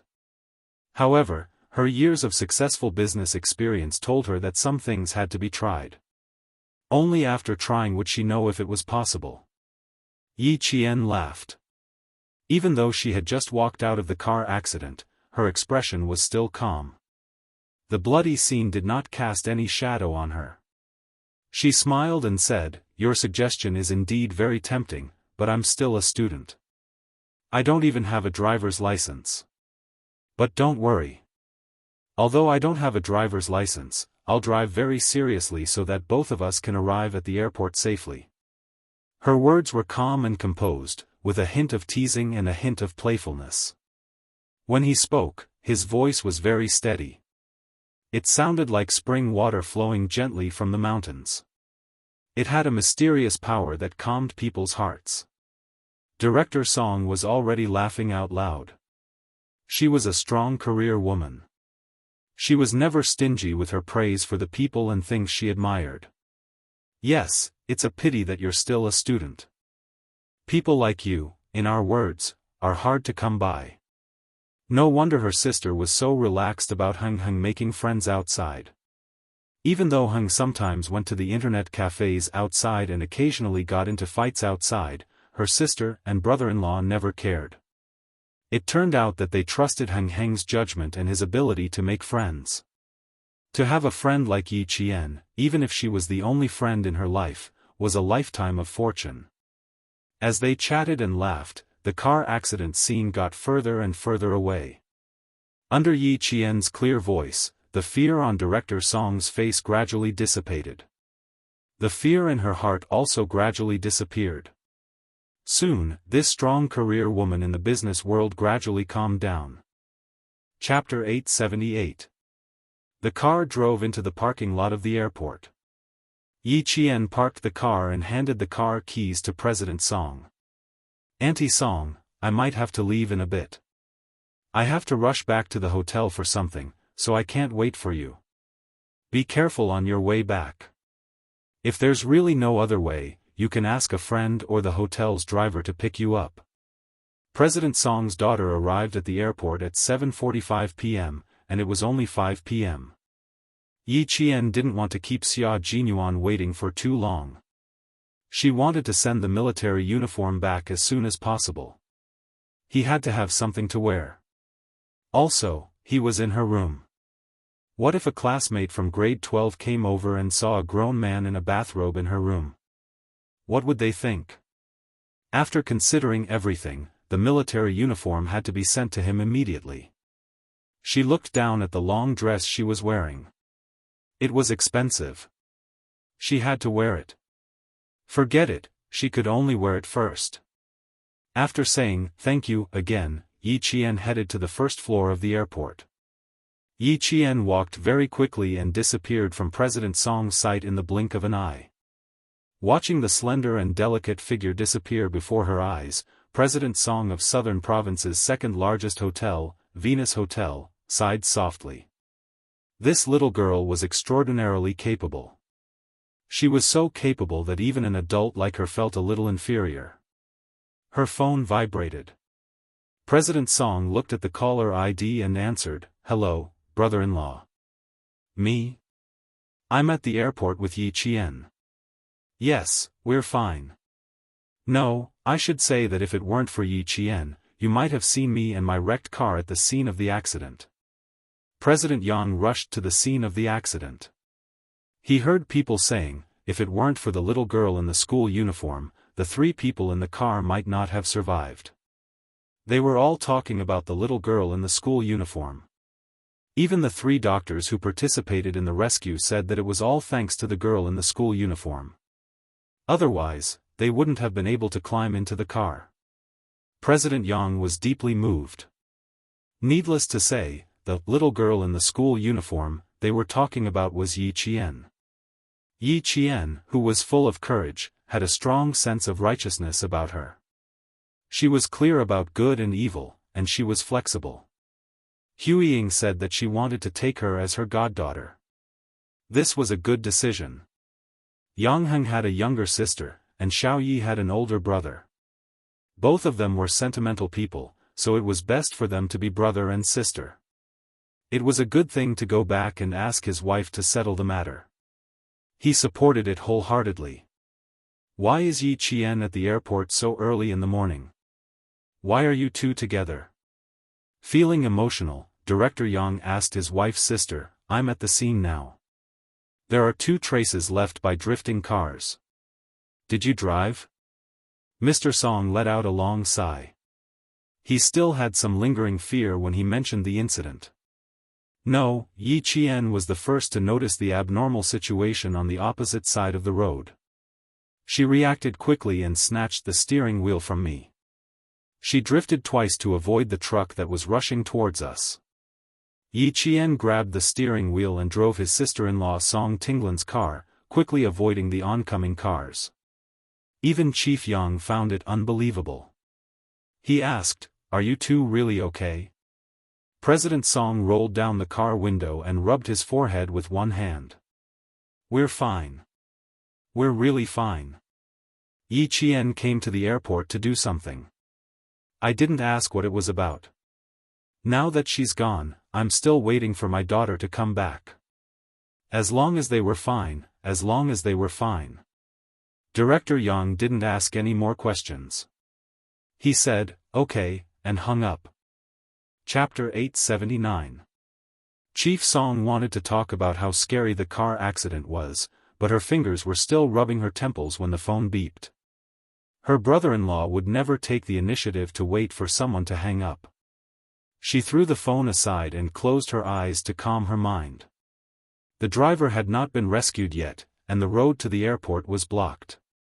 The traffic police cleared the fence in the middle of the road and made a road to the airport on the opposite side of the road to avoid the traffic jam. When the sun rose, it was even more dangerous. Everyone was secretly glad that the accident happened in the early hours of the morning when there were fewer cars. This big truck had crossed the road directly from the opposite side of the road. If it had really collided, all the cars would have been crushed into scrap metal. Chief. A traffic police ran over. Chief Yang kept his phone and immediately went into the emergency rescue. We were checking the broken wheel of the truck just now. We took out 4 steel nails from the front wheel. The preliminary judgment is that the driver was negligent and did not notice the nails, causing the accident. The traffic police reported their findings one by one. Beside him was the driver's friend, an old friend who drove together with him. After we got off the highway, we specially checked at the repair shop at the intersection. We rested for a while before driving again. Chief, we can pat our chests and say that there are absolutely no steel nails in the wheels. We have been driving for 6 or 7 years. We definitely did not miss such big steel nails. The driver was from Hunan and had a heavy hometown accent. The traffic police added, the 4 steel nails are the most common too. 4-inch steel wheels. Once they pierced the inner tire, it would cause the tire to burst during high-speed driving, causing the truck to lose balance and causing the accident. That's right. We are experienced drivers. Our lives are in the car. How can we be careless? Before and after getting off the highway, we have to stop and check. The driver said with red eyes as he wiped his tears, Old Guan is our master. I always follow Old Guan when I go out. How could he not notice it? How can he be so careless? Last night, Old Guan also checked himself with a flashlight. Chief Yang took a steel nail and looked at it. This was a brand new one and was the most common steel nail. He thought it was a car accident caused by a burst wheel, but after listening to the analysis, it did not seem like a normal car accident. Bring the people from the repair shop here and ask the driver's wife. Also, call the police station and ask them to send someone over. Director Yang quickly made arrangements and took control of the entire situation so that his subordinates could carry out their work in an orderly manner. After waiting for someone from the Public Security Bureau to arrive, Director Yang called Director Song again. He wanted to ask if there were any other discoveries at the scene of Yi Qian's car accident. After all, Yi Qian had a photographic memory and had helped solve major cases before. Yi Qian, who had already arrived at the airport, was standing on the first floor of the airport, looking at the distribution map. Suddenly, she heard the announcement that someone was looking for her. When she heard the last line, "Your friend, Miss Song, is waiting for you at the reception desk," Yi Qian moved over to the reception desk. Miss Song, that would be President Song. When he walked to the service desk, he saw President Song holding a phone in his hand, looking around to see which side he could appear from. Yi Qian walked quickly and raised his hand to greet her. "Auntie Song, I'm here. I'm sorry for calling you over again. Yang Heng's father is looking for you urgently. He said that he wants to ask about the car accident." As she spoke, she dialed the number and passed it to Yi Qian. "He insisted that I come over. Don't be afraid. Just say whatever you want to say." Chapter 880. Director Yang's voice came from the phone. It was different from last night's friendly tone. He asked, "Xiao Yi, did you notice anything unusual at the scene of the accident early this morning?" "Unusual?" Yi Qian's expression turned cold when she heard that. She recalled the moment before the accident. The scenes before the car accident seemed to have been frozen in her mind. As she recalled them, they slowly moved like a film. At that time, she first heard a loud bang, followed by a huge bright light shining from the front. She didn't have any other thoughts. She subconsciously grabbed the steering wheel from Director Song's hands and quickly completed 2 drifts to avoid the large truck that was rushing over. Then she got out of the car and rushed to the front of the stalled truck to check the situation. This was done by herself.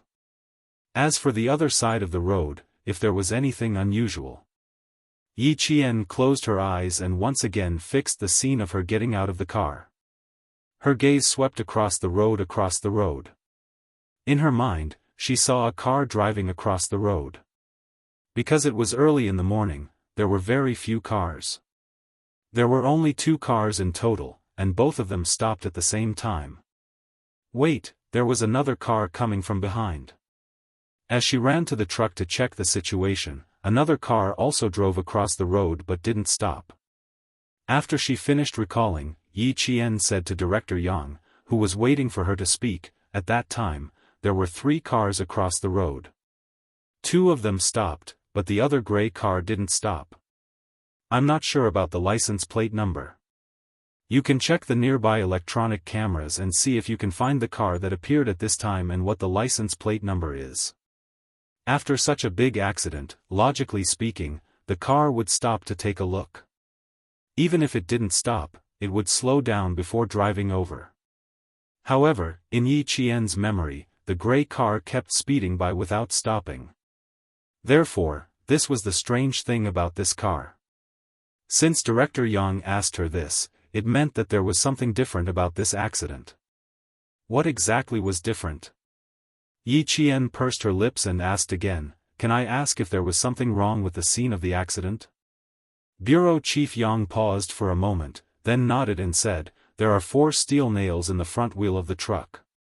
But from what we know, when they got off the highway, the repair shop checked the wheels. The repair shop workers also confirmed that they did check every tire and did not find 4 steel nails." "You mean to say that the 4 steel nails were actually inserted by someone? Am I right?" Yi Qian's voice was slightly tense. "If that's the case, then the car accident was caused by someone, right?" This was also the reason why Chief Yang had called Yi Qian. Moreover, he trusted Yi Qian's judgment. For now, we can only suspect it, but we can't confirm it. We still need to go through a thorough investigation. Alright, little Yi, you can go back to your work. I've already understood the situation. Thank you for your cooperation. After Director Yang said that, he added, maybe he'll contact you. If there's anything I can do for you, I'll definitely do my best. If it was man-made, she would definitely help if she could. Director Song, who was next to her, got goosebumps when she heard that. She took the phone and said in a trembling voice, Little Yi, my brother-in-law told you that the accident was man-made? Someone wanted to kill the truck driver? Chapter 881. They said they found 4 steel nails in the wheel, but they don't know the details. Yi Qian couldn't answer clearly. They still had to investigate the scene to confirm whether it was man-made. The only thing that made her feel strange was the gray car that drove past the scene of the accident without slowing down at all. At that time, she only paid attention to whether there was an accident on the other side of the road, but she didn't notice the license plate of the car passing by. It was easy to find out, all she had to do was use her electronic eyes. President Song sighed and felt that it was better not to talk about this topic. Her mood was heavy when she talked about it. It was already 5:30. Yi Qian remembered that there were 4 utility rooms on the first floor of the airport, and Xia Jinyuan only said that his military uniform was placed on the ceiling of the utility room, so she had to search for it one by one. She said to President Song, who still didn't look too good, Auntie Song, why don't you go sit in the lounge? I'm not done here, so I can't accompany you. Hey, you don't have to accompany me, I'm just scared. Go do your work, go. She was already an adult, so why would she need a child to accompany her? No, she really couldn't treat Xiao Yi as a child. This child saved her life. As she watched Yi Qian leave, President Song prayed in her heart, God bless me. Luckily, she met Yi Qian before she left, otherwise, she would be in trouble. At 5:30, the airport was empty, especially on the first floor, where there was no one for a long time. Yi Qian went straight to the first restroom. The 4 utility rooms were distributed on the sides of the restrooms, so it was easy to find. When she found the 3rd utility room, Yi Qian carefully opened the ceiling and saw a black plastic bag in front of her eyes. She took the plastic bag down and opened it, and a moldy smell directly hit her in the face. Just as she had guessed, the military uniform was already moldy. The military uniform, military cap, and shirt were all neatly folded. Even though there was a moldy smell, it didn't affect the prestige of the military uniform at all. At that time, Xia Jinyuan left in a hurry, but his military uniform was folded neatly.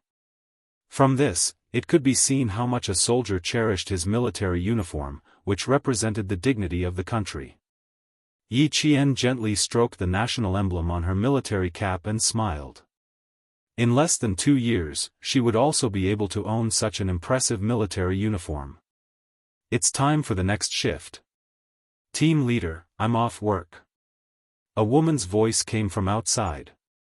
Yi Qian quickly hid behind the door. 2 middle-aged women in airport cleaning uniforms walked in. Team leader, we don't have any more disinfectant. We need to replenish it for the day shift. Last night.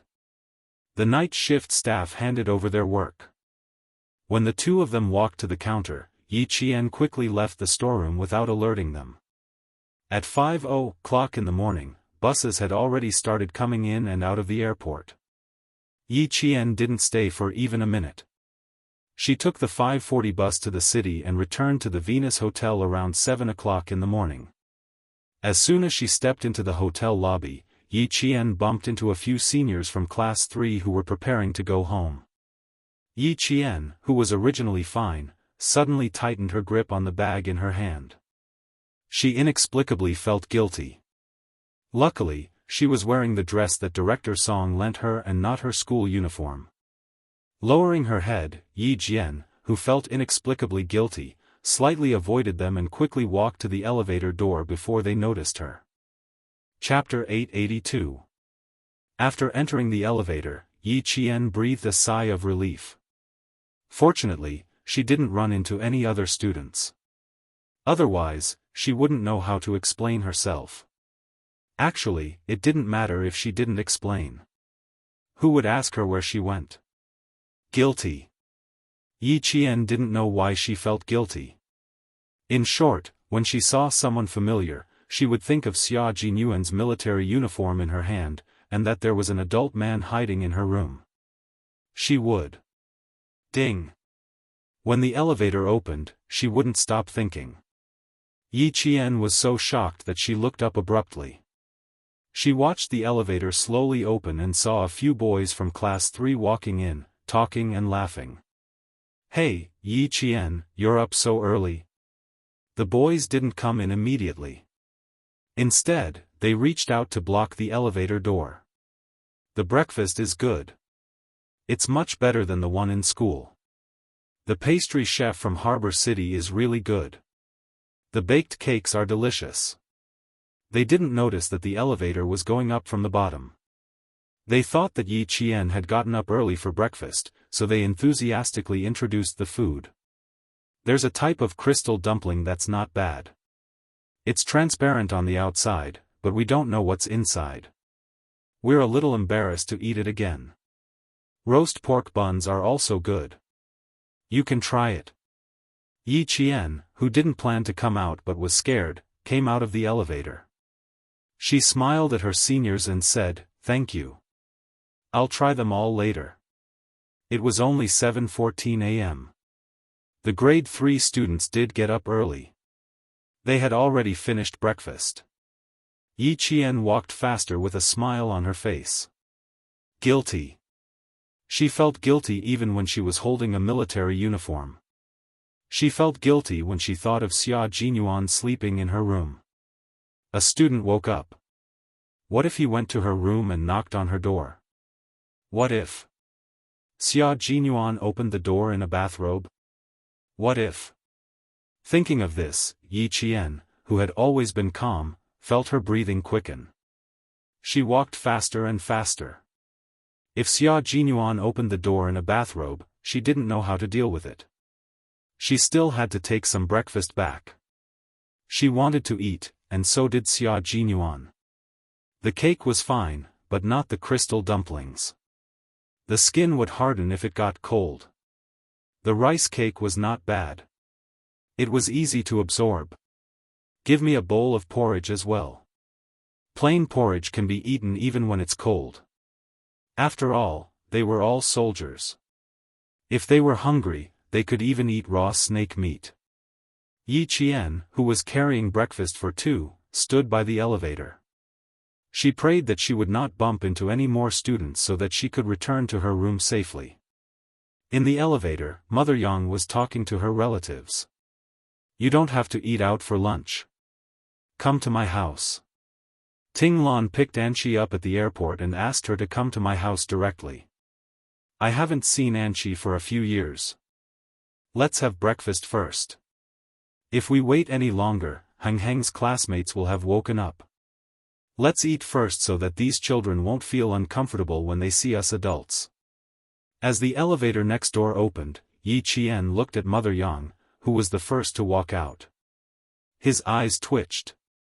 The more one was afraid of something, the more likely it would happen. Mother Yang was very happy to see Yi Qian, especially when she saw that Yi Qian was wearing a traditional dress. There was a smile in her eyes and she laughed out loud. "Good morning, Xiaoyi. You're so beautiful today. Auntie almost didn't recognize you." She then said to her relatives, "Don't you think she's prettier? She's wearing a school uniform and a long dress. She's obviously the same person, but I still like Xiaoyi in a long dress. She's so beautiful that it makes people's eyes light up." Chapter 883. The relative standing next to Mother Yang looked at Yi Qian with a smile. "Wasn't this the girl who played darts last night? It was said that her grades were the best in school. Last night, Heng's classmates talked about her the most." At this time, Yi Qian's heart was beating like a drum. He tightened the bag containing Xia Jinyuan's military uniform. After being praised by Mother Yang, his face began to turn red. Feeling guilty and nervous, she could only try her best to maintain the smile on her face and not reveal anything strange. When the relative of the Yang family saw the little girl blushing after being praised by the adults, he smiled kindly and joked, "Look, you've made the little girl shy. Alright, she still needs to go back to her room for breakfast. Stop praising her. It's not too late to praise her after breakfast." Amidst the laughter of the relatives, Mother Yang's gaze fell on the breakfast that Yi Qian was ringing. "I like Xiaoyi when I see her. She's natural and capable. She's a good child." Then she said to Yi Qian, "I'll ask the waiter to send it to you. Don't ring it yourself." Last night, she talked to old Yang in bed for a while and felt that it was a good idea to recognize Xiaoyi as a goddaughter. It would make the Yao family wary. Looking at the Yao family's behavior last night, even if she didn't like to fight with others, she still felt a chill in her heart. They had no principles at all. Old Yao and his wife were the main culprits for Xiao Jing's current personality. They were the ones who harmed Xiao Jing, but they didn't even know it. Yi Qian just wanted to leave quickly. He smiled politely and said, "No need, Auntie. There isn't much food. Thank you. You're being too polite with Auntie again. The elevator is here. Go back to your room and eat first. I'll ask Yangheng to come find you later." Last night, she said that she would let Xiaoyi come to her house for lunch. Now that she had to treat Ting Lan's family, she could only postpone it to tonight. Mother Yang smiled and said. In her heart, she was thinking about inviting Yi Qian to her house for lunch tonight. How could she ask Yangheng to find her later? Yi Qian quickly said, "Auntie, I have something to do later. I'll leave first. Last night's incident is over. I'm fine here. Thank you for your concern." She glanced at the elevator floor number from the corner of her eyes. There was one more floor. It was a long wait. Leaving so early? Then you go back to your room and have breakfast. Just as the elevator arrived, Mother Yang smiled and said, "Go in quickly. It's late and breakfast is already cold." Watching Yi Qian say goodbye to her as he entered the elevator, Mother Yang's eyes had a warm smile. This child was afraid of troubling her family. In fact, in the end, it was Yangheng who had implicated this child. That brat Jing saw that she was close to Yangheng, and that was why she kept picking on Yi Qian. In the end, that brat Jing's heart was rotten to the core. Through the slit of the slowly closing elevator door, Yi Qian saw Mother Yang and the others leave while talking and laughing. The door hadn't closed yet. Yi Qian's whole body leaned against the cold metal surface of the elevator. There was a small amount of sweat on the tip of his nose. When the elevator stopped at the correct floor, Yi Qian stepped out of the elevator. She took a deep breath, and then, she held her breath all the way to her room. She took out her card and swiped the door. She didn't meet any classmates and finally came back smoothly. She wasn't nervous at the scene of the car accident. Returning to the hotel, she was nervous like a thief. Sure enough, as long as it was something related to Captain Xia, she couldn't let go of herself. Her heartstrings were stretched taut. The room was very quiet. There was no sound at all. After gently closing the door, Yi Qian walked in with light footsteps. She finally managed to catch her breath. Her breathing tightened again, and her face inevitably turned red again. Chapter 884. He actually maintained the same posture as when he left a few hours ago. He didn't move an inch and just covered his face with her clothes. What kind of habit was this? He even covered his face with someone else's clothes. After putting away the breakfast, Yi Qian, who had originally wanted to take off his clothes, took 2 steps forward and hesitated. She raised her hand and gently patted her slightly flushed face. She took out his military uniform and walked into the bathroom. He didn't wake up even when she came back. It was obvious that he was really tired. Forget it, let him sleep. When Yi Qian turned on the water, she lowered the volume to the minimum for fear of waking him up. She didn't immediately wash the clothes, but turned on the shower head and washed her hair. Her hair was stained with blood. Other people didn't smell the blood, but she smelled it all the way back.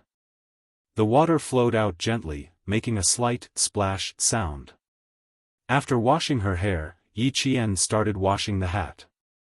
She washed the military uniform until there wasn't a trace of mold. Yi Qian used the bath towel to soak up the water again, then began to dry himself with the hair dryer. She dried herself in the bathroom from 7 in the morning to 8:30 in the morning. Only her shirt wasn't dry. She hung the jacket and pants neatly on the hanger, then placed the tie together and hung everything on the hanger. Her movements were light and silent. She didn't wake up Xia Jinyuan, who had been sleeping for 4 days and 4 nights. Xia Jinyuan, who had used Yi Qian's clothes as a blindfold, slept soundly and peacefully. This was because there was a girl beside him. She had stood firmly and fearlessly by his side on a rainy night and said softly, "The relationship between the people and the people is thick in water. Comrades in the military, occasionally, as civilians, we can also be your shield. Protecting us is your unshakable responsibility, so please allow me to contribute my meager strength to you." She knew to stand up bravely to protect him at such a young age. Now that she was a qualified reservist, he believed that she would protect him. The room was filled with her sweet scent, the bed was filled with the warmth of her body, and the tip of his nose was filled with the faint fragrance that belonged to her. These special effects, medicine, that allowed him to relax made him fall asleep on the bed, unwilling to wake up. He had to give up on sleep as soon as possible. If K7 still couldn't contact his team by today, then he and G3 would return to the battlefield to search for their missing comrades after completing the mission in the southern province. Outside the room, Yangheng had a good night's sleep. His hair was wet, and he looked as handsome as a model in his blue and white striped uniform. He knocked on the door. "Yi Jian, are you awake?" It was time to go down for breakfast. Breakfast is no longer served after 9 o'clock, so we can only eat outside. There were already students coming and going in the corridor. Some of them were carrying their backpacks and preparing to go home after breakfast. Some of them were still sleeping, like Wang Jin and the others. They had been singing and playing until 2 o'clock in the morning last night. How could they get up now? They were all sleeping soundly. Yang Heng, who had also slept until now, didn't know that his mother had already met up with Yi Qian. Hearing no sound from inside, he knocked on the door again and smiled. "You're still not up yet? Yi Qian, don't sleep anymore. Get up, get up." Yi Qian, who was drying his shirt in the bathroom, heard the knocking on the door.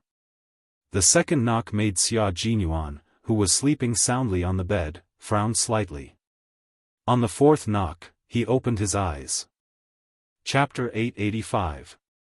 His face was covered by the clothes, and his breath was filled with Yi Qian's natural fragrance. Xia Jinyuan blinked and lifted the clothes covering his face. When he saw whose clothes it was, he couldn't help but chuckle. He had a habit of covering his face with clothes or towels when he slept, but he didn't know when he had covered his face with Little Fox's clothes. No wonder he slept so comfortably. "Yi Qian, are you up?" A young boy's voice came from outside.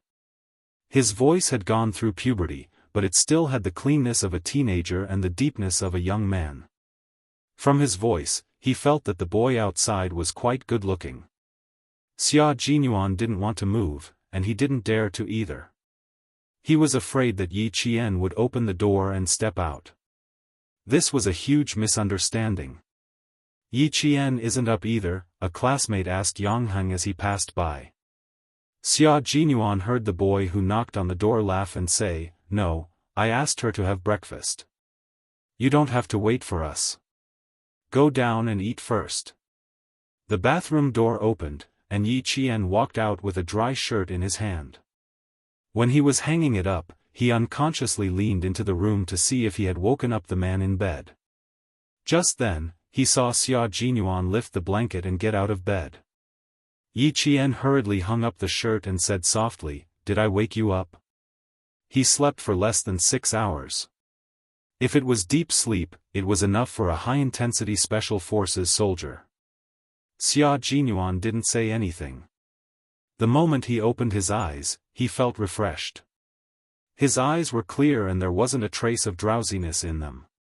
He didn't look like he had slept for a few hours, but more like he had exercised for a few hours. Now, his clear eyes were staring at Yi Qian. They were quiet and deep like an ancient well. As Yi Qian spoke, ripples appeared in the ancient well. Light floated in the depths of the well. Yi Qian was confused by his gaze. Dai Qing frowned. "What are you looking at? You're so strange. What are you looking at?" Xia Jinyuan was naturally looking at Yi Qian. At this moment, he only had eyes for Yi Qian. He knew that his little fox was not bad. No, it was not just not bad. It was just that when he first saw her, he felt that she was a stunning beauty. Her beauty was not just the frivolous beauty of a gorgeous appearance, but a simple beauty that had been accumulated over time. She had a connotation that could withstand the test of time, and even more so, she had the tenacity to withstand tempering. She, who was already so beautiful, suddenly changed out of her blue and white school uniform and wore a long dress with ethnic characteristics. She stood gracefully in front of him.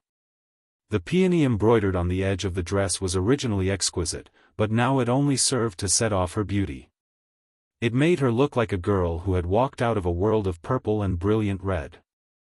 She suddenly appeared with an enchanting charm, and in an instant, she had bewitched him for the rest of his life. The dazzling beauty remained in his eyes for a long time. He said, "I'm looking at you. I'm looking at you. When I look at you, I see that there is no one else in your eyes. When I look at you, I see your heart and engrave it in my heart." Xia Jinyuan's gaze slowly moved down from her face to her slender waist. The corners of his mouth lifted slightly. He said, "I see a little fox who has become a spirit. She's so beautiful that my heart is still racing." Xia Jinyuan. His straightforwardness made Yi Qian's white jade-like face turn pink. She glared at the man who had started teasing her the moment he woke up. Yi Qian turned around and prepared to take out the military uniform that he had just hung up. Chapter 886. Knock, knock, knock, the sound of knocking came again. Xia Jinyuan then remembered that there was a boy standing outside the door. He looked at Yi Qian, who was blushing because of his praise, and pointed at the door, then gently made a hand gesture, to tell her that there was a boy outside looking for her. Yi Qian's expression immediately became serious. She pursed her lips and said softly, "Why didn't you say so earlier? I wanted to tell you when I woke up, but I didn't see a little fox suddenly appear, so I forgot." Xia Jinyuan looked at Yi Qian, whose body had stiffened. Not only did the smile on his thin lips not fade, but it also deepened. Last night, she didn't want her classmates to see him, but now, what's going to come will come. "Little fox, how do you explain having a grown man in a bathrobe in your room early in the morning?" Yi Qian saw that he could still smile and gritted her teeth. Sure enough, she couldn't go on a date with Xia Jinyuan, in a place where she knew many people, and she definitely couldn't leave him to sleep in her room. Now, she was flustered and felt guilty. In her 2 lifetimes, she had never been alone with a man in a hotel. In her 2 lifetimes, she had never had so many classmates come to look for her. Moreover, when they came, there was a man in a bathrobe in her room, revealing a large portion of his muscular chest. "Clothes, put on your clothes properly." Yi Qian pointed at his chest and glared at him with her dark eyes. "You're no different from being naked right now. Fasten the belt of your bathrobe." Captain Xia's complexion was the same as hers. No matter how much the wind blew or the sun shone on him, he was still very fair. The light at the entrance was a spotlight, so she could clearly see the beautiful lines of his chest muscles. His sexy chest muscles were so tight that she could feel the shocking explosive power hidden in his body. I'm in the room, and he's outside. What are you afraid of? Xia Jinyuan looked at her anxious expression, and his thin lips curved even more seductively. He chuckled and said, I'm clearly wearing a bathrobe. Why is it no different from being naked in your eyes? Little fox, do you have X-ray vision? Can you see, under the bathrobe? Yi Qian took a deep breath and walked up to the man who was so muddle-headed that he wanted to punch him. His hands reached for his waist. She had to tie his robe for him. She could feel his hot breath above her head. She was sure that if she looked up now, she would only see her figure in those unfathomably dark eyes. Because, even if she didn't raise her head now, she could feel his deep gaze on her body, not a single trace of his gaze away. She pulled the loose belt of his bathrobe into her hands and fastened the Yi Qian tightly with her lips pursed.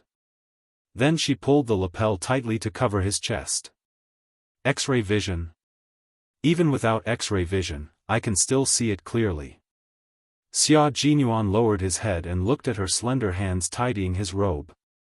She was obviously nervous, but she still pretended to be calm. He teased, you can see clearly even without underwear? Before the smile on his handsome face disappeared, Yi Qian's head mercilessly bumped into his chin, and almost bit off his tongue. As he gasped in pain, Yi Qian raised his hand and smiled innocently. Sorry, I didn't do it on purpose. If she didn't do it on purpose, then she did it on purpose. Xia Jinyuan rubbed his chin and said in a gentlemanly manner, I know. You were able to gently soothe my brows when I was sleeping. How could you bear to hurt me when you care so much about me? Chapter 887. Yi Qian didn't say anything. His face was red and his teeth were chattering. She had never been Xia Jinyuan's opponent when it came to these kinds of things. Why should she make things difficult for herself? She had to endure it for now. When she grew up, she wouldn't have to be so cautious anymore. Major Xia, just you wait. When do you plan to open the door? Don't let your senior wait too long. Major Xia Jinyuan's jaw hurt, but his heart was filled with sweetness. He stood in front of the door and pushed it open. She could see him standing in the middle of the hallway.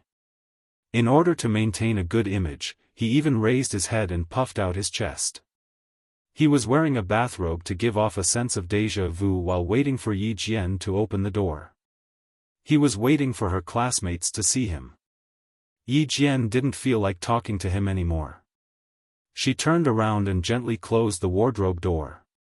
Then, she quietly went back to the bathroom. She scooped some water and wet her face. Then, she walked out with a towel to wipe her face. Good Lord, he was still standing straight in the middle of the hallway. He didn't seem to have any intention of moving. She pushed him all the way into the room and pushed him towards the corner of the wall. Stand still and don't move. Future boyfriend who can't see the light of day. Future boyfriend who can't see the light of day, that was a problem. He watched as she took 2 steps, then turned around to check if he was standing in the corner. Her cute behavior made Xia Jinyuan rub his aching chin and laugh until his chest trembled. She was really a pure little fox. She was like a piece of white paper. In the future, every stroke of her would be left behind by him, Xia Jinyuan. She was 17 years old and didn't understand much. When she grew up, she wouldn't have to hide her feelings anymore. It was almost time for the little fox to rebel. Then, before that, he had to work hard to fill in the color of a man named Xia Jinyuan in her pure white world. He had to make sure that only he existed in her world, and only she existed in his world. Xia Jinyuan only loved Yi Qian, Xia Jinyuan only wanted Yi Qian, and Xia Jinyuan only had Yi Qian in his world. It was that simple. Everything he did, said, and presented now was the real Xia Jinyuan. On the battlefield, Xia Jinyuan was a strict and cold man. In real life, Xia Jinyuan was a little rascal, a silly Xia Jinyuan who liked to tease his loved ones. Little Fox could see what kind of man Xia Jinyuan was in his military uniform, and what kind of man Xia Jinyuan was without it. This was the real Xia Jinyuan. He needed her to get used to the Xia Jinyuan who lived a different life from the one on the battlefield. He needed her to know that he never hid anything from her and that he always stood by her side. Jianghu was about to leave when he heard the door unlatch. He turned around and saw Yi Qian standing at the door after washing her hair. Jianghu smiled brightly and said, "Good morning. Have you had breakfast? When are you leaving?" "Good morning. I was just about to pack up and leave." Yi Qian, who pretended not to hear him while washing her face, looked at him calmly. There was a grown man in the room, so she had no choice but to open the door a little and use her body to block him. Yi Qian gradually accepted this version of Xia Jinyuan. Even when she was teased helplessly, Yi Qian never got angry. Sometimes, she even felt guilty. Because the real Yi Qian was hiding a huge secret. Jianghu didn't expect that there was a grown man in her room. Seeing that she was about to pack up and leave, he smiled and said, "That's fine. There's a bus at the hotel entrance that goes to the school. You can take it back." Chapter 888. Also, my mom said yesterday that she would like to invite you over for lunch today, but she has to go back on her word. My cousin is back in the country, so lunch will be a family gathering. If he didn't mention it, Yi Qian wouldn't have taken it to heart. He hurriedly said, "It's okay, it's okay. Your mom is too polite. I can't find you on Saturday and Sunday. You should thank Auntie. We know we can't find you on Saturday and Sunday. I'm going for breakfast. See you on Monday. See you on Monday." Yi Qian's calm expression did not arouse Jianghu's suspicions. After he left, Yi Qian closed the door and leaned against it, letting out a long sigh. She was so nervous that her palms were sweaty. Xia Jinyuan looked at her nervous expression and couldn't suppress the smile on his handsome face. "Don't worry. Even if your classmates come in, I will beat them to it." Before he could finish his sentence, there was another knock on the door. Xia Jinyuan's smile disappeared. He quickly walked towards Yi Qian and quickly went into the bathroom. The two seniors' voices came from outside. "Junior Yi Qian, are you done packing? We just bumped into Jianghu. He said you were going back to school, so we can go back together." Sure enough, one shouldn't feel guilty. The more guilty one is, the more afraid one is. Yi Qian opened the door for the second time and explained that he wasn't going back to school. Only then did he successfully send the two seniors away. "It's not a safe place. We have to leave immediately." Xia Jinyuan came out and tried hard to hold back his laughter. He looked at Yi Qian seriously. "Otherwise, I'm worried you'll be so nervous that you'll cry." His little face was as red as an apple. His expression was tense, as if he was afraid that something would happen. It was cute no matter how he looked at it. Yi Qian could tell that he was trying hard not to laugh. He glared at him, opened the wardrobe, and took out a blow-dried military uniform. "What's not safe?" "I'm nervous because you're wearing a bathrobe. I'm still a student. If they see a man in a bathrobe in my room, I won't have the face to go back to school." Originally, there was nothing wrong, but once he saw it, regardless of whether there was a problem or not, it became a problem. "Put on your clothes. I can even open the door now." Yi Qian took out his military uniform and shirt. When he looked up, he saw Xia Jinyuan staring at him with a deep and pitiful gaze. Yi Qian paused and took a step back. "Why are you looking at me like that? Hurry up and get dressed." His voice was steady, but it was a little soft.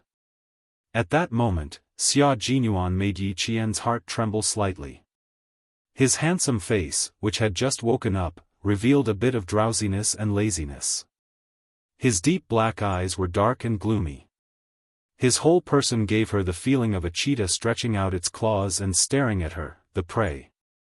You change into your clothes. We'll leave after you change. Her breathing was a little tense. He could feel that she was a little nervous. Xia Jinyuan walked over and took the clean, fragrant military uniform. His gaze was locked on her face and did not move at all. After I fell asleep, you immediately went to the airport? Didn't you say that you didn't have any clothes? Then the only thing I could think of was to get your military uniform back. His expression was very calm. It was impossible to tell why his eyes had suddenly darkened. Yi Qian, who was trying to figure out what was going on, was also certain that he had not touched any sensitive nerve. Everything was very natural. Chapter 889.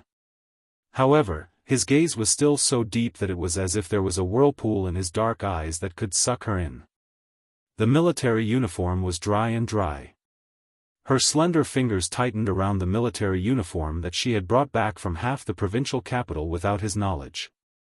There was a feeling of solidity in her heart, as if the whole world was filled with solidity. There was not a single empty space that was filled by her at this moment. It seems like I slept too deeply. I didn't even know when you left or when you came back. Xia Jinyuan said softly. His calm tone did not change.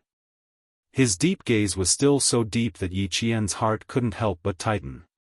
He came over at 3:30 in the morning.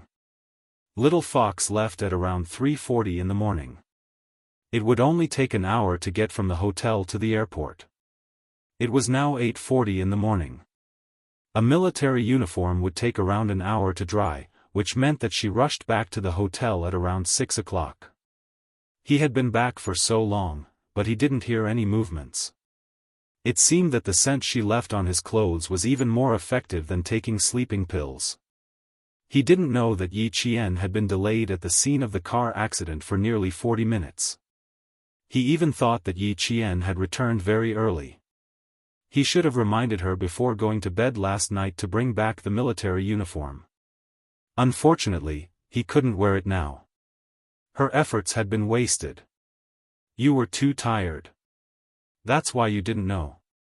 You look a lot better now. Hurry up and change. Why are you still standing there? Yi Qian said uneasily as his gaze on her became more and more intense. She didn't know if it was because he had just woken up, but he was standing in front of her with a casual laziness. Even a casual raise of his eyebrows was sexy. Her heart was beating a little faster. Could he not be so sexy? Could he not look at her like that? Could he hurry up and change? Xia Jinyuan looked at the girl who was working for him quietly. She was nervous because of him and blushed because of him. His world was not only filled with satisfaction, but it also made his heart throb. He took a step forward, and Yi Qian immediately retreated to the door. His dark eyes widened, and he looked at Xia Lei warily. At the same time, he maintained his calm and said seriously, "Captain Xia, this is a hotel. There will be students outside looking for me at any time. Don't do anything rash. Act recklessly." What did she mean by messing around? But why was it that every time the little fox was alone with him, she would always have that, "What are you trying to do?"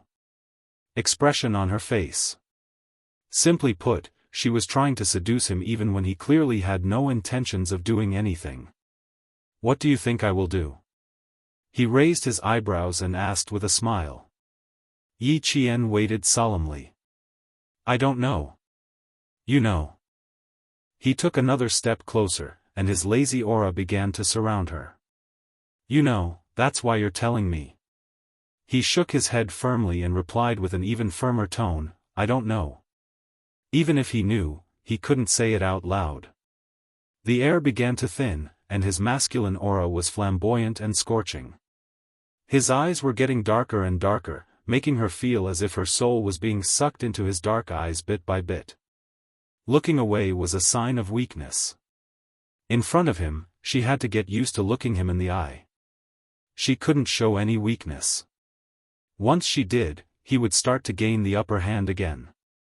Actually, I told you a long time ago. Captain Xia also reminded you that the more you reject me and resist me, the more I will cling to you. Look, you're resisting me right now. It's hard for me not to mess around with you or not to do anything to you. Chapter 890. He chuckled as he approached her step by step. It wasn't the kind of approach that would make Yi Qian want to run away, but the kind that would make her afraid of losing herself in his gentleness. Little by little, as light as silk, he approached her. Before she realized it, he would entangle her more and more, until she couldn't escape and was completely trapped in his gentle net. This feeling made Yi Qian panic. She didn't know what to do. She could trust him, trust that his deadly gentleness gave her a sense of security. We can't do anything right now. Don't forget, we have an agreement. We have to get to know each other first before we interact. This is our agreement, Captain Xia. I don't think you'll forget it. He was so close that her mind was a little confused. Her heart was messed up by his breath and his gentleness. Yi Qian secretly took a deep breath to calm her flustered heart. She looked up at the man whose entire body was wrapped around her. She saw her tiny figure in his eyes and also saw the faint smile in his eyes. She pursed her lips and said calmly, "Also, you're right. I shouldn't resist. This will make you want to conquer me." It seemed that his nearness made her panic. Very good, there was only panic and no fear. Xia Jinyuan's smile deepened. His handsome face looked as lazy as if he was drunk. His smile had the sexiest charm of a man. But I really like your resistance. Because even though you're resisting me, you're also accepting me. There were still 2 years left in high school. She had enough time to accept his approach, because every time they met, he would make their relationship better. Just like now, she only felt panic and no fear. This was enough to show that their relationship had been improving. Yi Qian, whose thoughts were exposed, raised her hand and gently rubbed her tense forehead. She had indeed been accepting Xia Jinyuan despite her resistance. Did accepting him mean that she needed to confess her mystery to him?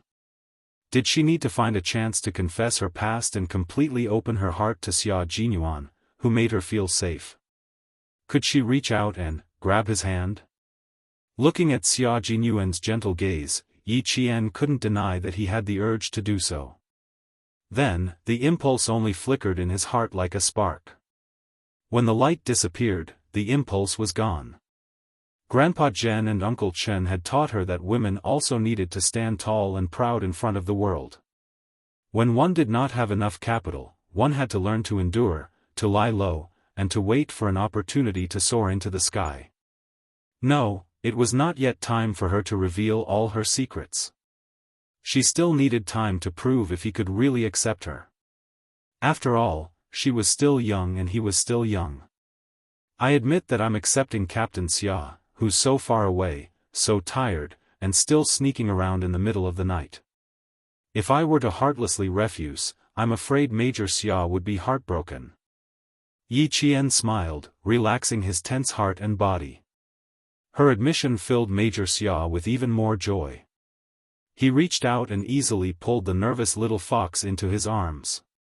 He smiled and sighed. Getting along with people is a process of acceptance. I said before that I would wait for the day when you would accept me. I will wait for that day to come. That little head of yours likes to think too much. You actually asked me what I wanted to do. Little fox, your question is full of hints to a man. You're hinting at what I can do. Chapter 891. Yi Qian bit his shoulder, but couldn't bear to bite his flesh, so he could only vent his anger by rubbing his bathrobe with his teeth. You always have so many excuses in front of me. You barged into my room in the middle of the night, can't I ask you what you want? She couldn't even bear to bite him. Xia Jinyuan's thin lips curved even higher as he gently hugged Yi Qian, who was gradually relaxing in his arms. He chuckled softly and sighed. Of course you can ask. I like it when you ask me. You went to pick up my military uniform at 3 in the morning. Little fox, you're really good at taking care of people. What should I do, little fox? It's getting harder and harder for me to let go. Yi Qian's expression was extremely unnatural. Hugging and hugging. Ever since they kissed in the army, he had become more and more presumptuous. Xia Jinyuan, I think we should sit down and talk. How about this? She wasn't used to it and felt particularly embarrassed, but she didn't resist his embrace. She wasn't pretentious either. Anyway, it was. No. Good. Will. Think. Xia Jinyuan hugged her very comfortably. The girl in his arms was delicate and soft, and she even secretly did things for him. He couldn't tell from her expression that she was tired, but she was naturally considerate. That's right, she was considerate. Considerate that made him happy. If it's not like this, then what is it? He asked softly. His voice was as deep as the sea, and his breath blew by her ear. Yi Qian gritted his teeth and made a huge decision in his heart. This decision really shocked Xia Jinyuan. She actually hugged his neck and took the initiative to kiss him. She even kissed his lips. He was stunned for half a second, and naturally, he couldn't help but loosen his grip on her. A second ago, he was still in shock, but in the next second, he lost her in his arms along with the kiss. The person in his arms nimbly escaped from his arms and raised her eyebrows proudly. You've hugged me, and kissed me. Captain Xia, can you change your clothes now? I still want to go to the regiment to start training in the afternoon. The injury on my arm has been recuperating for half a month. If I don't train now, my skills will become rusty. If he were to find a man from the special forces as a boyfriend, he would need to prevent him from sneaking into the room in the middle of the night. If he were to find a woman from the special forces as a girlfriend, he would also need to prevent her from kissing him. However, she had already nimbly escaped from his embrace. When a male soldier faced a female soldier, or a special forces soldier faced a special forces soldier, this kind of love was a love that could run together and compete together. It was a love that was evenly matched. Xia Jinyuan smiled helplessly. I didn't even feel like it was a kiss and it was already over. His slender fingers gently caressed her warm lips as he raised his eyebrows and said meaningfully, why don't we kiss for a while more? Let me feel it again. It wasn't easy for him to escape, so how could he possibly go back? Yi Qian rejected him with a smile and used his eyes to signal him to quickly go into the bathroom to change. You're not wearing your school uniform, but you're wearing such a beautiful dress. Then. Xia Jinyuan put the military uniform back into the wardrobe and said with a smile, I'm not wearing my military uniform today. I'll wear casual clothes. He glanced at the breakfast on the cabinet in the entryway and said, I'll wash up first. You can watch TV while eating breakfast. How about the international news channel? Although you're in school now, since your current goal is to enter the military academy, you should also pay attention to international news. Chapter 892. He picked up the breakfast that Yi Qian had brought over and placed it on the coffee table. Under her slightly serious gaze, he said casually, the morning news is over.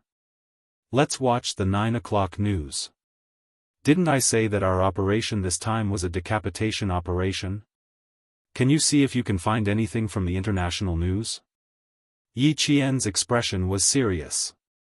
Xia Jinyuan, this is the second time you've mentioned your operation, and you haven't forgotten the top 10 confidentiality rules.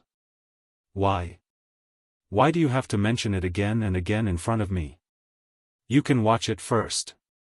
Okay, this is the channel. For this operation, he had to let her understand it step by step. He wanted her to watch it first. What she saw was always more realistic than what others said. He wanted her to watch it more and analyze it based on what he said. He also wanted her to be able to immediately ask questions that were beneficial to her analysis. Looking at the news, with her intelligence, she might be able to figure out what the operation this time was related to and what it was for. Yi Qian and the others didn't have the opportunity to watch TV at school. In 1997, the provincial No. 1 middle school didn't have a TV in every classroom. The only TV was placed in the auditorium and no one dared to sneak in to watch it. Yi Qian sat on the sofa with a heavy burden on his heart. He watched as Yi Qian turned on the TV and switched to the international news channel. I don't know if it's available. Take a look. I want to call Ho Zi. Okay. Yi Qian nodded and watched the international news carefully. From the corner of his eye, he saw Xia Jinyuan take his phone and go to the bathroom to make a call. Ho Zi was still on the 23rd floor. He had just come back from a swim and was only wearing a pair of tight black swimming trunks. At 37 years old, he maintained his body well. From his tight abdominal muscles, it was obvious that he paid a lot of attention to exercise. He picked up the phone and said, "Hello." His expression gradually became serious. So this is the cooperation with this territory. Okay, I'll send the clothes to you in half an hour. I'll take you directly to pick the goods. Ho Zi loved Xia Jinyuan because he loved him. Moreover, the other party was worthy of his help. Today, if Xia Jinyuan had asked him to bring a gun to help, Ho Zi would have agreed without hesitation. Xia Jinyuan couldn't help but raise his eyebrows at such a straightforward answer. He said with a faint smile, "I killed someone overseas and fled back to the country. Brother Zi, I'm in big trouble. What am I afraid of? Who do you think you are? Killing people was not done for personal reasons. Alright, stop trying to scare me. Other than your sister, there's no one else who can scare me." Ho Zi smiled, her beautiful phoenix eyes filled with killing intent. She smiled and said, "Thank you." What's there to thank? He had two thanks. First, he was thankful that Xia Jinyuan thought of him at this time. Someone like Xia Jinyuan went overseas to kill people, and he killed people for the country. Since Xia Jinyuan could come to the southern province to find him after killing people, he had to help him. Helping Xia Jinyuan was equivalent to helping the country. Second, he was thankful that Xia Jinyuan gave him a good opportunity to start reshuffling the cards and wash away all the past. Xia Yiwei wanted to marry some bullshit designer. When did he agree? What was so great about studying abroad? He, Ho Zi, did not study for many years, but he was still doing well. He was still going to marry Xia Yiwei. The place to pick the goods is a little far, but you won't regret it if you go. Ho Zi was not afraid that Xia Jinyuan would find out where he hid the goods. So what if he found out? He did not take these goods out to endanger the peace of the southern province. It was just a hobby. He liked to collect them. Chapter 893. Xia Jinyuan knew that Ho Zi had weapons. It was normal for a gangster like him to have weapons. But he didn't expect that Ho Zi could say the word pick. He could tell that Ho Zi had a lot of goods just from this word. That's right, he wasn't afraid of having a lot of goods, but he was afraid of not having any. Zigu, you know the consequences if I go to your collection place. Although he wasn't afraid of Ho Zi having a lot of goods, some things had to be made clear. Xia Jinyuan's expression became serious. You know who I am. If I go, I will take your goods, but it's very likely that. Ho Zi took the towel from the bodyguard and wiped his hair with one hand. He walked towards the cloakroom with his phone in the other. Since I dare to take you there, why would I be afraid of you seeing my goods? I've known you since you were 16 years old. I've never given you anything that can be used against me in all these years. Even your sister can't find anything that can be used against me. Besides, you said that I'm helping you, but I know that you're helping me. You're helping me to reshuffle the cards openly. Zigu, I'm not afraid of you finding out. In fact, I should be thanking you. Besides, since you're asking me for goods, you must know that I have the goods. Given our relationship, there's no need to talk too much nonsense. If you want the goods or the people, just say the word. He had to help Xia Jinyuan now. Helping him was also helping himself. Ho Zi said casually. His tone revealed the decisiveness of a decision-maker. With just a few words, he decided on such a big matter. A gangster bringing a soldier to his own armory to pick out goods. Wasn't he courting death? If it was in the past, he would be courting death. But not now. This was an opportunity for Ho Zi. There were countless people who wanted to cooperate with this territory, and this opportunity was now in Ho Zi's hands. He would be a fool if he didn't seize this opportunity. Xia Jinyuan laughed. Xia Yiwei, you've completely won. You've really won. Based on his understanding of Ho Zi, he would definitely give him the goods if he asked, but he would never bring him to pick out the goods himself. As Ho Zi said, even Xia Yiwei didn't have any direct evidence of the person sleeping next to her. Why would the cautious Ho Zi suddenly think of bringing him to pick out the weapons? There was only one answer. Ho Zi heard what he said last night and used his actions to tell him that he had decided to give up his country for the beauty. Zi Gu, you decide. I need the goods urgently. I have to get them this morning. Xia Jinyuan didn't give Ho Zi a chance to reconsider. He didn't have time to wait. I'll send the clothes to you in half an hour. I'll be waiting for you in the underground parking lot of Venus Hotel. Ho Zi, who was getting some clothes for himself, had a relaxed expression on his face. He had to seize the opportunity to cooperate with this territory. If Xia Yiwei had the intention of marrying someone else, why would he need worldly possessions? Last night, every time he compared his current status to that of a fickle woman like Xia Yiwei, he realized that no matter how he compared himself, as long as he thought of another man sleeping next to Xia Yiwei, he would burn with anger. He couldn't wait to buy a ring and run to her to propose. I still have to do it one by one. I have to do it slowly. Suppressing the anger in his heart, Ho Zi's handsome face, which was so beautiful that it was close to a demon's, was not filled with a charm that made people's eyes linger, but with a gloominess that made people tremble. Xia Yiwei wanted to marry another man? No way. Chapter 894. It was 8:50 a.m. Yi Qian was focused on the TV. She wasn't curious about what Xia Jinyuan and Ho Zi were talking on the phone in the bathroom. It was 8:50 a.m., and there were still 10 minutes before the 9 o'clock a.m. news. The news that could be shown on TV had to be edited and reviewed before it could be shown. She never thought that she would be able to find out what mission Xia Jinyuan and the others were carrying out from the news. After hanging up the phone, Xia Jinyuan came out of the bathroom and said to Yi Qian, "Someone will deliver the clothes in half an hour. Let's go out for a walk then." Go out for a walk in half an hour? Then she wouldn't be able to watch the entire episode in detail. She just hoped that she would be able to find some clues from the trailer. Must we go out for a walk? Can't we go to the training ground? Yi Qian raised her head and looked at the man who had decided on the itinerary for the day. She frowned slightly and said, "Captain Xia, why do I feel like you're hiding something from me?" Xia Jinyuan raised his eyebrows and said, "We really can't go to the training ground today. As for what it is, watch the TV first. I have breakfast, right? I'm suddenly a little hungry."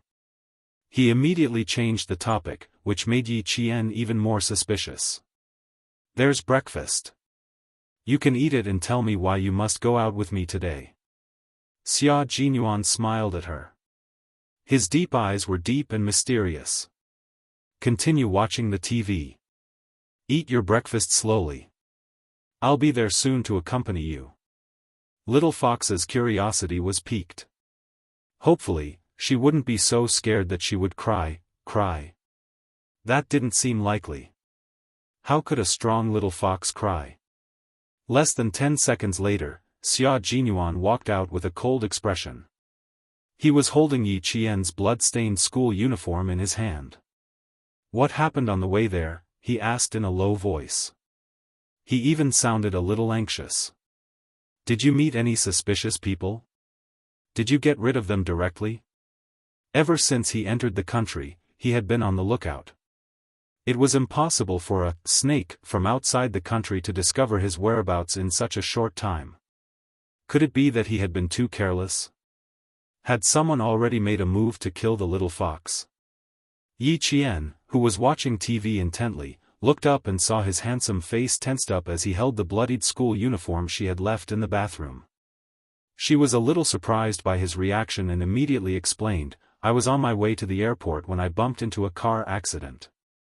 The blood on my uniform wasn't mine. It was the blood of the injured people in the car when I participated in the rescue." So that was the case. He was really frightened just now. She looked at the school uniform in her hand. Although the dried blood on it did not belong to Yi Qian, her heart sank. He didn't show any strange expression on his face and said with a smile, "So that's how it is. It seems that this car accident is very serious. You participated in the rescue and were stained with so much blood. It's pretty bad. I wonder how the driver is doing now." Yi Qian furrowed his brows when he saw that Yi Qian's brows had loosened after his explanation. Even his expression had relaxed a lot. What exactly happened to their team during this operation? Why were they still so tense when they were back in China? Also, did he just say that he met any suspicious people? Did she get rid of them directly? How could she get rid of anyone directly? No, it wasn't that she could get rid of anyone directly. There was someone who needed to be dealt with directly. Someone followed Xia Jinyuan back to China. Otherwise, why would he burn the clothes he wore that day on his way back?